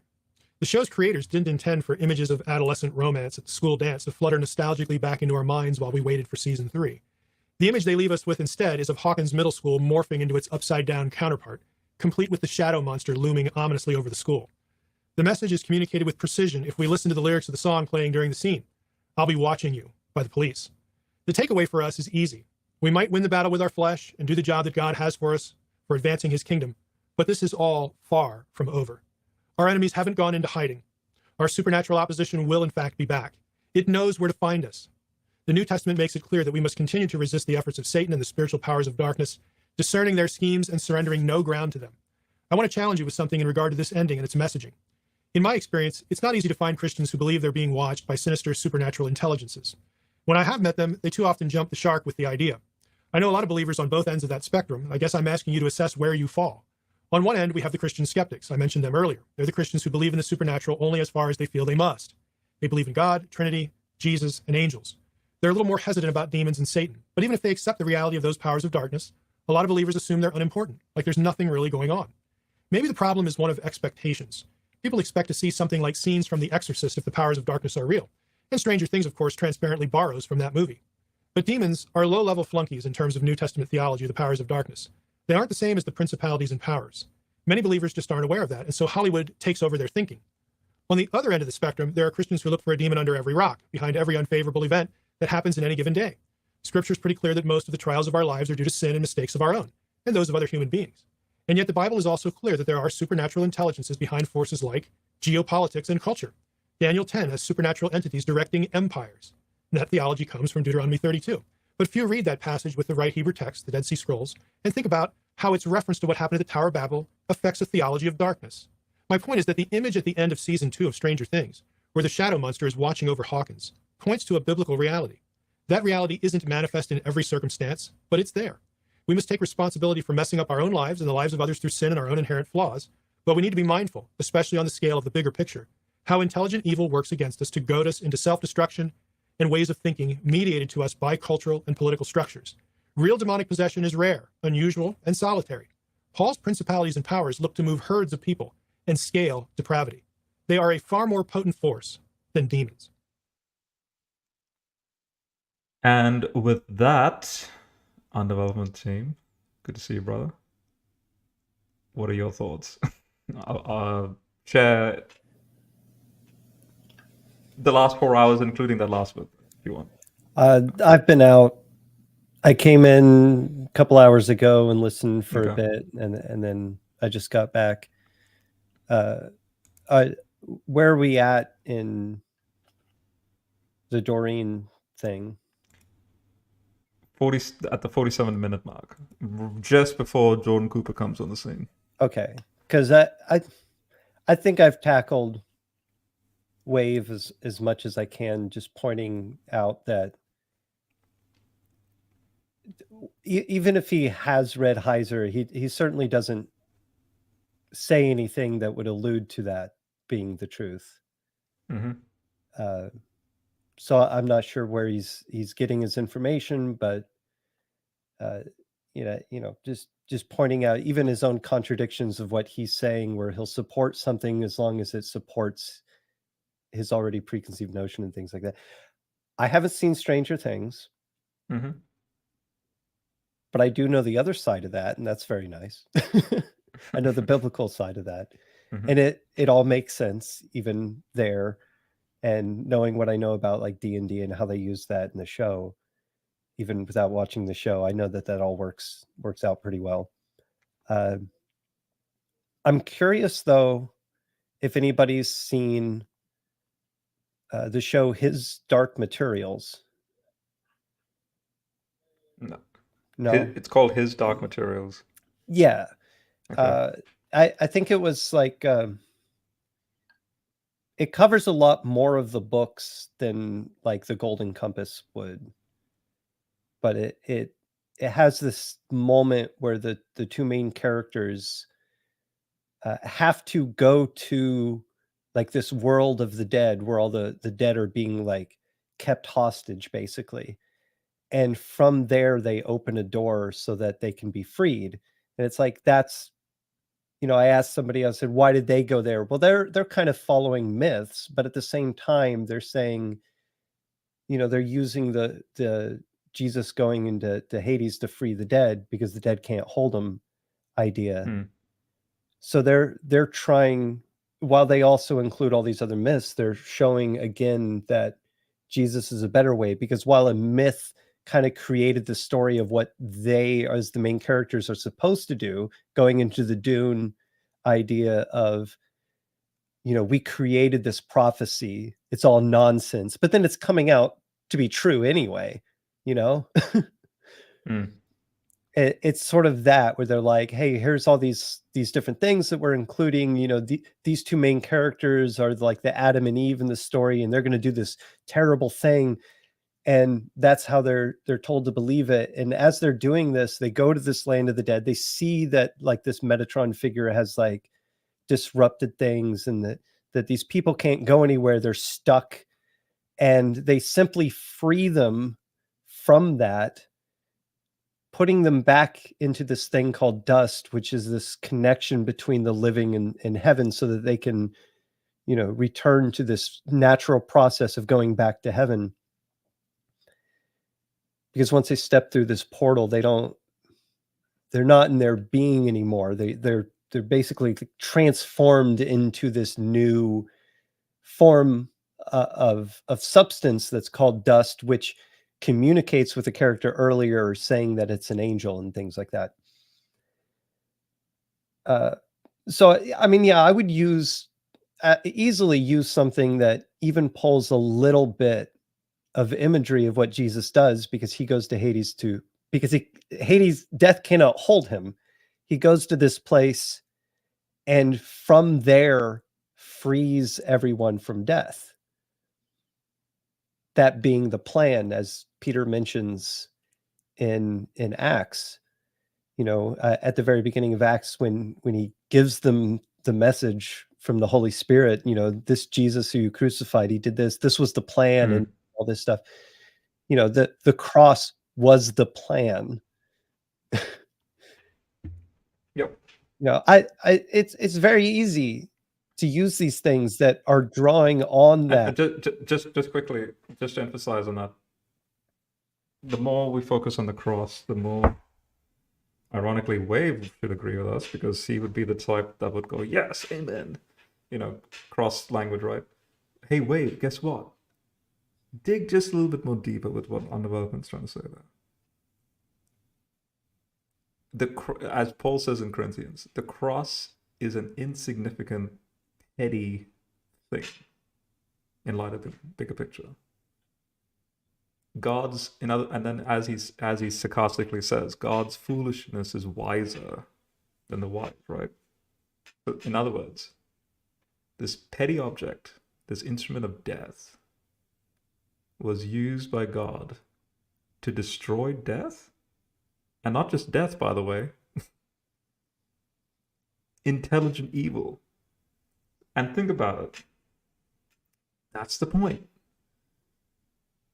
If, say, as he says in chapter 2 of Corinthians, they think about it. What intelligent, like a genuine intelligent evil entity would not have calculated that the God of the universe, who obviously is infinitely larger than this intelligent evil being, but the point is, an infinitely larger, more wise deity,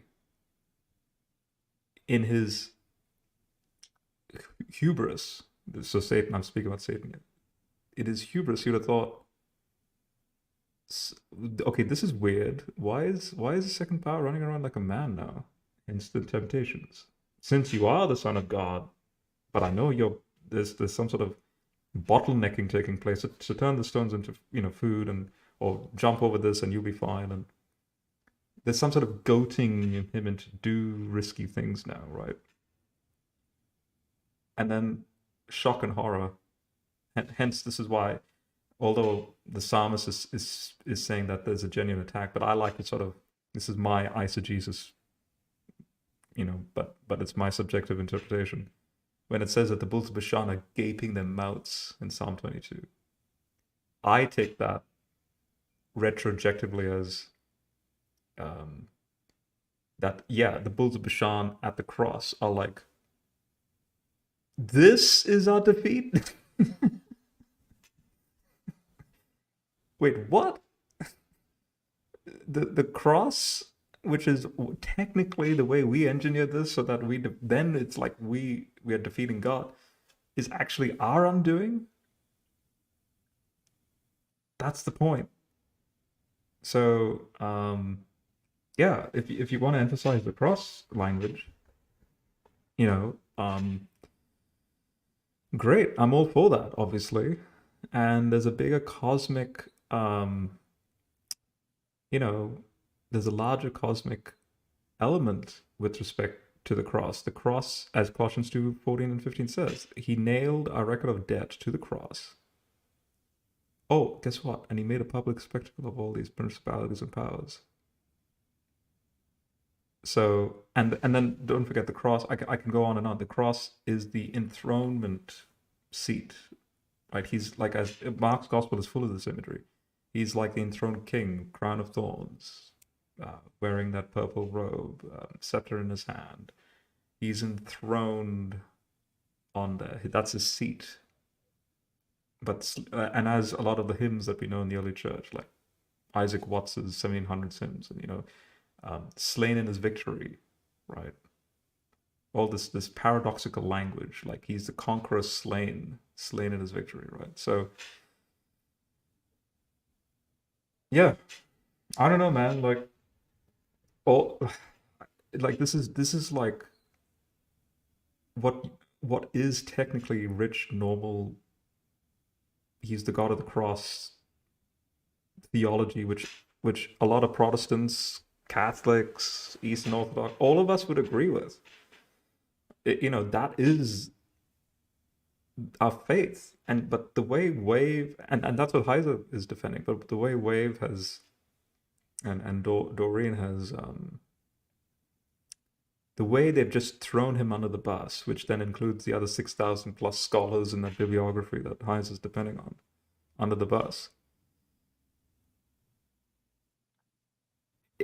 I suppose, okay, this is my concluding point. I suppose I'll just say it for the sake of saying it. I could be wrong. I hope I'm wrong. But if they're going to do an attack against all these people who have done a service for defending the gospel, their misunderstanding, if they have read the material, but obviously now it's worse if they haven't read the material, then they're making these points. I don't think that they even understand what the gospel is. I'm not attacking them for like, hey, how dare you strawman Heiser? I genuinely don't think they don't know what the gospel is. Yeah.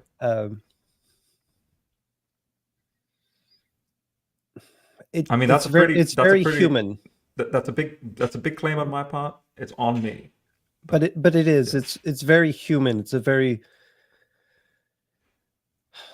localized way of thinking about things and confining things. When you have these discussions with people who can't understand the model, just the model of the Trinity that's presented to them. It's because they have shown that they'll express in this way that they have a mental block with separating physical human limitations from what God can and can't do and be.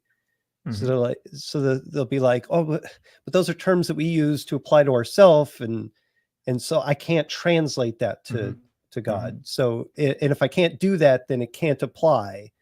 And so it's very human to struggle with it and to fight back against it, because it's not something that you think that you can relate to. Yeah, because just to clarify, they don't even realize the irony is that it is a human language that is any human language is a limitation. It's interesting that Greek becomes sophisticated enough to then include more sophisticated concepts, but the point is it's limited still. It's the best we can do. Then that's why we look at what other people had to say throughout time as they're studying it, and they're trying to think. They're like, oh, so this was said, and this was said, and this was said, and these three things together talking about the same thing at different times can mean this. And we don't have to take their word for it, but we know that they're working through it instead of just saying, oh, well, this said this and this said this, and those are contradictions.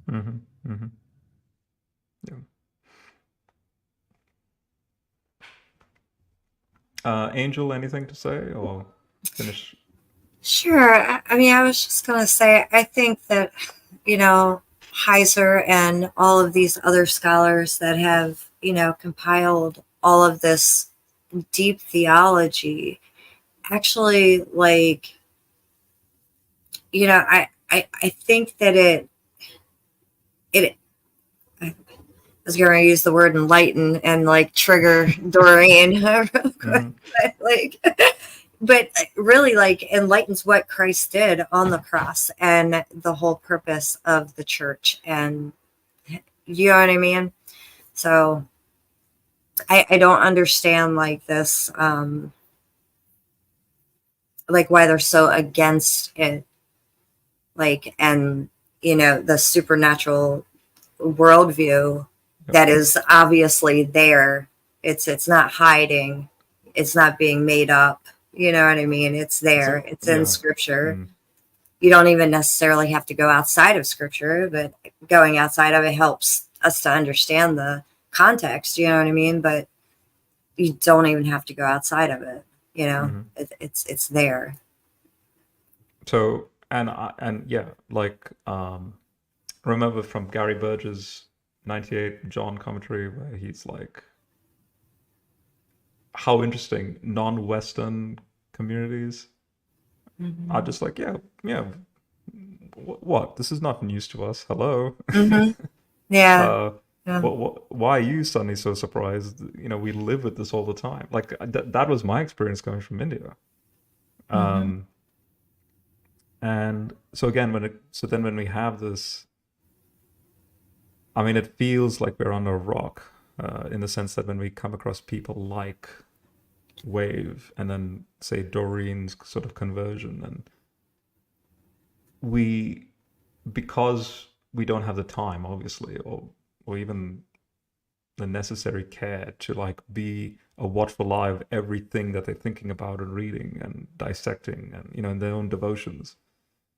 There's obviously this assumption that they've become Christian, great, awesome, and here's the material you need, and as you saw Heiser do with Doreen, here's all the books, here's all the material. So there's like an automatic, you sort of lock it in your brain, going, she's now in good hands, so to speak, with the material. And then shock, horror, wait, what? It's like what the heck are you doing? So then we're still working under the assumption that they understand the gospel, and we're trying to like, nah. Now my only conclusion is they don't know the gospel. I don't. If I asked her what is the gospel, why did Jesus incarnate? What is, as we're going to get into now theosis with Cooper. Like, what is the gospel? How do you? The question is, yes, there's all, and okay, let me just preemptively then say this. The cross is a weapon that does all of this, the defeat of sin, the solution of sin, the defeat of the darkness, blah, blah. Now, that sounds so far. We still haven't reached the resurrection part. Okay, so Good Friday so far seems pretty epic. The whole thing from the 3 rebellion falls in Genesis 3, 6, 11, all the way to Good Friday sounds like one grand cosmic, oh my goodness, wow. And then, just like Tony Stark, and at the end of Endgame, Thanos is about to... And then what did Tony Stark do? The most pettiest trick. Just grabs him quickly, takes the sun. And Thanos didn't expect that coming. And then Tony Stark's the one that's like, that's what God did on the cross, right? Now, the resurrection. This is not. I'm not denying the cross when I say this. I'm not denying all that. But I'm saying it just to make a point. The resurrection is sort of like the other side of the coin, but at the same time, the heavier side, or the more important side of the coin, in the sense that God needed to not only solve the sin issue and the demonic stuff, the famous question Moses raised, can I see your face? No, you can't see me and live. How, if we are going to go to heaven and see, I'm gonna if Doreen's watching this, I'm gonna trip her up a little bit when I say this. How do we see Allah's face? The Muslim dilemma, right? I'm not saying Allah is Yahweh and Jesus. I'm just making a point. In Islam, they also believe in the day of resurrection, that they'll see Allah's face. Ask them how. How's that possible?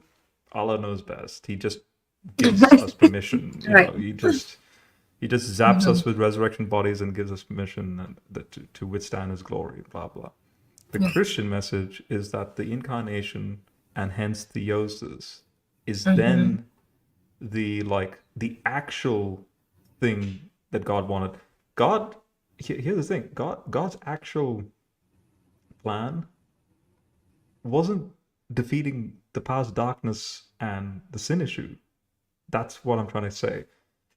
The sin issue and the powers of darkness is nothing but like a prick or like a thorn in the flesh in God's side, so to speak. It's like, oh, okay, now we need to just take the thorn out. The real issue is this new family to be justified in my presence, to have a holiness that is comparable, with mine, sacred space stuff, and they can now see my face.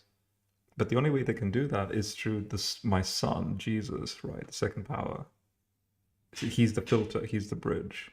And now the whole family can Revelation 21. The tent of God is among humans.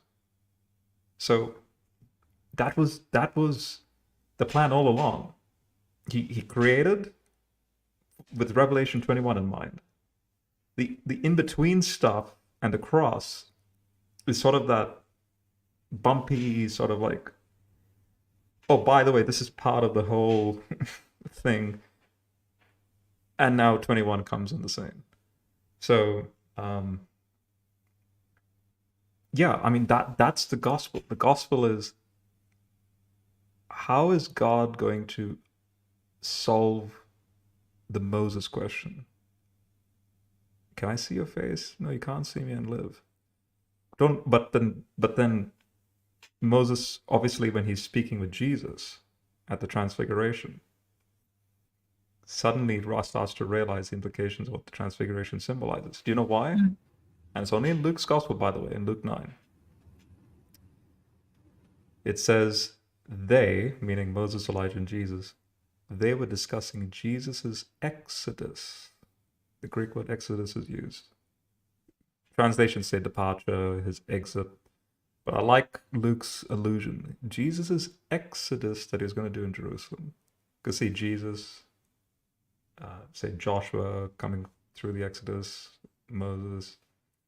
So the Exodus to bring about into the promised land, right? That all that imagery sort of spills in. Yeah. Yeah, I just wanted to bring up 1 John 3:2 as well. Like as far as like how we're going to see him. It says, beloved, we are God's children now, and what we will be has not yet appeared. But we know that when he appears, we shall be like him. That's theosis. And see him as he is. Yes. Yeah. That is and always will be what was always God's plan. And everything in between is just this massive drama. But the plan, that was the plan all along. So, all right, I'm going to play the last couple of minutes of this clip before the Cooper thing, because of my OCD and perfectionism, just to say that we've watched all of Wave's part, right? So, yeah.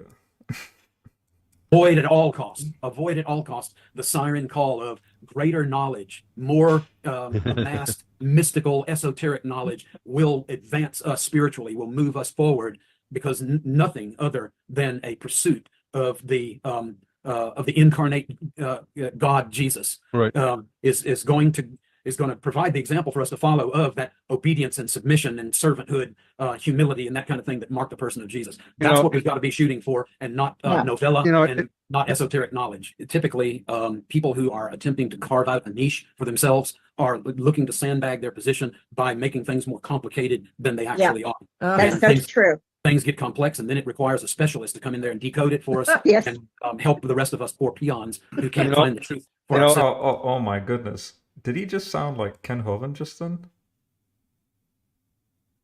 You need a guru to come and explain things, and yet he's also supposedly a doctor trying to clarify to them peons what Heiser was trying to communicate, and then also on top of that refute Heiser that apparently he doesn't know Ugaritic and blah blah blah. And hang on, wait, what?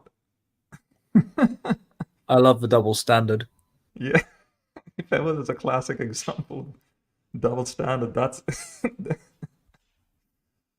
oh boy. Wave, that's something that both Marcia and Doreen reflect back on from their past. The more complex it is, the more New Agers love it. That's so true. They like to be special. Because it makes it sound so deep and profound, and it makes it sound so true. So the more complex it gets, and this was one of the draws of the Enneagram that we pointed out in our book that Don and Joy and I wrote, is that because there's this seemingly complexity to it, everyone thinks it's valid. And that's exactly how the New Age and the occult operate. The complexity gives it this kind of validity to people, or credibility, a false credibility. But that complexity, and that's really how Heiser's theology is. I've said to numerous people, it's just so complicated. It's just, and I think I even mentioned that at the beginning of the program. I said it just gets so complicated here, and that to me is another sign of the problematic teachings that he was giving. One of the first rungs. This actually breaks my heart. Like, put it, jokes aside, and a certain sense of mockery aside. I do hear what she's saying. That lady just then that was speaking. And what breaks my heart is that it comes down to trust. It's a trust issue. And I've had these issues with people in private and also, I suppose, online, but it really hasn't been demonstrated online as much, but basically most on private. For example, if I speak with someone with respect to scientific sophistication, or if I speak with, say, and I always try and find them if I can, the Jehovah's Witnesses, and especially the older folk, and especially older, like we're talking women in their 60s, 70s, 80s, that do the Jehovah's Witness stuff. They see me, I'm 36.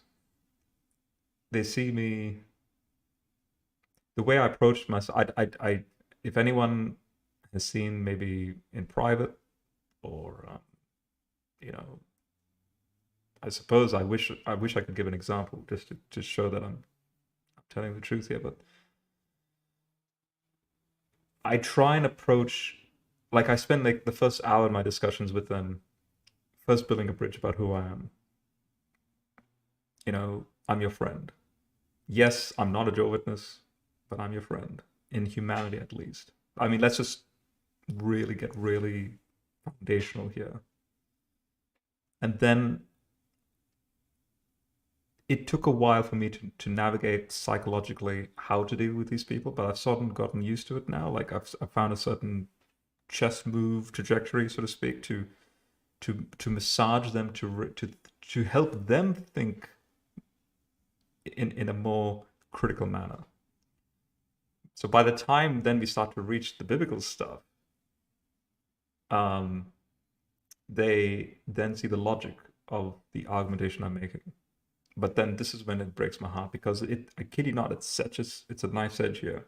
At the third level, they start to freak out at the fact that they're able to understand this. I suppose you're venturing or peering into the few percent of the higher level sophistication stuff, and they start to freak out, going, "Why weren't we taught any of this?" So either cognitive dissonance kicks in, and I want to shut a blind eye to this, and I don't care. And then the straw manning, and then the projection and the pushback, like, oh, you're just too sophisticated, you're just this, you're just that, you made it too complicated. It's meant to be even a child can understand, you know, the famous cop out, the child can understand. So it can go in that trajectory. Or they become more hungry, they realize that you know, like, and as I tell them, Einstein's field equations that then leads to quantum mechanics, like all of that's very esoteric, but the fact that you and I have laptops and phones and computers and the space shuttle and blah blah blah, the GPS system, it works because of how complicated this stuff is. So they get that, and it's a humbleness to accept that just because it's esoteric, it's still fact, it's still true, it's logical. It's not saying 2 + 2 is 5, it's literally 2 + 2 is 4, even in a more complicated sense. So with coming back to her, what she said there was no different to these old women or people that I see, like in the Jehovah's Witness circles,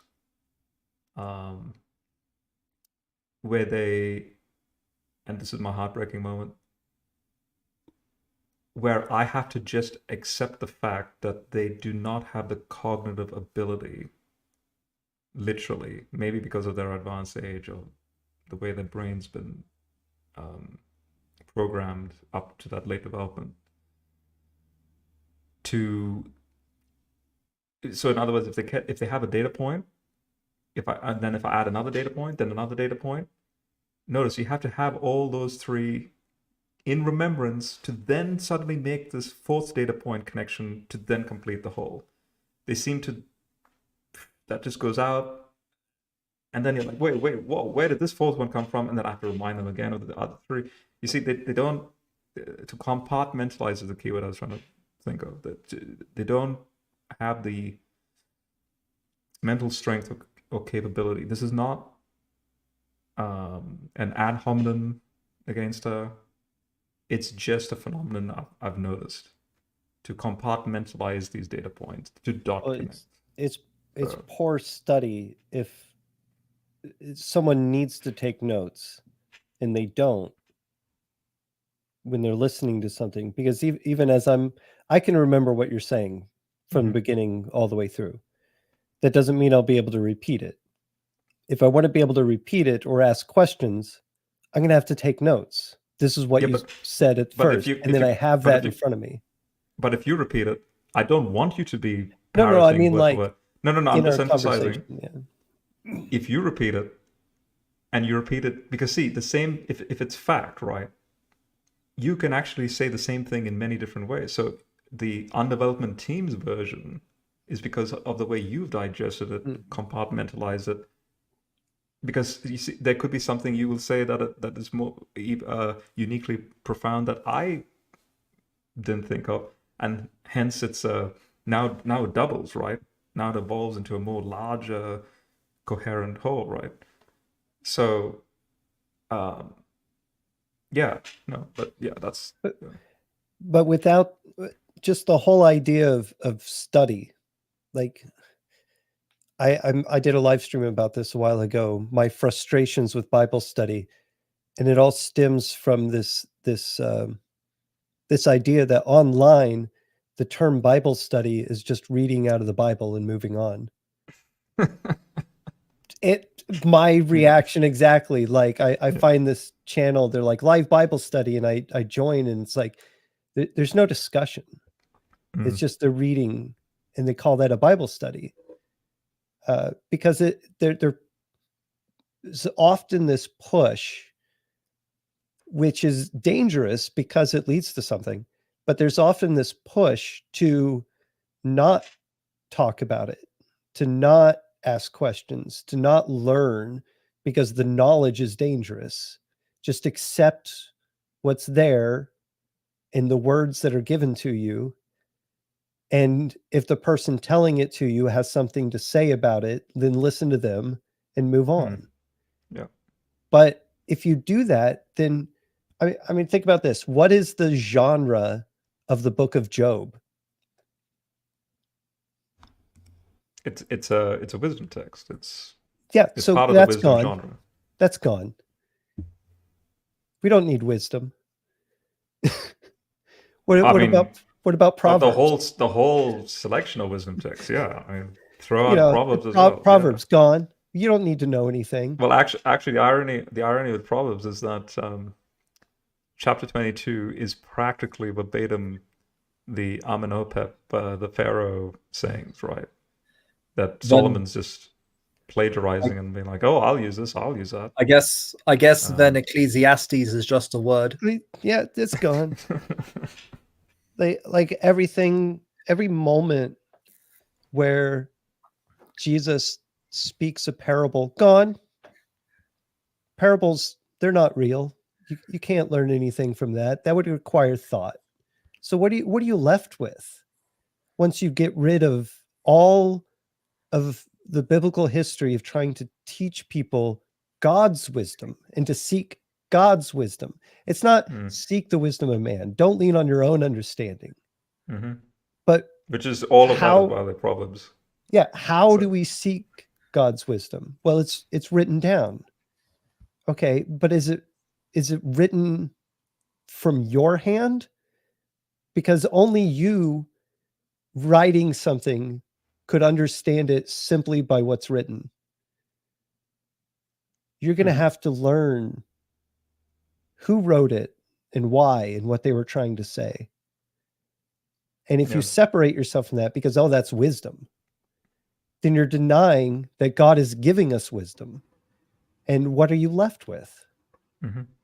How do you believe in Jesus if you can't believe that anyone tried to teach you anything?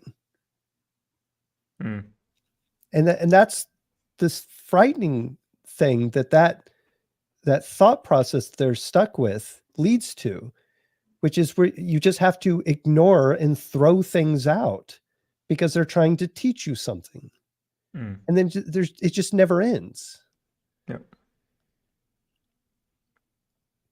And I've had that. It's funny though. At the same time, I find it fascinating.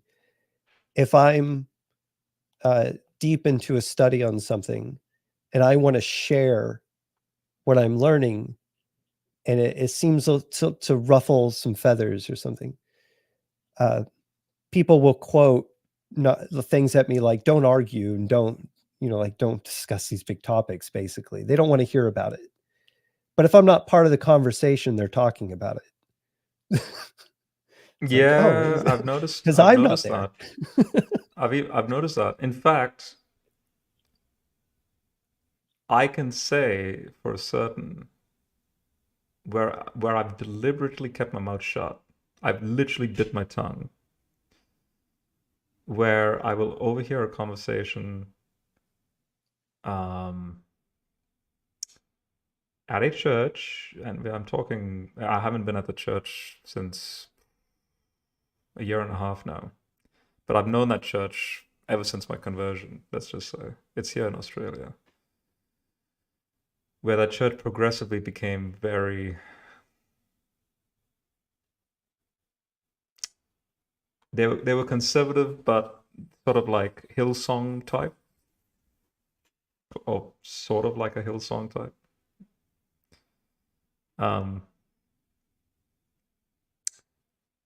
Where certain passages would then, by sheer happenstance, stuff that Heiser you guys would have heard Heiser speak about certain passages, that's brought up. And then all these young folk in their 20s, because obviously churches like Hillsong is like a young sort of generation type vibe, start with a certain sense of enthusiasm, not like, ooh, what the heck, more like, what is that? That's interesting. I want to know more. What do you think it's about? Then they start to like dialogue what they think it is, and I bite my tongue because I want them to wrestle. I know I'm sort of doing a disservice, but it's a little bit of a what's the phrase? It's a little bit of a guilty pleasure. to see them genuinely struggle because of the misdirection that they have had, and also maybe the lack of direction because of the leaders of that church. For them to really go, we need to really dig deeper. What the heck is this? Now, there is a good ending to this story. There is a select group from that church that have now since left that church and has gone to I suppose you could say more or less an Anglican style church, but this particular church, I know the pastor of that church, who is a trained PhD scholar. And I'll verbalize his name because I know him, and he actually debated Lawrence Krauss in Australia. Lawrence Krauss made a visit, the atheist astrophysicist. So this pastor's name is Rory Shiner. Rory and my first encounter with him was when I became Christian in 2015, and he used to do all the Christian Union study groups at university. And it was at university and also the Christian camp stuff, where I'm coming at this, the science academic mindset going, well, these are prestigious universities that are having these Christian groups at these prestigious academic universities. Surely this must be an academic group of Christians then. And yeah, more or less. Rory was one of those rare type that really nurtured me to stick at it, like because he understood my questions. So this particular group of Christians, through my encouragement, I didn't mention anything about Heiser or any of the stuff. I just said, why don't you just attend one of Rory's, one of his services on a Sunday? And they now run a weekly Bible study group, keeping an eye with, as Heiser calls it, the Bible unfiltered. Again, and it's not esoteric study group. It's not like, let's run with Kabbalistic ideas and or like that remez, that rabbinic Jewish phrase, like something that's hidden and it's a secret. So let's see what this Bible code is saying. None of that.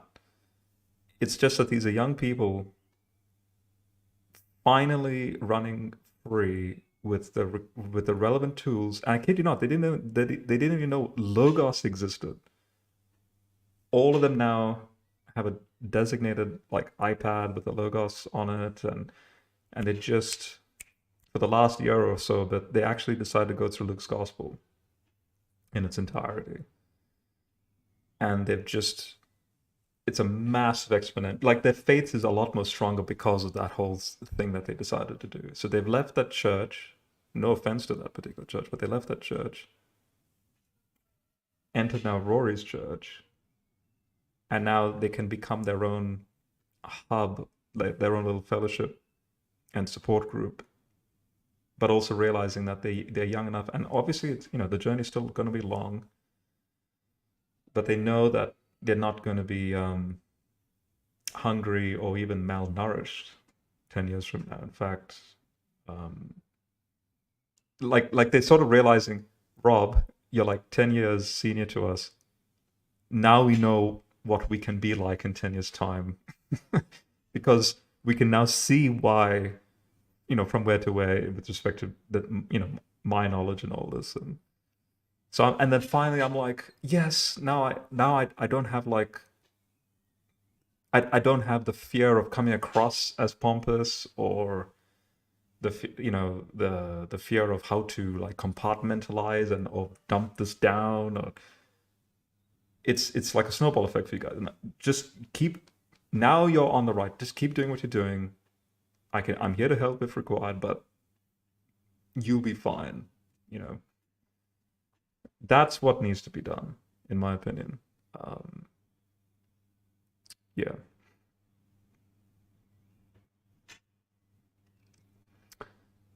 Let's finish off the last literally 2 minutes.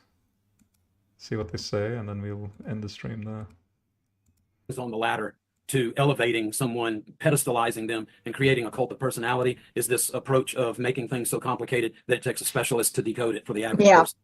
Yeah, and that's why so many people leave the New Age and go right into Michael Heiser's theology. Yeah, because it's so similar. No, okay. What Doreen just said there is just a height of rudeness right there. I mean that. My goodness. So basically, what Wave just said. Man, that sort of just angers me. Like Heiser would never ever say. Kind of like that that Michael Petra cult, you know, he's dead now, but he's like he is the means by which you can know anything about God. Yeah. It is amazing that some kind of way the enemy of our souls and our own fallen human nature has taken what God raised up and has, brought up a refocused attention on the authority of Scripture, on the deity of Jesus and the centrality of Jesus and the history of redemption, and we are prostituting that in favor of this siren song, this carrot in front of the donkey spirituality that is taking us so far off the beaten path that we're getting divided by these things, and we're having such a hard time keeping our eyes on Jesus because we're so busy running rabbit trails. So, that supernatural thing, I just quickly, that is one of the big themes of the unseen realm. He starts off with that the churches have lost their awareness of the supernatural, and that the Bible talks about the supernatural, but he makes these very general statements. Christians or churches have suppressed this or have turned away from it or denied it or ignored it. And he goes on, and he said he's recovering that, he's recovering that dimension of the Bible that's the supernatural. And so I wrote in my first Facebook post on this, I wrote, this is just crazy because every Christian I know believes in angels. They believe in the supernatural world.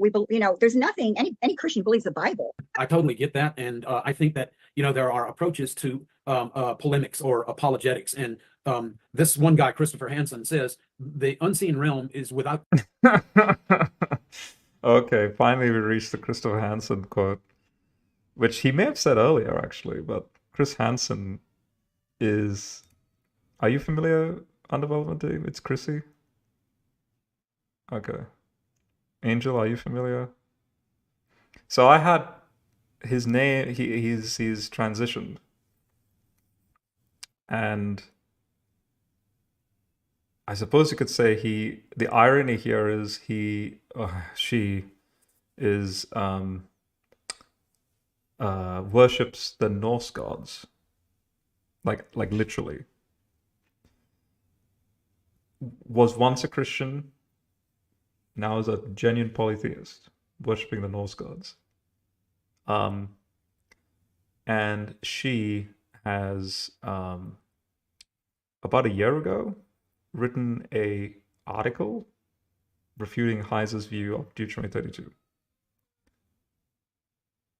And the laughable irony here is that Wave... I wouldn't be surprised if Wave just did some weird, Google search. Critiques or reviews of Heiser's work or something like that. And maybe Chrissy's paper came out. And without knowing any of the details of who Chrissy is and,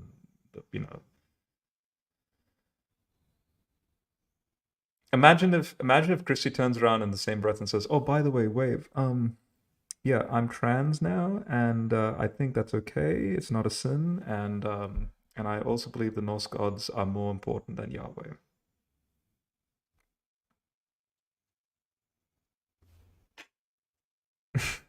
It's just, I'm not critiquing Chrissy in any way. I'm just saying, again, it's that double standard stuff.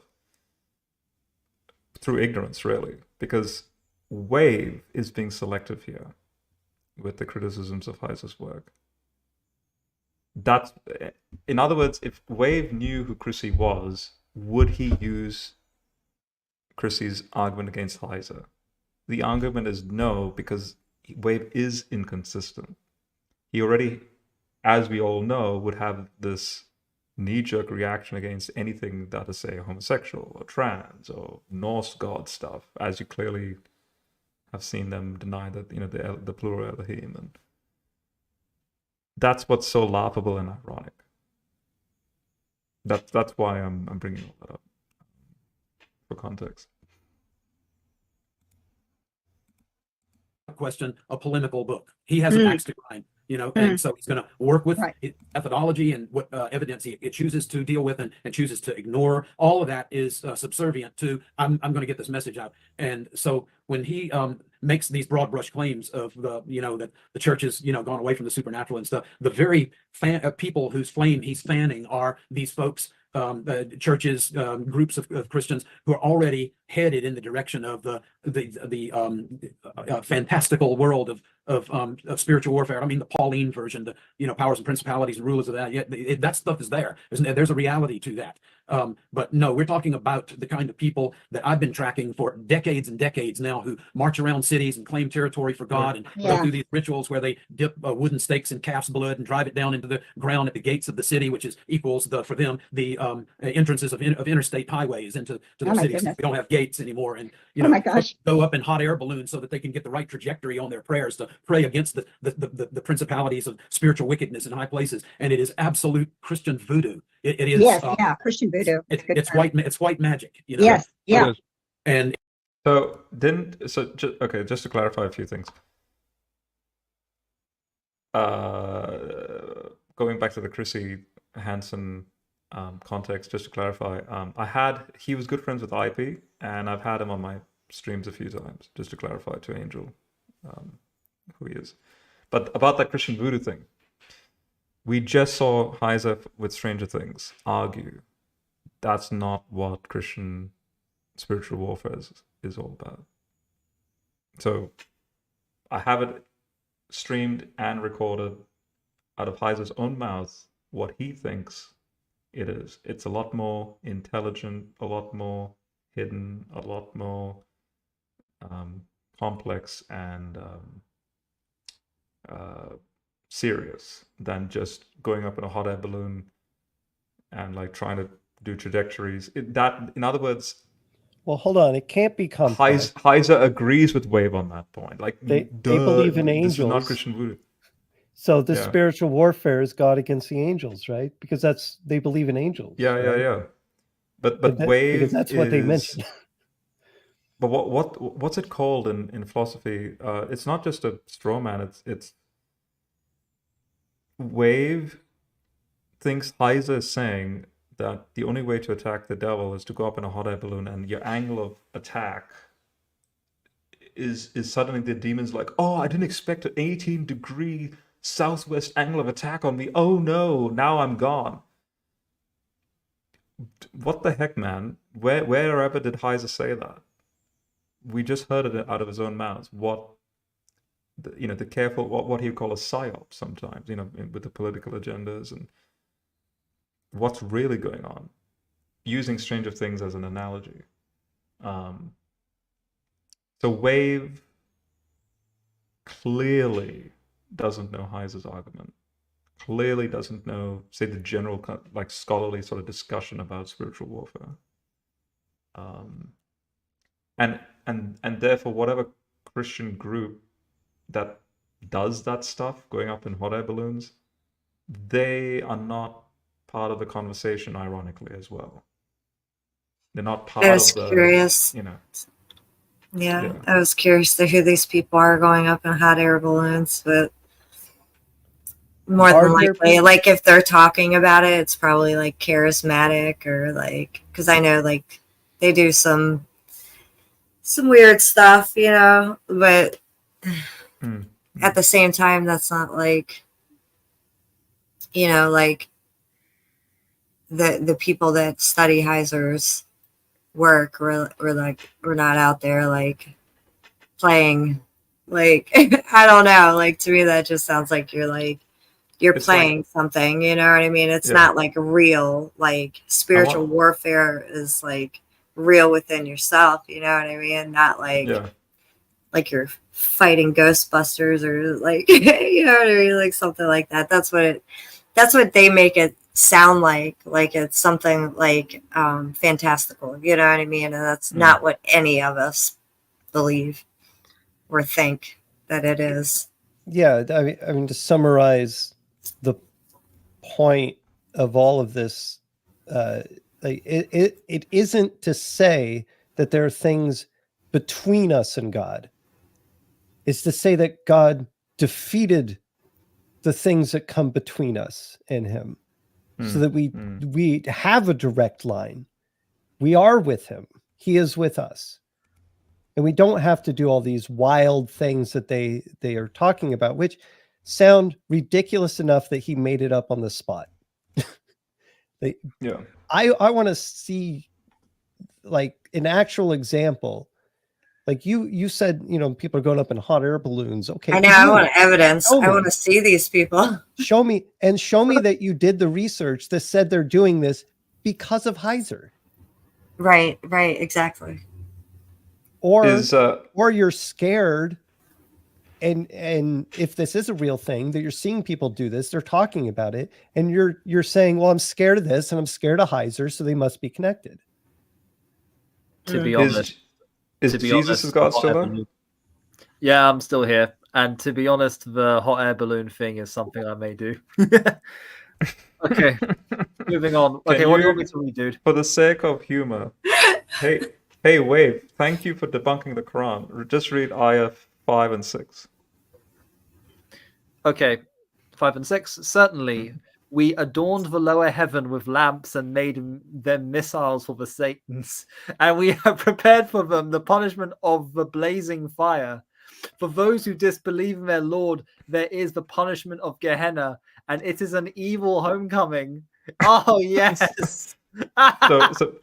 So the lowest heaven, right, which is the Quran's cosmology of the ceiling that we call the atmosphere, their voodoo explanation for shooting stars is basically Allah going, whenever these jinn try and hear the divine council and they try and come close to the council meeting, Allah shoots the jinn out. You can't get that. So thank you, Wave. We don't see any of this in the Bible, but it is there in the Quran, which obviously betrays the Quran's ironic superstition of really dumb. I mean, it's really dumb human superstition. Oh, shooting star. How do we explain that? No, it's Allah shooting missiles at jinn. Yeah.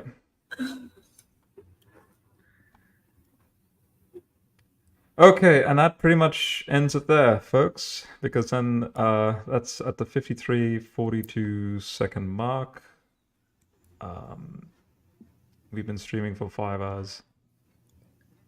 Before... Yeah, go for it. Any last words? Go for it. Before the next part starts, I'd watched another group of people talk about Cooper, right? Who's next? And then I watched most of just what he had to say, and obviously I was like, well, you know, like there's a lot of problems with what he's saying, and he falls into the same sort of pattern that the previous guests kind of fall into. He's not making any audacious, direct accusations and things like that, but he's still getting the information wrong, still, you know, being presenting himself as somewhat theologically bankrupt, I guess, in that sense. Like it just seemed like he had checked out before beginning his presentation. And then I saw this video that is basically him saying that he will not apologize for what the other guests said. And I don't know what criticisms he received, but it's a silly video that just shows that you have no idea what the actual criticisms of your work are. And I hope that you watch whoever Rob has on to actually give you some real constructive criticisms, and point out what you're getting wrong about Heiser's work. If you haven't seen it yet, if you haven't looked into it, because it's not that we're demanding that you apologize for what other people have said, but or that you were even participating with Doreen Virtue in her video. It's that you have actual issues with what you're saying and how they address Heiser's work, because it's just wrong. Well, Cooper should actually be well aware of this, because he actually did a critique of Mike's work before. I think it was maybe like a year and a half, 2 years ago. And he got a lot of backlash on it too, because he misrepresented Mike's work there as well. So, so he's still doing the same thing. Like he's not listening. Like, have you actually read the work? Have you actually, and he says that he has, but he constantly still misrepresents his work and what Heiser actually taught and believed. Yeah. Yeah. On development, have you seen Cooper mention me in one of those videos? I don't know if have I actually shared that? No, I haven't. Because it's what you just said there is very relevant. So I think I found it. Let me bring it up.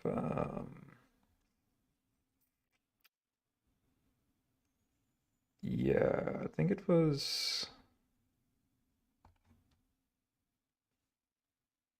Yeah, okay. So this must be it.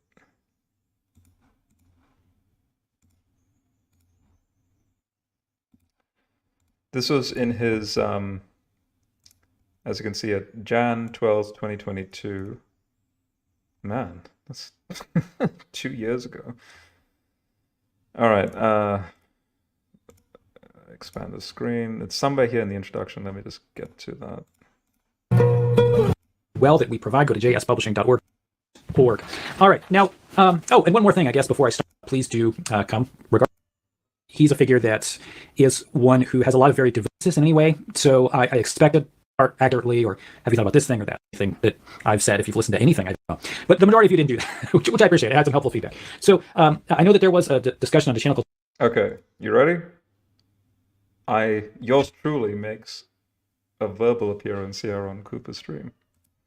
Sentinel Apologetics. I was not familiar with the channel before, and I know that they did a response to me.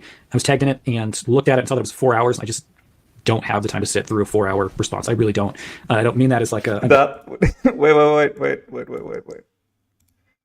That's... I do actually. I remember this now. Yeah. Let me just replay that bit, and I want to see your reaction again. I was not familiar with the channel before, and I know that they did a response to me. I was tagged in it and looked at it and saw that it was 4 hours. I just don't have the time to sit through a 4-hour response. I really don't.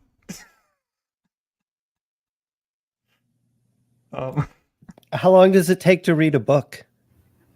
Do you? I don't have time to read a book. In those 4 hours, it wasn't just me talking. In those 4 hours, it was me then bringing up in writing all the relevant and actually reading it, like taking the time. I mean, might as well read it to him. Well, he's had 2 years. He's had 2 years.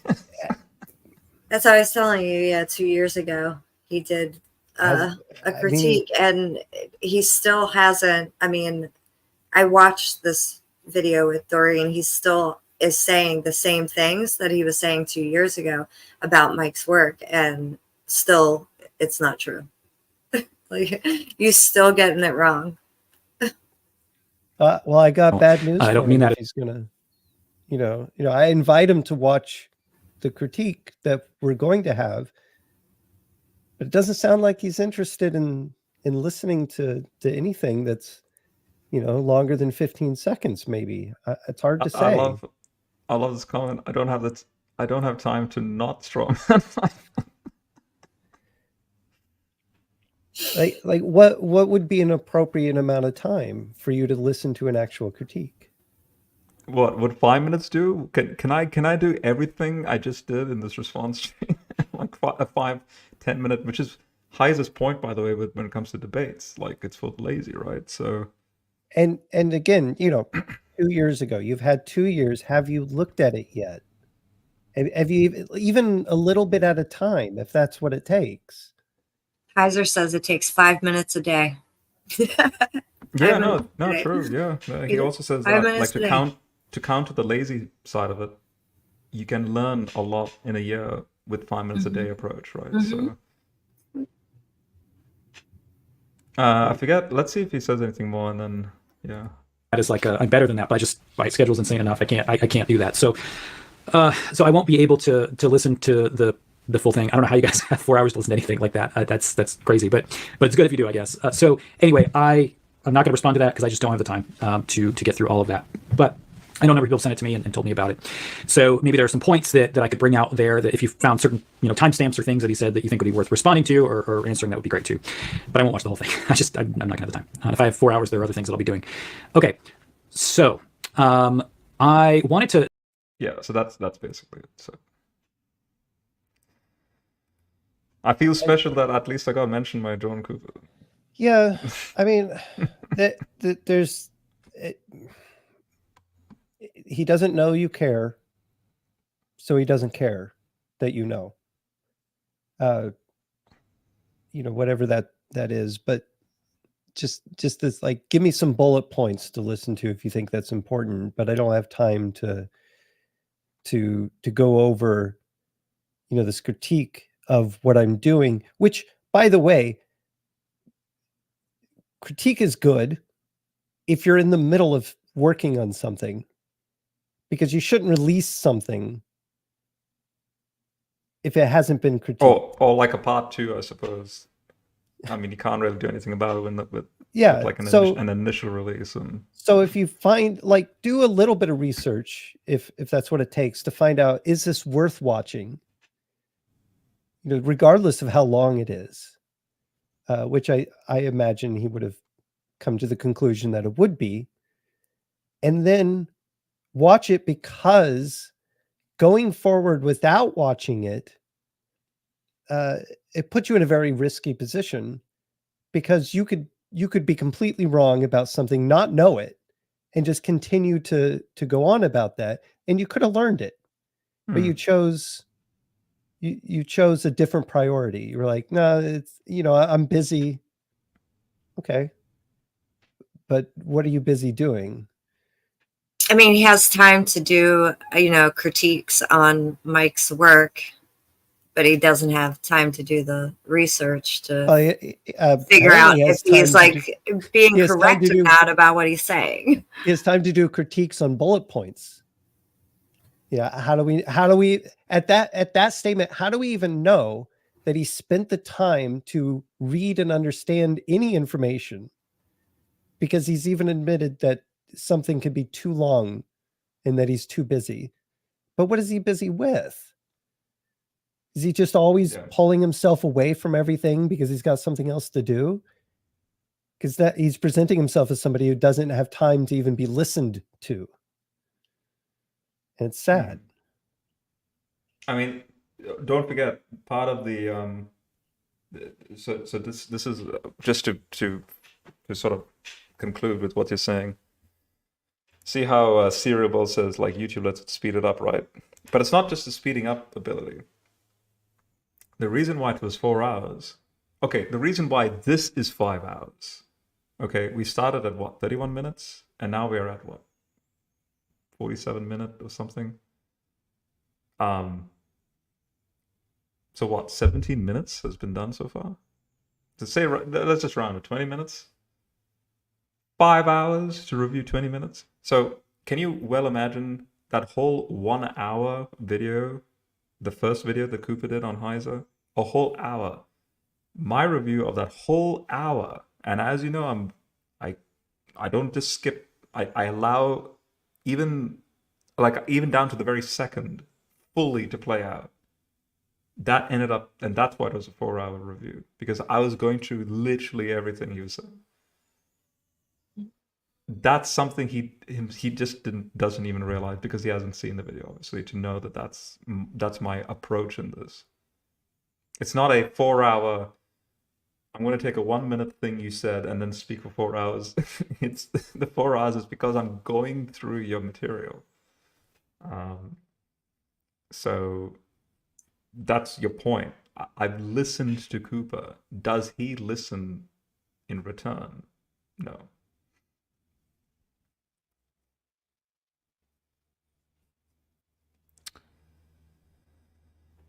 Anyway, with that being said, thank you, folks, and especially the people that have helped in the stream.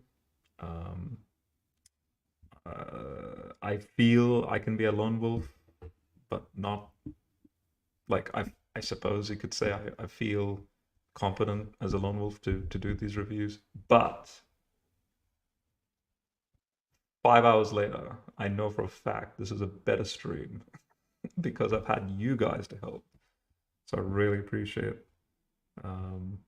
the fellowship and the help here. So, and yeah, as far as a part 4 is concerned, life is a little bit up and down, chaotic. So maybe a week, maybe 2 weeks. I don't know.